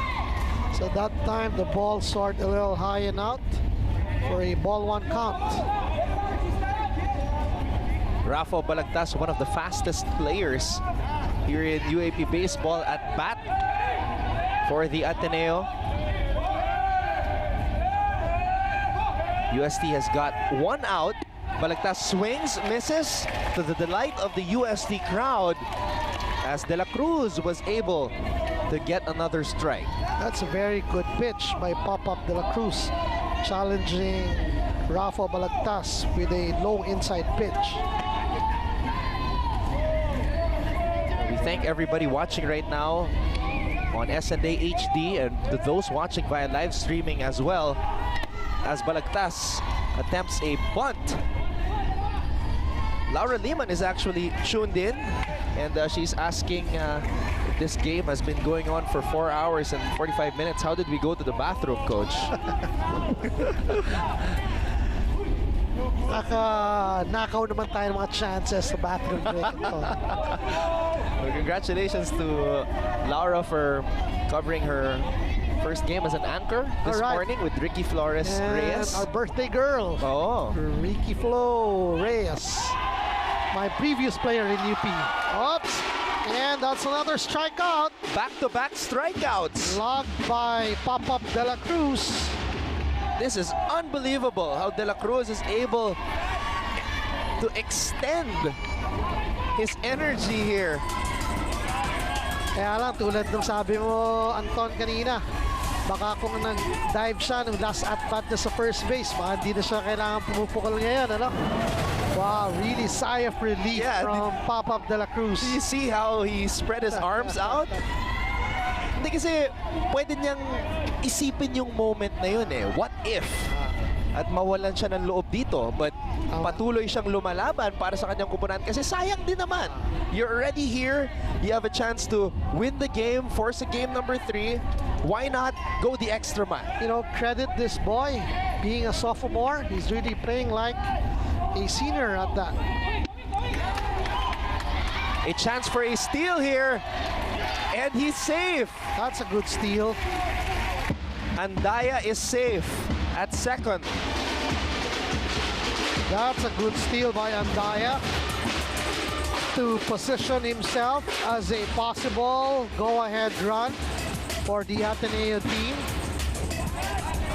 So now, a single is what is needed from Radito Banzon to deliver a possible go-ahead run for the Ateneo team. JP Manahan is also watching. He says he feels the intensity from where he is. Balagtas, or rather, excuse me, that was Radito Banzon. Radito Banzon. Radito Banzon is 1 for 5 in this ball game.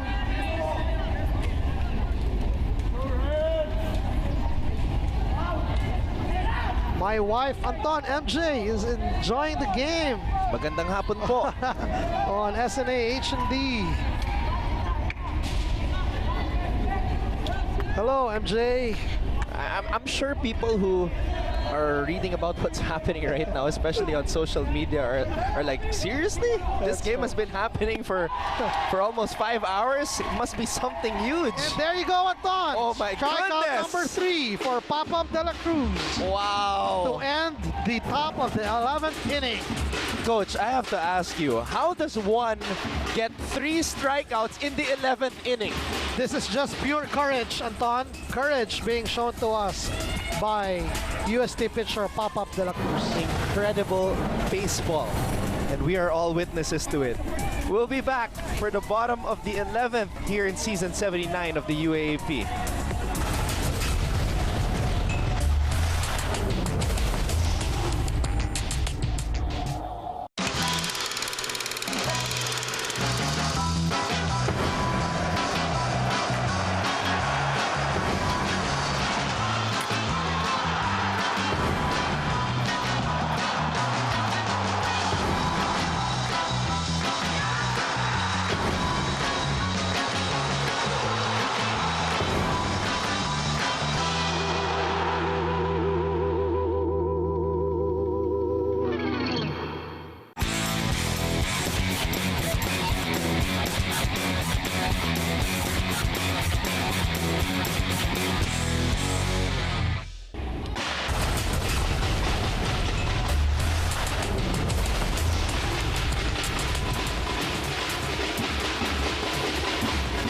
Look at these fans in blue.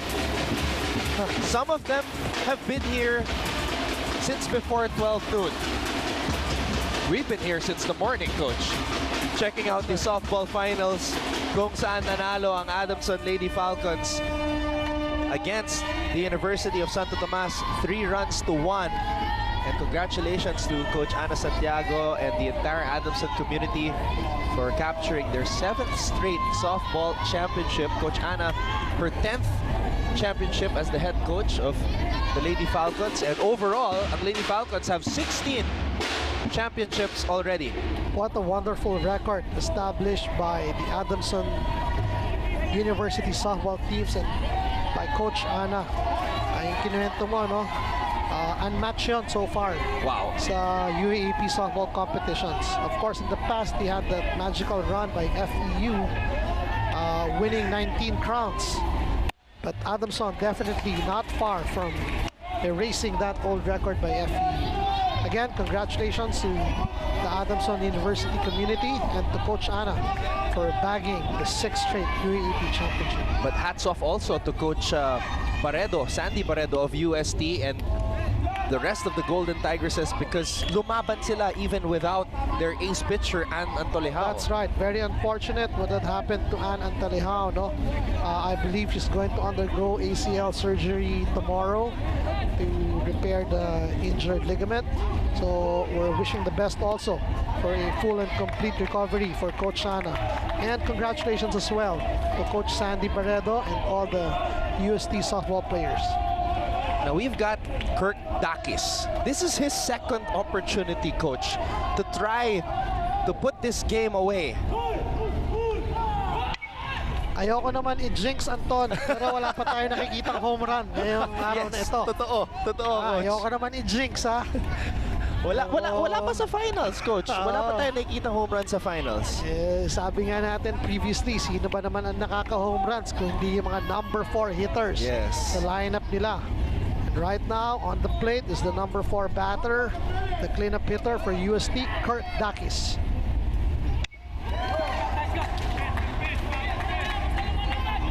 Nakaabang na yung mga UST players. Although there's one player sitting down and praying, but the rest are hoping to celebrate. Turo ni Father Desagon yan. Dasal-dasal din kayo during the crucial times. Ayan po. Ayan na, yung mga UST Rolling Tigers team. Strikeout! Pitch by Paolo Macasaet. Wow, what grit and determination being shown also by Paolo Macasaet on his turn at the mound para sa kanyang koponang Ateneo. That's his 3rd strikeout here in game number 2. 7th strikeout all in all here in the finals. You know, dun sa kaninang 9th inning, dalawang batters yung strikeout nyo to finish the inning. And it's Nico Calbang again. So these are the pinch hitters that worked wonders for Coach Jeffrey in the previous innings. So tingnan natin kung de-deliver pa rin nga yung kanyang mga magagaling na pinch hitters coming off the bench, being picked to help out the cause of their team. Oh. Okay, that was a wayward pitch thrown by Paolo Macasaet. Count now is ball 1 and strike 1.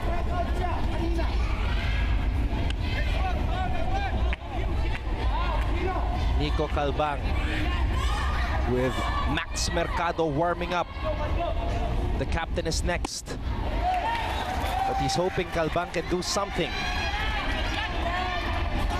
In as much, Anton, as we're saying one big swing and home run, mas effective pa rin actually sa situations na to yung isa-isa, one at a time. Just try to get to reach first base, let their teammates help you out, advance it to the next base, and then wait for that hit from the successive hitters. And that's what they did in the previous inning. Yun nga lang, hindi nila naitapos. That's right. Strikeout number 2 by Javi Makasaet here at the bottom of the 11th inning.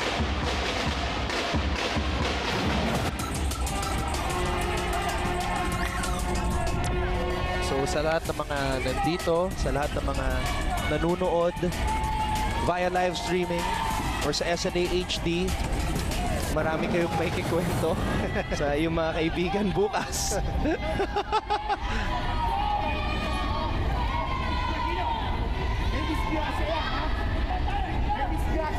Okay, batting now for UST is their team captain. Certainly trying his best to be able to extend the series to a game 3.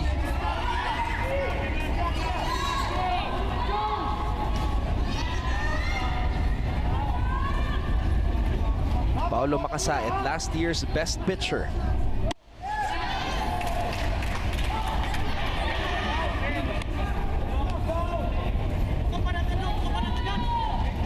Bottom of the 11th inning. 11 for Adamson, 11 runs for UST.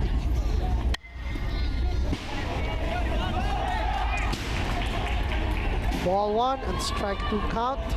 And the batter, team captain, Maxi Mercado from Tanawan, Batangas.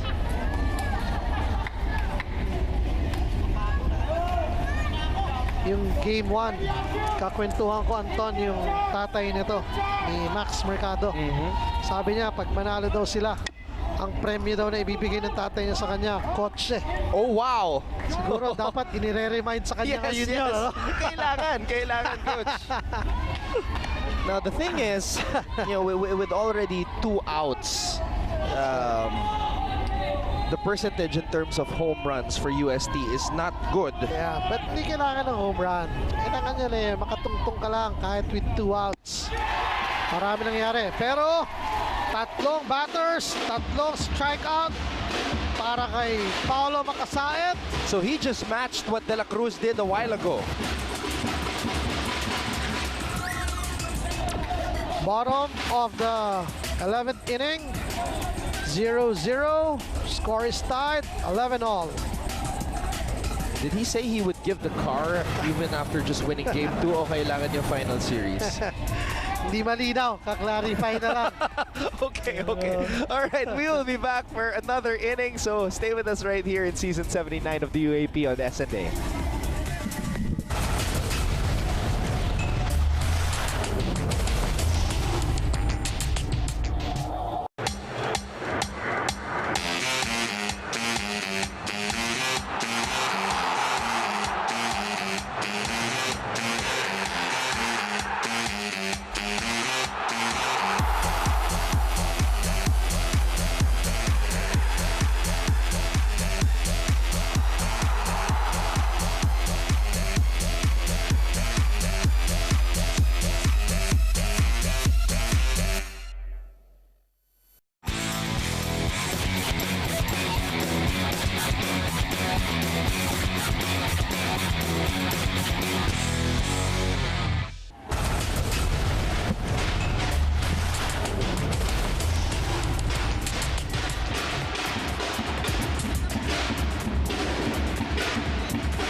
This is not a boxing match, although we are in the 12th inning, coach, of this slugfest between Ateneo and UST. It's a slugfest. It is, Anton. And right now, both teams being beaten black and blue by each other, but managing to stand up to fight another round. And we are glad to have you with us here on SND. Anton Rojas together with Coach Kiko Diaz. I'm getting some very interesting tweets right now. See, Kevin Estrada just asked, if the sun comes down,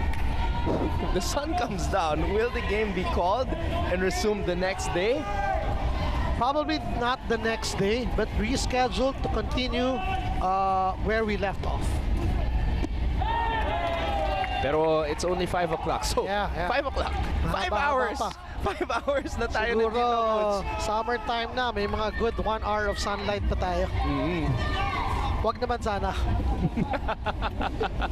We'll see on your screens now is Marco Malyari, batter number 2 for the Ateneo team, and that's a wonderful hit.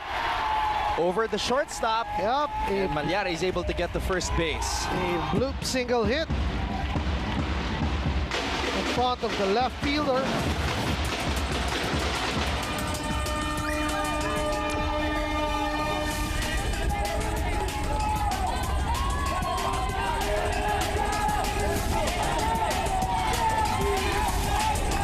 Okay, Anton, we just got a very nice trivia here.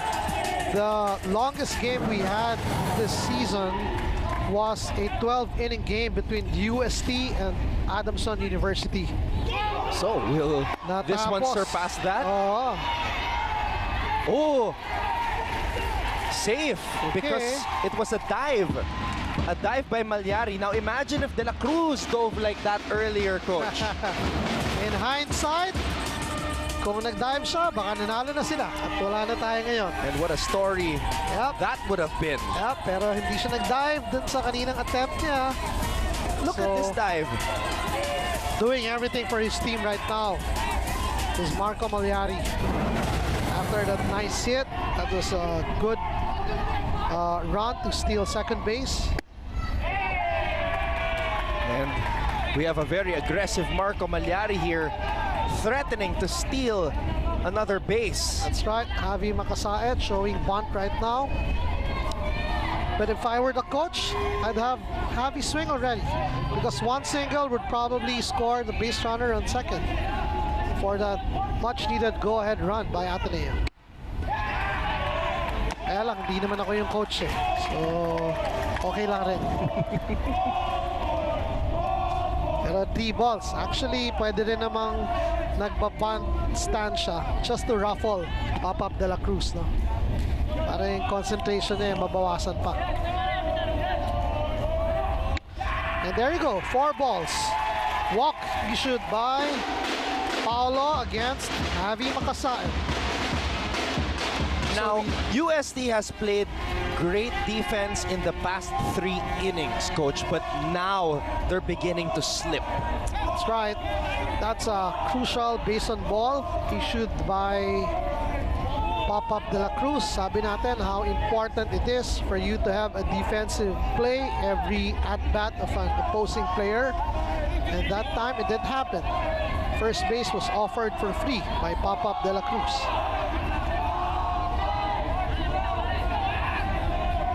Habana now hitting for the Ateneo team. And Ateneo just wants to get another run on the board here. Nakita natin si Habana.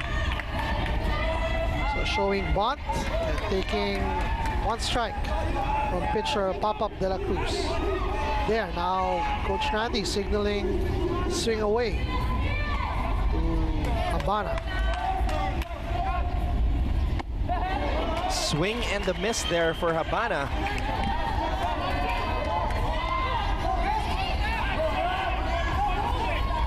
Uaap De La Cruz now way ahead of the pitch count. No balls and 2 strikes. But Ateneo has a wonderful scoring opportunity. The go-ahead run over at second base. Ball soaring a little high, called ball by the umpire. Pitch count now is ball 1 and strike 2.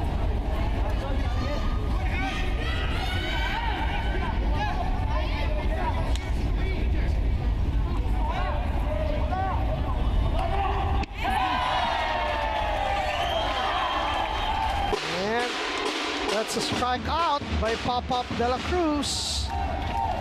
So again, showing tremendous courage to rise up to the challenge and strike out batter Habana to get the first out.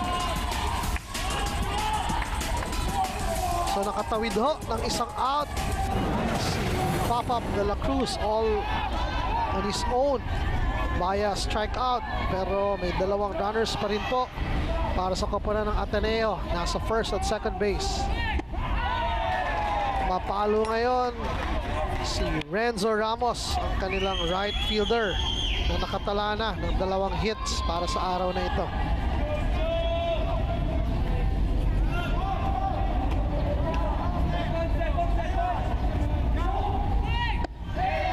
Ramos staying patient. So that's a slider pitch that soared a little high. Ball 1, strike 1 count.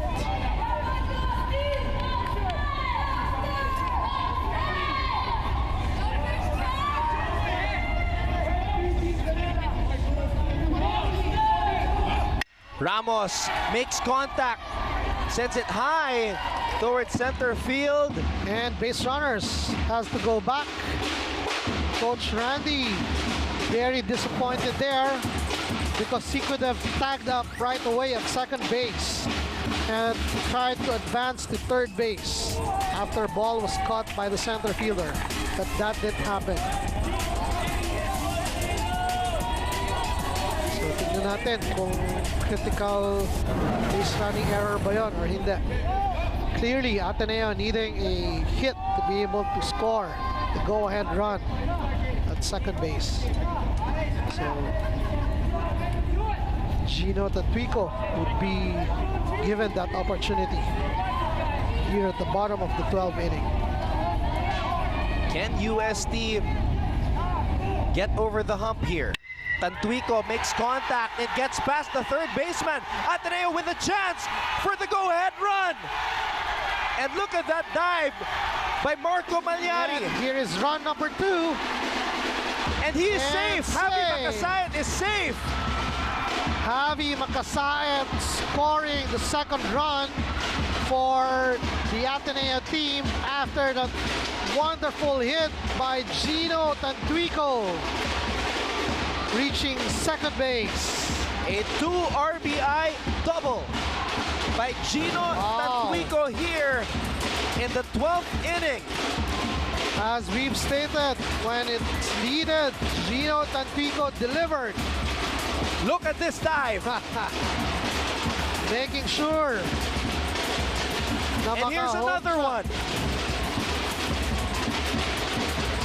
This is how Blue Eagles soar and fly on the baseball field. Soaring high, they did, Anton. 2 runs scored by the Ateneo team here at the top of the 12th inning. That is great hitting shown by Gino Tantuico.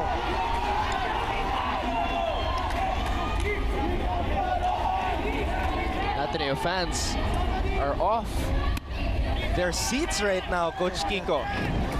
Well, they're sensing this is, something here. Yep. And clearly they have the lead now.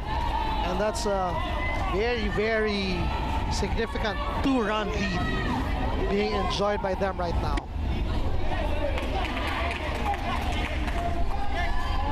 So Gino Tantuico proving to be or taking the role of a hero for their team, making that hit and scoring 2 teammates. Now, if you're USD, you can't get demoralized. You have to continue playing because that's what the home plate advantage is for. Tama ka, Anton, no? Definitely, they would have their chance to score, to tie, or even score more runs in the next inning. Pero kailangan muna makuha nila yung third out ngayong inning na to.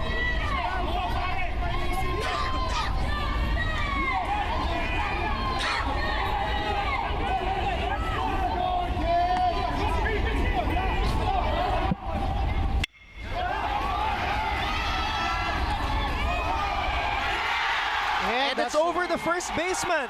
That's an errant throw by team captain Maxi Mercado from shortstop, Anton.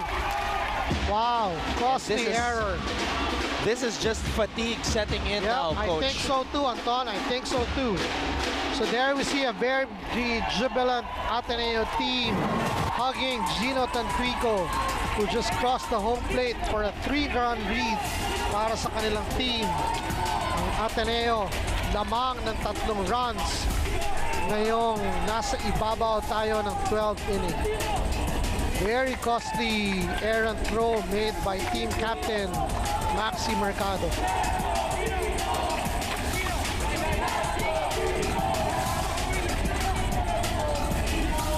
The Blue Eagles,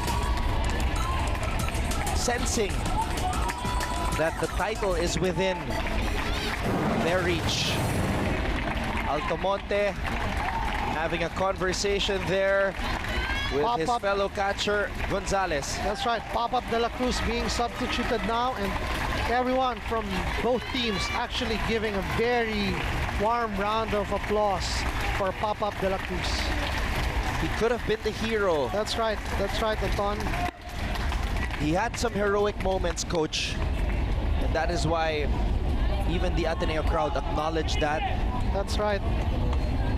Both the players and the supporters of Ateneo applauding when Pop-Up De La Cruz was substituted and walking on his way back to the dugout, received a very warm round of applause. Now we're back where we started here.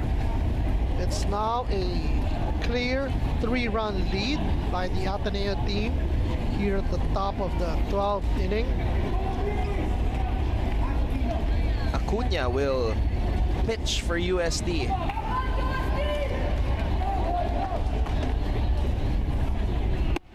So Acuna, another lefty pitcher.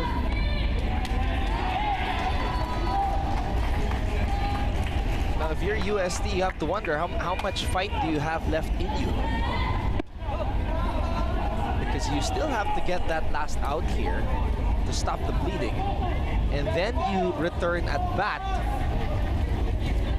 The past 3 innings, you had a chance to win the game, but were unable to do so. So, how much more fight do you have left in you? Ang hirap nga, Anton, actually, para sa UST, ano? Pero, we'll see, no? They have another at-bat at the bottom of the 12th inning. It certainly looked like the insurmountable and big lead by Ateneo, but we've seen how they rose up to the challenge in the previous innings. Hindi lang natin alam kung mauulit nila to, considering gano'n na sila kapagod ngayong stage na to ng laro. It's a 3-run lead for Ateneo. First pitch by the reliever pitcher, Acuna, soaring high for ball 1.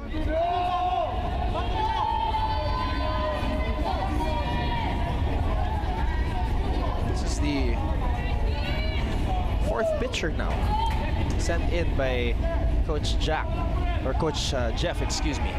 Yeah, pagod na rin si Anton. Pasensya na po. Si Jack yung pitcher. Jack Acuna. That's a grandchild of an RP Blue Girl player before, Delia Acuna. Altomonte makes contact. And finally, USD getting the 3rd out for the bottom of the 3rd inning. Bottom of the 12th inning. Not after giving up 3 runs to the Ateneo team.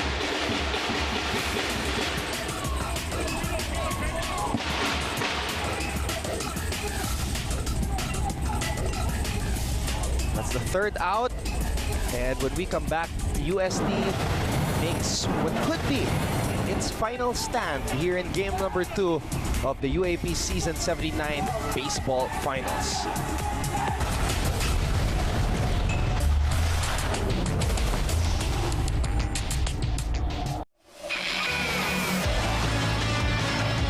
Mobil One The Grid is the ultimate passport to the motorsport season. The show that goes behind the scenes at the biggest races on the calendar, talks to the greatest drivers from around the world, and looks at the technology behind success in racing. All this and more on Mobil One The Grid.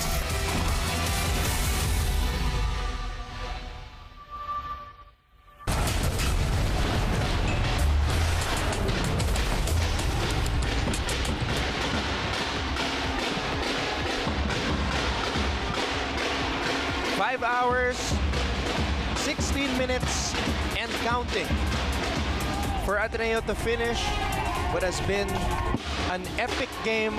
They need 3 more outs. 3 outs to go, Anton. At magwawagi na ang mga batang naka-asul.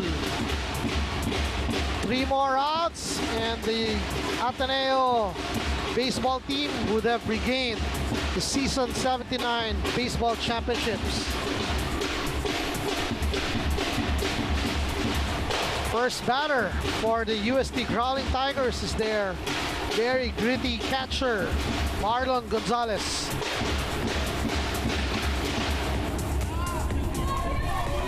Gonzalez's best moment came in the 6th inning with a 1 RBI single. Now, as I mentioned just a while ago, ang importante para sa UST, you can't be discouraged after running out of steam and giving up 3 runs to the opposing team. Tama ka doon, Anton. Pero kung matatandaan mo yung game 1 natin, malaki na yung lamang ng Ateneo. Binigyan ng chance si Coach Jeffrey yung ibang substitute player niya na mag-pinch it at pumalo, and they all delivered. So, ano bang malay natin? Baka ganun din ang mangyari ngayon. And as you say that, Coach, Marlon Gonzalez sends a line drive towards left field, right in between the center fielder and the left field. Wow, my goodness. Yun na, yung malay mo, nangyari na nga. So, tignan natin yan kung anong effort naman ang ipapamala sa atin ng kakampi ni Marlon. That's a very good at-bat by Marlon Gonzalez. That's a lead-off standing double. So we now have the first baseman of UST, Laliana, trying to help out the cause of their team and tie the series at 1-1 apiece. Nice pitch by Coach Paulo. I can hear from the sides Coach Randy shouting, "Wag raw intindihin yung base runner sa second." Tama yun. With the 3-run lead, all that they have to focus on is the batter. Get each and every batter that comes their way, even though if that player scores, Gonzalez scores, they would still have a clear 2-run advantage and win the game. There's Marlon Gonzalez, the catcher for UST. So in this situations, you would definitely want outs to be traded for runs, no? So Laliana given an opportunity to closen the gap doon sa 3-run lead ng Ateneo. Laliana makes another strong hit here. Oh boy. Back-to-back hits by UST, and the potential tying run is now on the plate for the UST Growling Tigers. What were you saying about the fat lady? Oh man, what a nice long ball game. Yeah, the sun is on its way down. The players have exhausted their fuel tanks, and Ateneo hasn't gotten any outs here yet. That's right. But the thing is, UST needs at least 3 runs. Well, the 3rd run is now on the plate, Anton. So definitely UST not out. Certainly done, but definitely not out of the game. This is Pedracio. Was he showing a bunt, Coach? Right. Well, probably just to ruffle the concentration of pitcher Paolo Macasayat. Again, if you were the UST coach, you would want now hits rather than outs.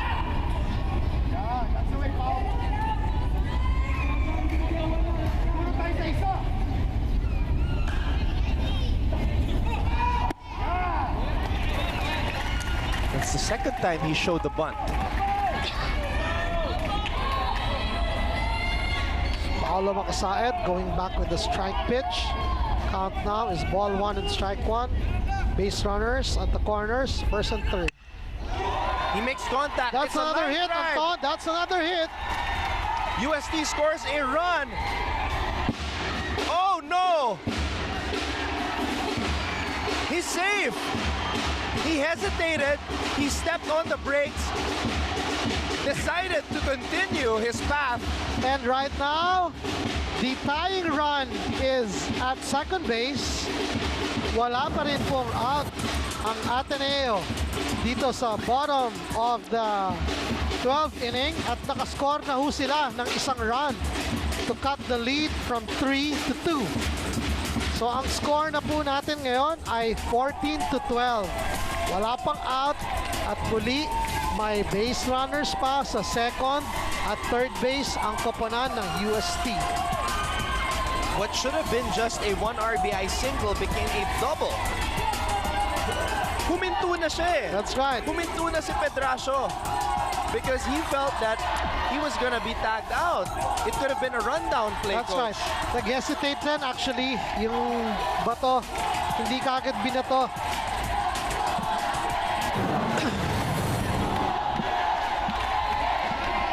How exciting can the game be, Anton? You know what? This is officially my longest single game coverage ever. And I'm loving it. I mean, Congratulations This for is- that wonderful feat, Anton. and I'm happy I have a guy as knowledgeable and as an authority in this field Wow. joining me in this coverage, this unforgettable coverage. And what a game this has been, Coach. Thank you, Anton. Parang sinasabi mo lang yun para mabawasan yung pagod natin, ha? But it works. Well, that was an errant throw by Paolo Macasaet. Buti, nasalo ni Dino Altamonte. Dino Altamonte actually caught it behind the batter of UST, and that's the lead-off hitter, Noriel Valencia. Uulitin po natin ang sitwasyon. Bottom of the 12th inning, 14-12. Wala pang out. Runners sa second at third. That's the second strike. Noriel Valencia. And look at the Laliana. He's just waiting to make that dash home. Parang hindi pa nangyari. Alam mo na, dive lead sa home yan eh. No? Aba, kailangan na. And Macasaet will take out Valencia at first base. Alright, that's an easy put out by Paolo Macasaet. Ground balls made to him. And makes a nice throw to first base for the first out for the Ateneo Blue Batters.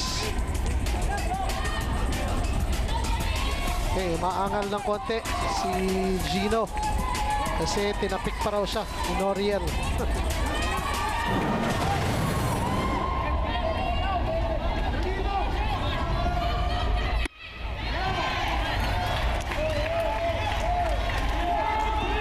And I think we have another pinch hitter for the UST team, Santiago.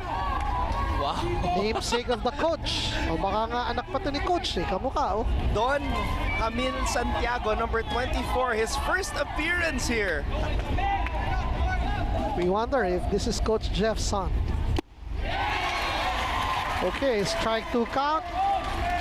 Amang si Paolo Macasaet sa kanyang count. No balls at strike 2.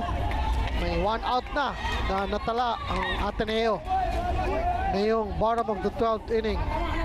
But not before UST was able to score 1 run and cut the lead to 2 runs. Score now is 14-12. Santiago is the 18th player Coach Jeff has called upon to bat in this game, Coach. Right. Well, again, proving true to what he said at the start of the game.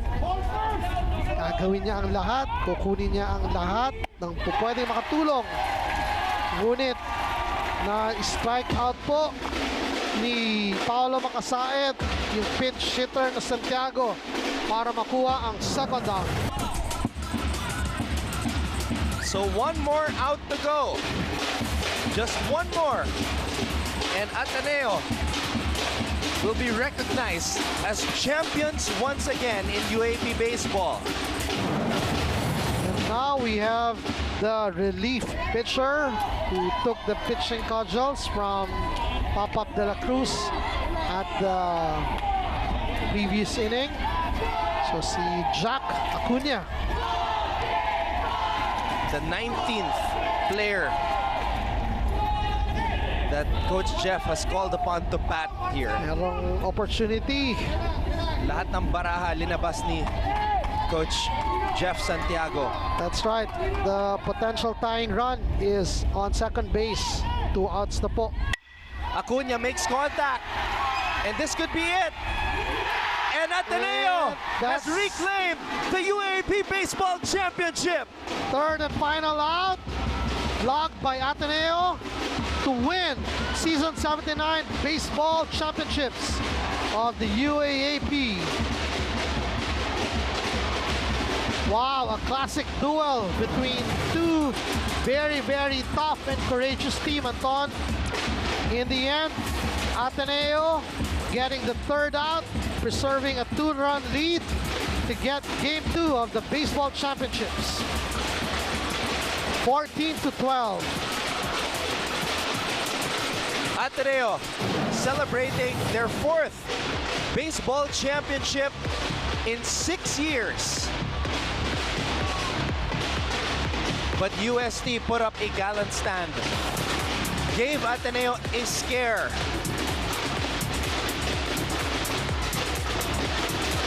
And program head Randy Deezer, in his 20th year, is able to guide his baseball team to another UAAP title. What an ending. Wow, what an ending it is. And here we see the very jubilant Ateneo team winning back Season 79 Baseball Championships. In a 5-hour and 27-minute game number 2. And we thank you all for joining us here on SN Day and wherever you are watching this game via live stream on sports.abs-cbn.com. Maraming salamat po. Ateneo finally prevailing over UST in an epic duel in game number 2 here at the historic Rizal Memorial Baseball Stadium. 14 runs to 12 is our final tally. We will be back for the official awarding ceremony. Don't go away.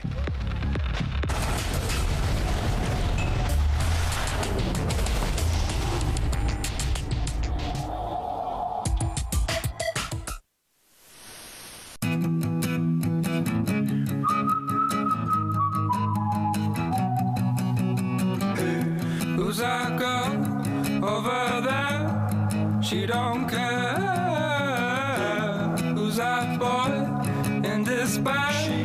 She don't care. Where's that love?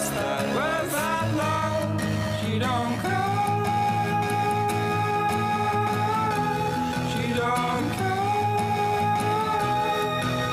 Don't ask me what I do.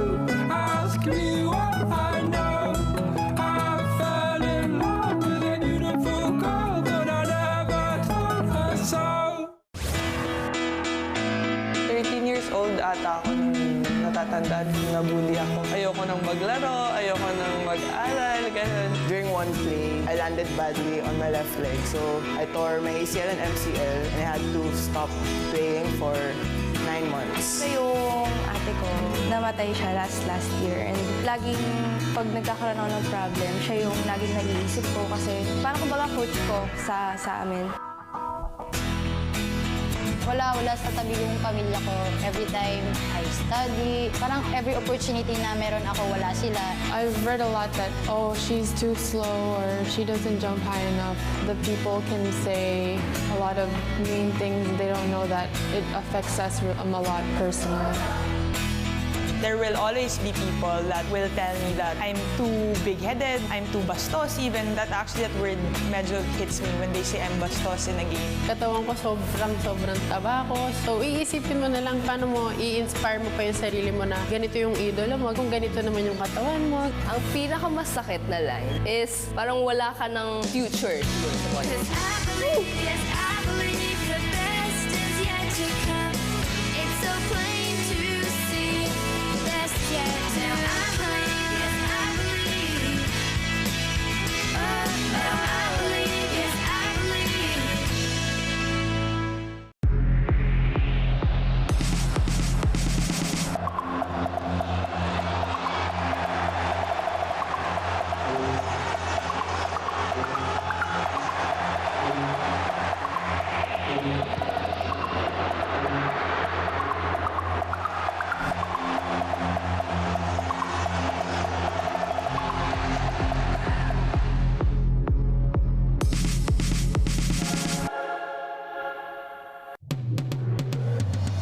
Espejo makes amends immediately.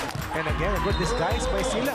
Oh, wow. And there's Blake Delor. What a deliver. Sabacon scores strong hit. Ateneo on a roll here. Quick play.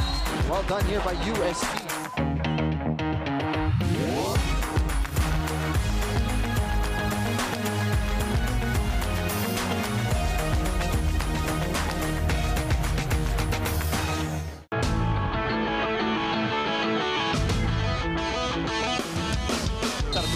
Down the line. Ito, napapalakpak si Coach Dominic. But Buena again. Cross-court hit. And they find the corner as well. Beautiful timing there. Luis Domago. But this guy can really jump. Oh, wow. Nice attack from Intal.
We are back here inside the historic Rizal Memorial Baseball Stadium as we begin the official awarding ceremony of what has been an epic UAAP baseball season.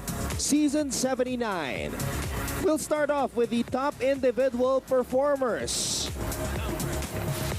I'd like to call on UAP board members, Mr. Emmanuel Calanog of De La Salle University, Emmanuel Fernandez from Ateneo de Manila University, and Erica D of Ateneo de Manila University as well. Our board members for the UAAP to award our top individual performers for baseball for UAAP Season 79.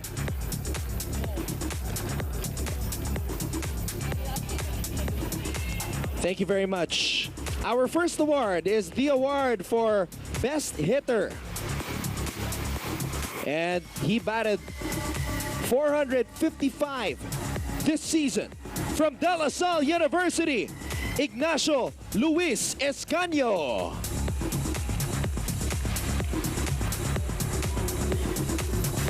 And receiving the award for Ignacio is his mother, Kathy Escaño, and his sister, Natalia. Receiving the Best Hitter Award for Ignacio Luis Escaño, our best hitter for Season 79 of the UAAP Baseball Tournament. The next award is the award for Best Slugger, and it is also from De La Salle University, Ignacio Luis Escaño. And congratulations to his mom, Kathy, and his sister, Natalia, for receiving the award for Best Slugger. Our next award is the award for most home runs, and we have two awardees because these two players tallied 3 home runs each for season 79. From De La Salle University, Ignacio Luis Escaño receiving another award, the award for most home runs. Thank you once again to his mother Kathy and his sister Natalia for being here to receive Ignacio's awards. The other awardee for most home runs from Adamson University, Jerome Jensen.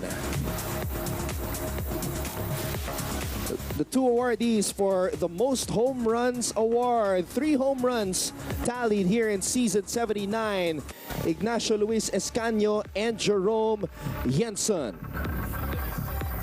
The next award is the award for most RBIs, and this player tallied 14 RBIs here in season 79 from De La Salle University, Ignacio Luis Escaño. This is the 4th trophy for Ignacio Luis Escaño. Moving on to our next award, it is the award for most stolen bases, with 5 stolen bases for season 79. Also from De La Salle University, Paulo Salud. Paulo Salud is not here, but he is the winner for the Most Stolen Bases Award. Our next award is the award for Best Pitcher for season 79. And the winner is from Adamson University, our best pitcher, Jerome Jensen.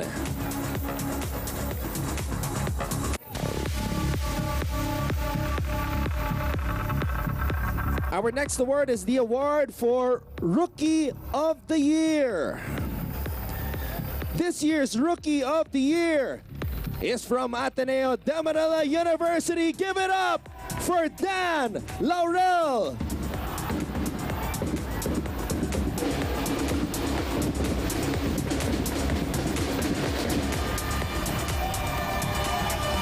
Our Rookie of the Year, Dan Laurel from Ateneo de Manila University. Congratulations, Dan.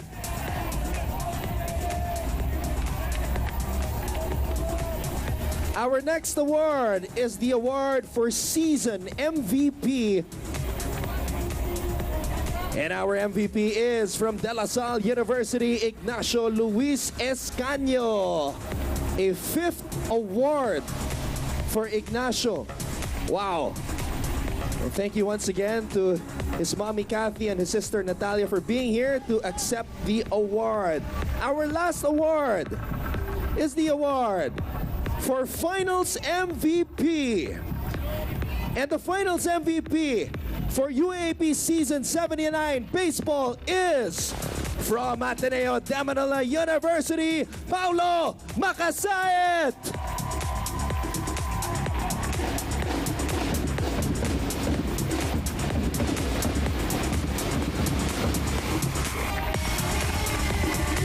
Last year's best pitcher is now this year's Finals MVP.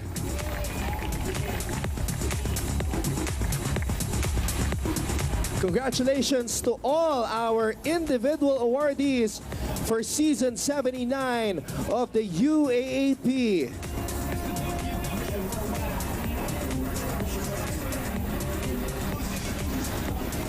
Now we move on to our team awards. Our second runner-up, last year's UAP champion, De La Salle University. Mr. Emmanuel Calanog is receiving the second runner-up trophy on behalf of the De La Salle University Green Archers. Congratulations to DLSU. Our first runner-up, they put up a gallant stand here in the finals. Palakpakan po natin ang University of Santo Tomas.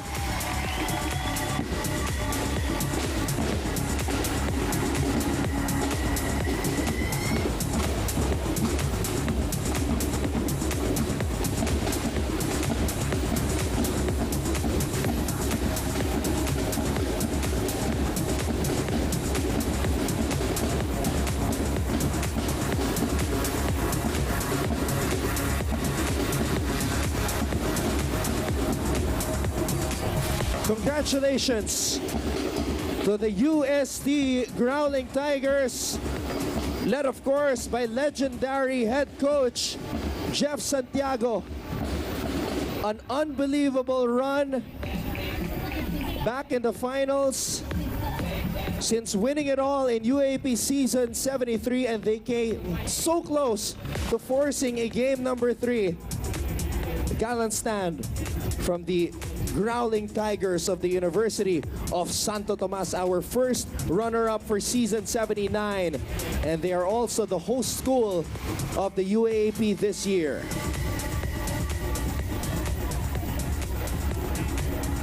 Once again, our first runner-up for UAP season 79 baseball, the University of Santo Tomas.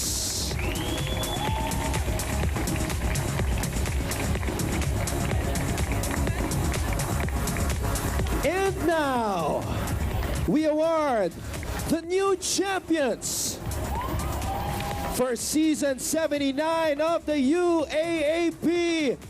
They are back on top. Ateneo de Manila University.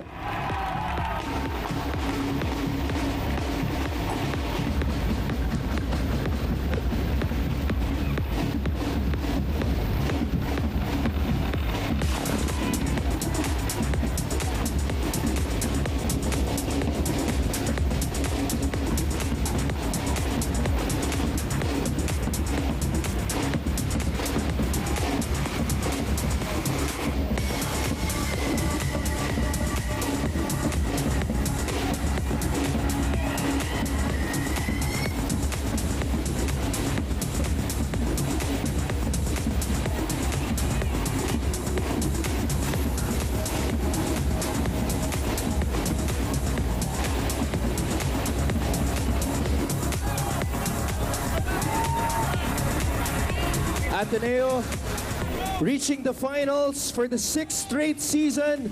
This is their 4th championship during that span of time. The most dominant baseball program in the current decade, Ateneo de Manila University.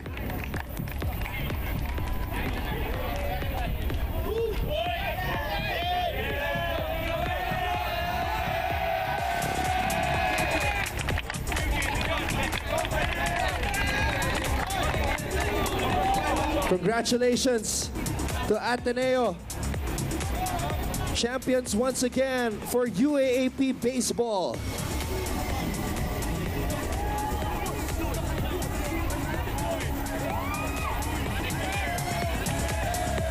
All right, we will be back right here on SNA to talk to a couple of key members of the new UAAP Baseball Championship squad, Ateneo de Manila University.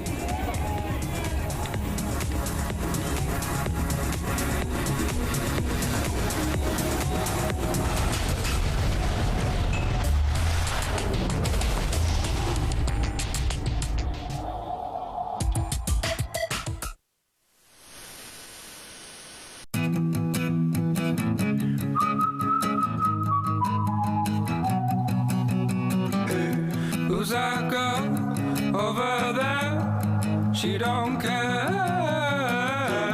Who's that boy in this band? She don't care. Where's that love? Where's that love? She don't care. She don't care. Don't ask me what I do. Ask me what I know. I fell in love with a beautiful girl, but I never told her so.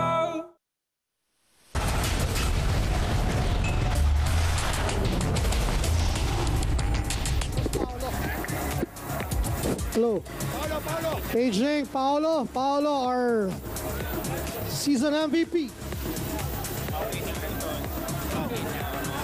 All right, we are here right now with program head Randy Desir of Ateneo de Manila University. First of all, Coach, congratulations. This is your 20th year as the program head for Ateneo. How does it feel that 2 decades in, you have delivered another championship for Ateneo? I'm getting old. No. Pero the kids deserve it. Kudos sa UST. Kay Coach Jeff, ang galing nyo. Everybody expecting na makukuha namin pero I don't think so. After that first game, I know after getting that championship experience, I know they're there. Coach, in innings 9 to 11, nagkaroon ng chance ang UST to win the game. What was going through your mind? Ano ang sinabi mo sa mga players mo? And they were able to prevent UST from tallying the potential game-winning run. Ay, ang ano ko lang sa kanila is that yung composure nila. We've been here for 6 years. For 6 straight years, nasa championship sila. I think that is the one that helped them most. So they were there. They want to win. They fight. And even Paolo, ang hiningin namin kay Paolo just pitch, tutulungan ka ng runs. And everybody delivered. Coach, I'm sure you have a lot of people to thank being that Ateneo is back on top of the baseball world in the UAP. Maraming salamat for the Ateneo community, Ateneo management, si M, si Father, lahat ng suporta ng Ateneo. They're giving me the luxury of getting my players, training my players, the needs of the team. Maraming salamat. Pero sa lahat, Joy, thank you. Sir Nonong, thank you for a well-run tournament. Maraming salamat, Lasal. Thank you very much. And Ateneo, thank you very much. Thank you. Our program head for Ateneo, Randy Desir. Ngayon naman po, on my right is last year's best pitcher and this year's MVP, Paolo Makasaet. Tinanong kanina ni Anton kay Coach Randy, anong ginawa ninyo during those crucial times?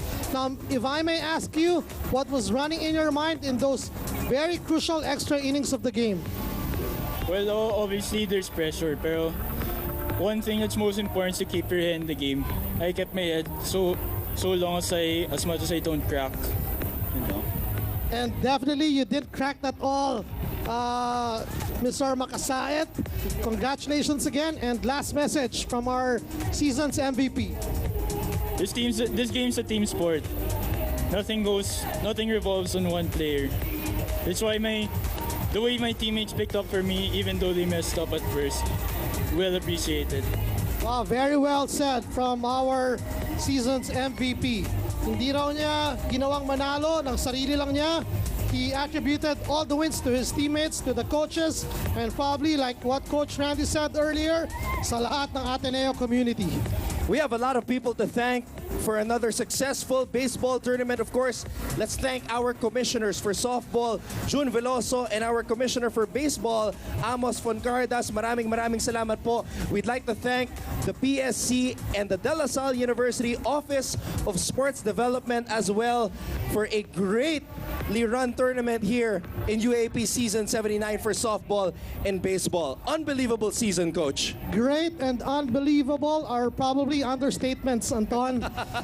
We're just really so much looking forward to what season 80 would bring us.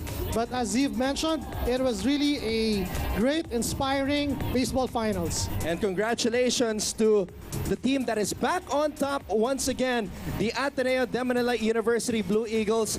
And we just witnessed an epic 5-hour and 27-minute game number 2 as the Ateneo closed it out 14 runs to 12. Epic it was, Anton. I think for the record, it was the longest UAAP championship game. For your sake, it was the longest UAAP coverage you've had. And like what Coach Randy said earlier, kudos really to both teams for playing really courageously well, trying to get the win for their respective universities. And in the end, we have just really the Ateneo team winning the championship back again for their team. Well, it was definitely one for the books and one final series that we will be talking about, Coach, for a very long time. Great to be working with you, Coach.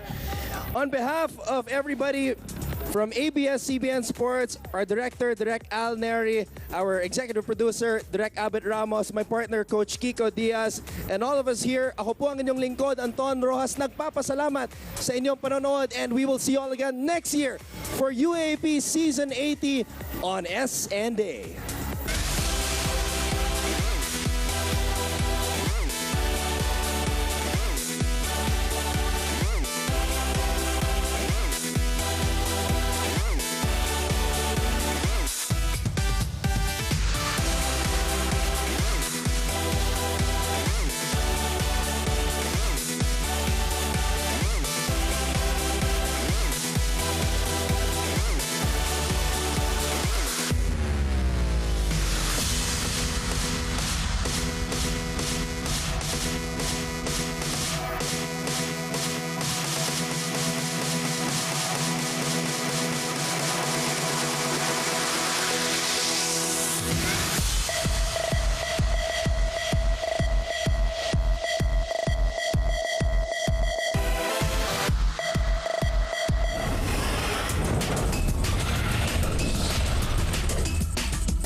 Isa na namang masaya at maaksyong season ng Upfront at the UAAP ang dapat abangan ngayong volleyball season. Mag-defend ng title, mas mahirap yun kaysa yung ikaw yung challenger na kailangan mong pumunta dun sa taas. Tutukan ang mga bagong storya mula sa inyong mga paboritong atleta as they dare to dream. Samahan ninyo ako ngayong araw at bibisitahin natin ang ating featured UAAP player. Kailangan lumabas na po ako sa sarili kong shell. Nag-start ako maglaro ng volleyball noong grade 3 ako. Dare to inspire. Nandito ako ngayon sa Fort Bonifacio High School para magturo sa mga bata ng volleyball. Hi, I'm Bea De Leon and ready na ako sagutin yung mga tanong niyo. Dare to win. Reina Disquitado to Rosel Baleton for the win. And dare to be the best ngayong season 79. Hi mga kapamilya, dito po tayo ngayon sa gym. Obviously, to work out. Alam niyo ba, ramdam na ramdam ang girl power dito. With your hosts, Janina, Bea, Janine, Mela, Kapamilya, masayang-masaya ang araw na ito. and Laura. Lahat ng yan mapapanood nyo dito lamang sa inyong official pre-game habit. Ang Upfront at the UAAP.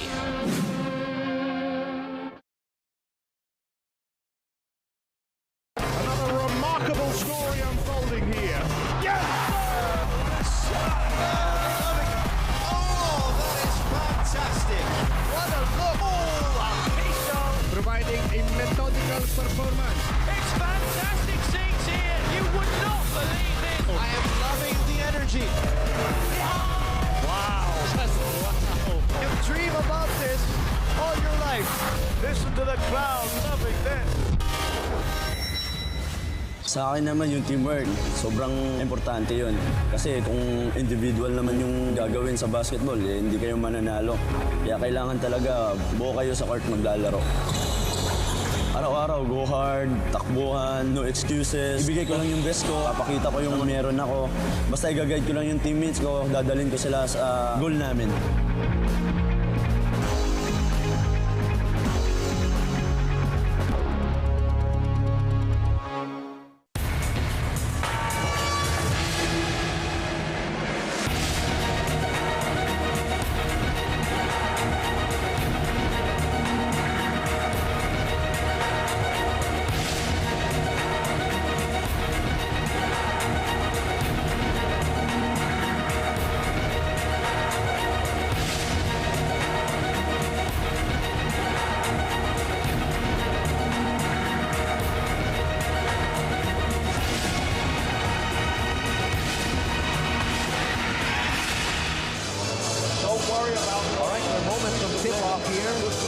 Southern Stadium in Hong Kong as the Hong Kong Eastern Long Lions want to bounce back from back-to-back losses and do not want to go into the playoffs with 3 straight losses.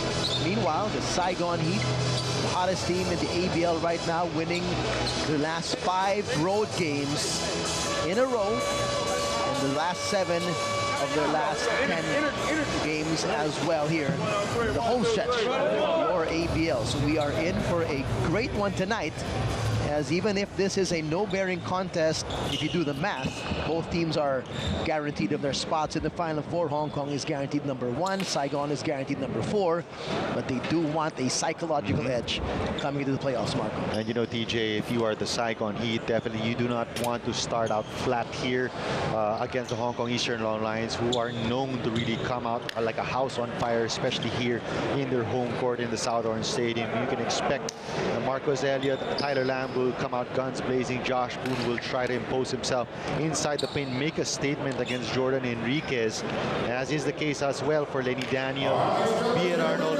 Moses Morgan, and hopefully Jordan Enriquez.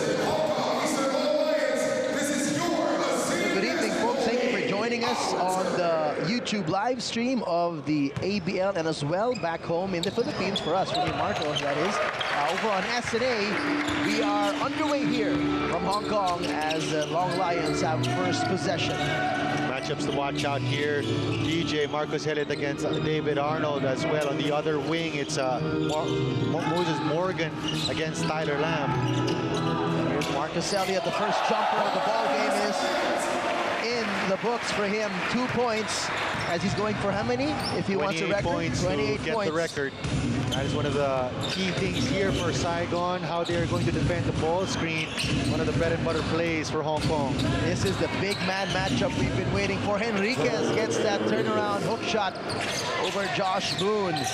Very deliberate offense for Saigon, immediately attacking Josh Boone in the paint, trying out that sore back of his, how good it is. Tyler Lamb for the long 3. That is off the mark. Enriquez easily collects his first rebound of the game. Daniel now, big eyes against Fong right there. Swinging it around. Enriquez tries his hand at a 3-pointer. That's no go. That's a shot you're going to give Enriquez all evening long if you're Hong Kong. Chan Su Wing tries his hand at a 3. That's off the mark as well. We know Hong Kong love to take 3-pointers. They have the green light. Anybody on the floor pretty much is available for a 3-point attempt. Daniel at the post against Ga. Turnaround fadeaway short. The defense there by Ga Fong. And you know, one thing about Saigon, they are not the best. They're actually one of the worst 3-point shooting teams. So very wise of them to start attacking inside the paint early on. Chan tries to get away from the defense of Arnold, and he travels as Chan Wing did not complain about that. May have been a push from Arnold, but they get away with it. Good defense there from Arnold. Arnold staying on the ground, not biting on the fake of Chan Shu Wing. While Saigon sets up their offense, he's swinging around. Arnold for the opening. Daniel to Morgan. Gets a double team. Daniel is open. Daniel does not hesitate. Pulls up for 2. Long 2. I know Lenny Daniel not really known for his outside shooting, but the more he is consistent with that outside shot, that's going to draw the defense, the big men of Hong Kong, outside the paint. Fong with a long 2 as well. This is a guy who is known for his outside shooting, averaging 45% from the field. Fong Xingyi. That's a solid clip there for the big man, who apparently, according to our Coliseum marker and colleague here, Noel Zarate, only started playing basketball at the age of 26. Talk about a late bloomer. His primary sport was football. Yeah. Josh Boone with that running hook. That's his familiar move. Gets the offensive rebound to the right of the crowd, but still with the presence of Enriquez bothered there. And that's one of the things that you lose from the lack of game minutes, especially missing the last 2 games. That timing, that rhythm. Meanwhile, Boone trying to get the offensive rebound off Tyler Lamb's miss. Could not gather that. Enriquez in the open floor, swinging it around, almost a turnover. Morgan kicks it way out. Arnold for the open 3. That's nothing but net, and Saigon takes a 7-4 lead. Well, you know, David Arnold, not really a good three-point shooter percentage-wise, but he has the knack for hitting big shots. First three-pointer, first points of the ball game for Arnold. He can get streaky. Boone from 15 feet. That is nothing but net in the face of Enriquez. That's going to make Jordan Enriquez think twice about coming outside the paint.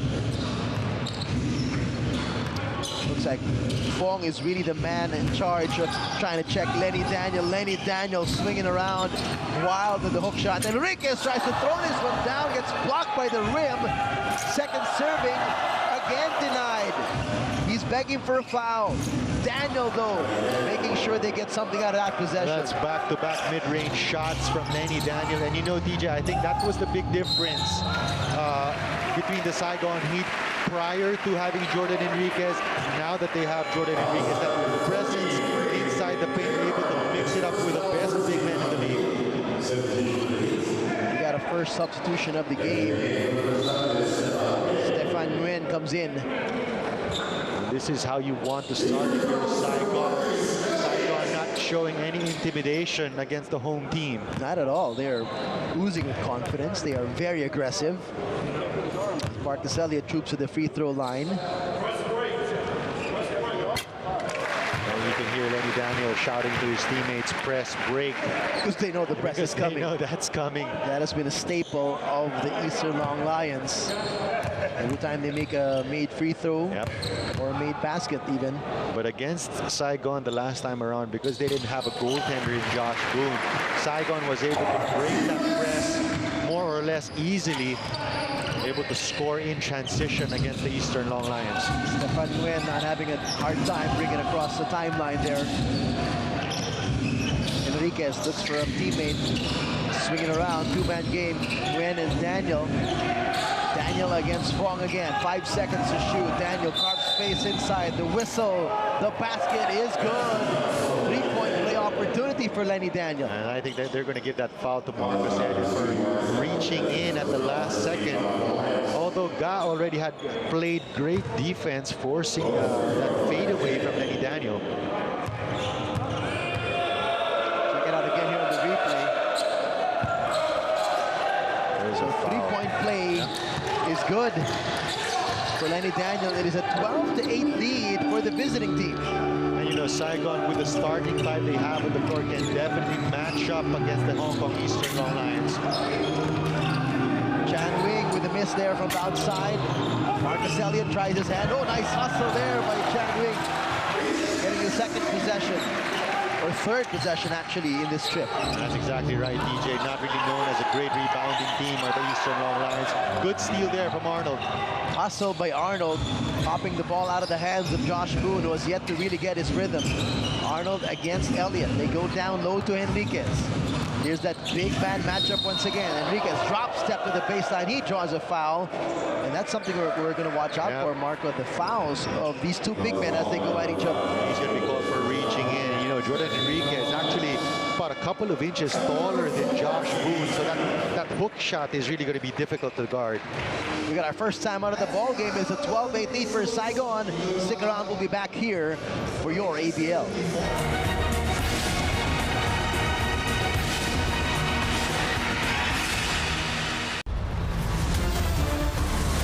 Isa na namang masaya at maaksyong season ng Upfront at the UAAP ang dapat abangan ngayong volleyball season. Mag-defend ng title, mas mahirap yun kaysa yung ikaw yung challenger na kailangan mong pumunta dun sa taas. Tutukan ang mga bagong storya mula sa inyong mga paboritong atleta as they dare to dream. Samahan ninyo ako ngayong araw at bibisitahin natin ang ating featured UAAP player. Kailangan lumabas na po sa sarili kong shell. Nag-start ako maglaro ng volleyball noong grade 3 ako. Dare to inspire. Nandito ako ngayon sa Fort Bonifacio High School para magturo sa mga bata na volleyball. Hi, I'm Bea De Leon and ready na ako sagutin yung mga tanong niyo. Dare to win. Dana Disquitado to Rosel Baleton for the win. And dare to be the best ngayong season 79. Hi mga kapamilya, dito po tayo ngayon sa gym. Obviously, to work out. Alam niyo ba, ramdam na ramdam ang girl power dito. With your hosts, Janina, Bea, Janine, Mela, Kapamilya, masayang-masaya ang araw na ito. and Laura. Lahat ng yan mapapanood nyo dito lamang sa inyong official pre-game habit. Ang Upfront at the UAAP.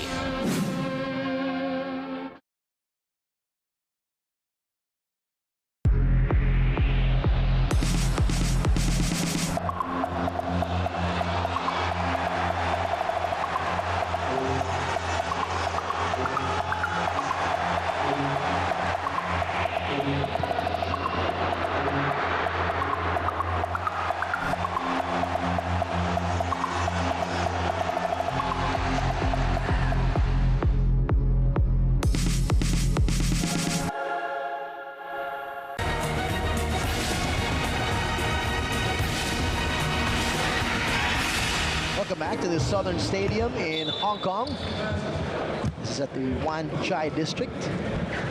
If you're watching us on the live stream on YouTube, thank you very much.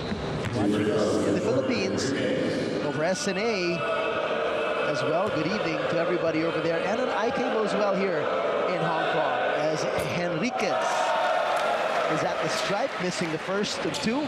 64% free throw shooter is Jordan Enriquez, but averages 15 rebounds per game, so he has been a monster on the boards for Coach Tony Garbelotto. Is he the biggest world import in the ABL? If I'm not mistaken, he's about the same height as Justin Howard. Okay. About 7'1". He's bigger than Boone. He's bigger than a couple Boone. of inches, clearly. Boone is about 6'11". Elliott against Arnold. Great defense by Arnold, staying with him. Boone with a nice cut and draws a foul from Enriquez. So tit for tat. The other side, Enriquez got a foul from Boone. Now Boone gets a foul from Enriquez. That's the way to attack Jordan Enriquez. Past couple of possessions, he has been unable to attack Enriquez with his back to the basket. That time cutting from the weak side, and with a good find was Marcus Elliott. And it's a good tactic. I'll agree with you on that, Marco, because he's more agile. He's a little quicker on his feet. If he can time his cuts well, if and when Enriquez takes his eye off of him and takes a look at Marcus Elliott or Tyler Lamb trying to penetrate. Exactly, and plus you've got two wingmen in Tyler Lamb and Marcus Elliott who are very unselfish and definitely willing to give up that extra pass. Yep. 13-9 is the lead for the Saigon Heat. This is not going the way that Hong Kong has preferred so far, but definitely Saigon showing that rhythm that they've had, that confidence that they've had that have resulted in 7 wins over the last 10 games. Exactly what I was about to say, DJ. Pace of the game not in favor of the Hong Kong Eastern Long Lions because they have not been able to force turnovers. Look at the ball movement there. That's another open shot, back-to-back second straight three-pointer from David Arnold, that time coming from the weak side pass. A great look by Lenny Daniel off that pick and roll. Chan to Fong inside to Boone, another nice cut, back door. Even Fong Xing Yi, very selfless passer here, good find to the cutting Josh Boone on the baseline. 16-11, 5-point lead for the red shirts. Stefan Nguyen inside, battles in and out. Ga Fong cannot recover the rebound and stay inbounds at the same time. Referee says you were not pushed. It's last touch on Hong Kong. Another shooter coming into the ballgame. Lee Ki in favor of Chan Shu Wing. We know that Lee Ki, one of the deadly sharp shooters here for Hong Kong, had a game against, I believe it was Ala Pilipinas, where he hit 6 3-pointers. Explanation here as Coach Edu Torres is asking for an explanation what the call was or why the non-call. 3:34 to go in the first quarter. Inbound by Saigon into Lenny Daniel. They swing it out to Morgan. Arnold inside to Enriquez. One-on-one play again against Boone, who's got one foul already. The hook shot is in and out.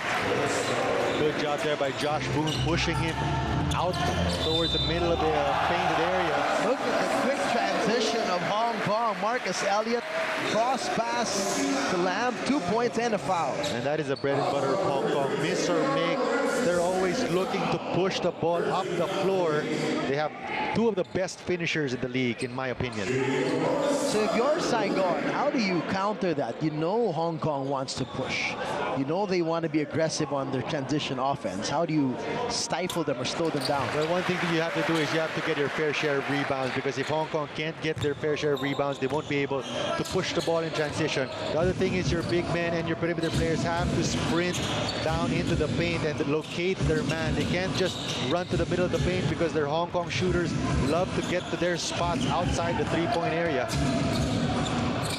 Saigon swinging the ball around. Daniel with a long two in the right corner is off inside to Enriquez. Nice pass from Morgan. And Elliott looking to push.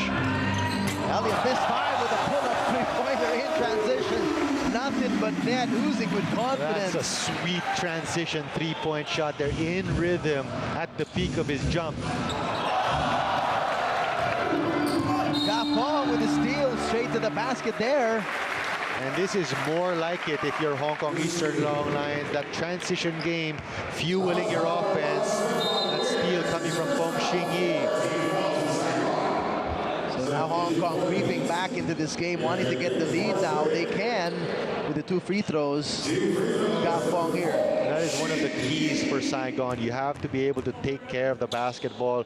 Hong Kong is able to force around 20 turnovers from their opponents per game. That is the #1 in the ABL.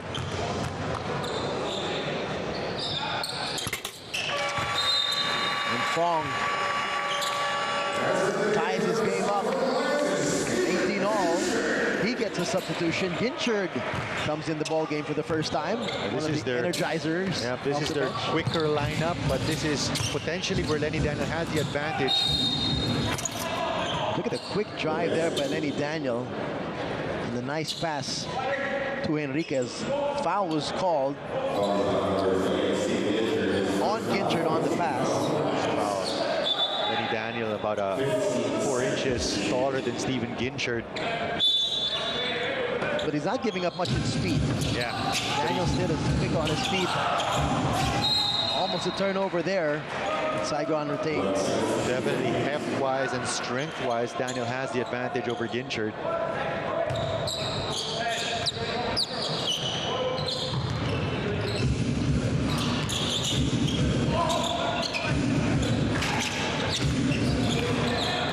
Saigon swinging the ball around. Corner three there. That's a big shot there coming from Horace Nguyen. That is one of the things that he has perfected, that corner three-point shot. He has been deadly from that spot. I used to call him Book Nguyen, that's the name of his jersey, but I'd love to ask him how he got the nickname Horace. I wouldn't be surprised if his parents were fans of the Chicago Bulls. Talking about Horace Grant, yeah. Possibly, who knows? Meanwhile, minute 42 to go. Saigon back ahead by 3, 21-18. Trying to set up that same play. Moses Morgan getting it from the wing. Catch and shoot for Moses Morgan. That is off the mark. Elliott with the rebound and right away looking up ahead. He decides to pull up for 3, even if it's contested. No rebounders there for Hong Kong. Josh Boone hadn't got into the paint right just yet. Stefan Nguyen kicks it out to Daniel. Shot clock down to 12. A lot of time. They want to look inside to Enriquez. He throws it up, thinking that he might have fallen out of bounds. Boone is all alone here on the other end. No big man to contest him. And the lapse there on the part of Enriquez. Still had about 5 or 6 seconds left on the shot clock. And then did not get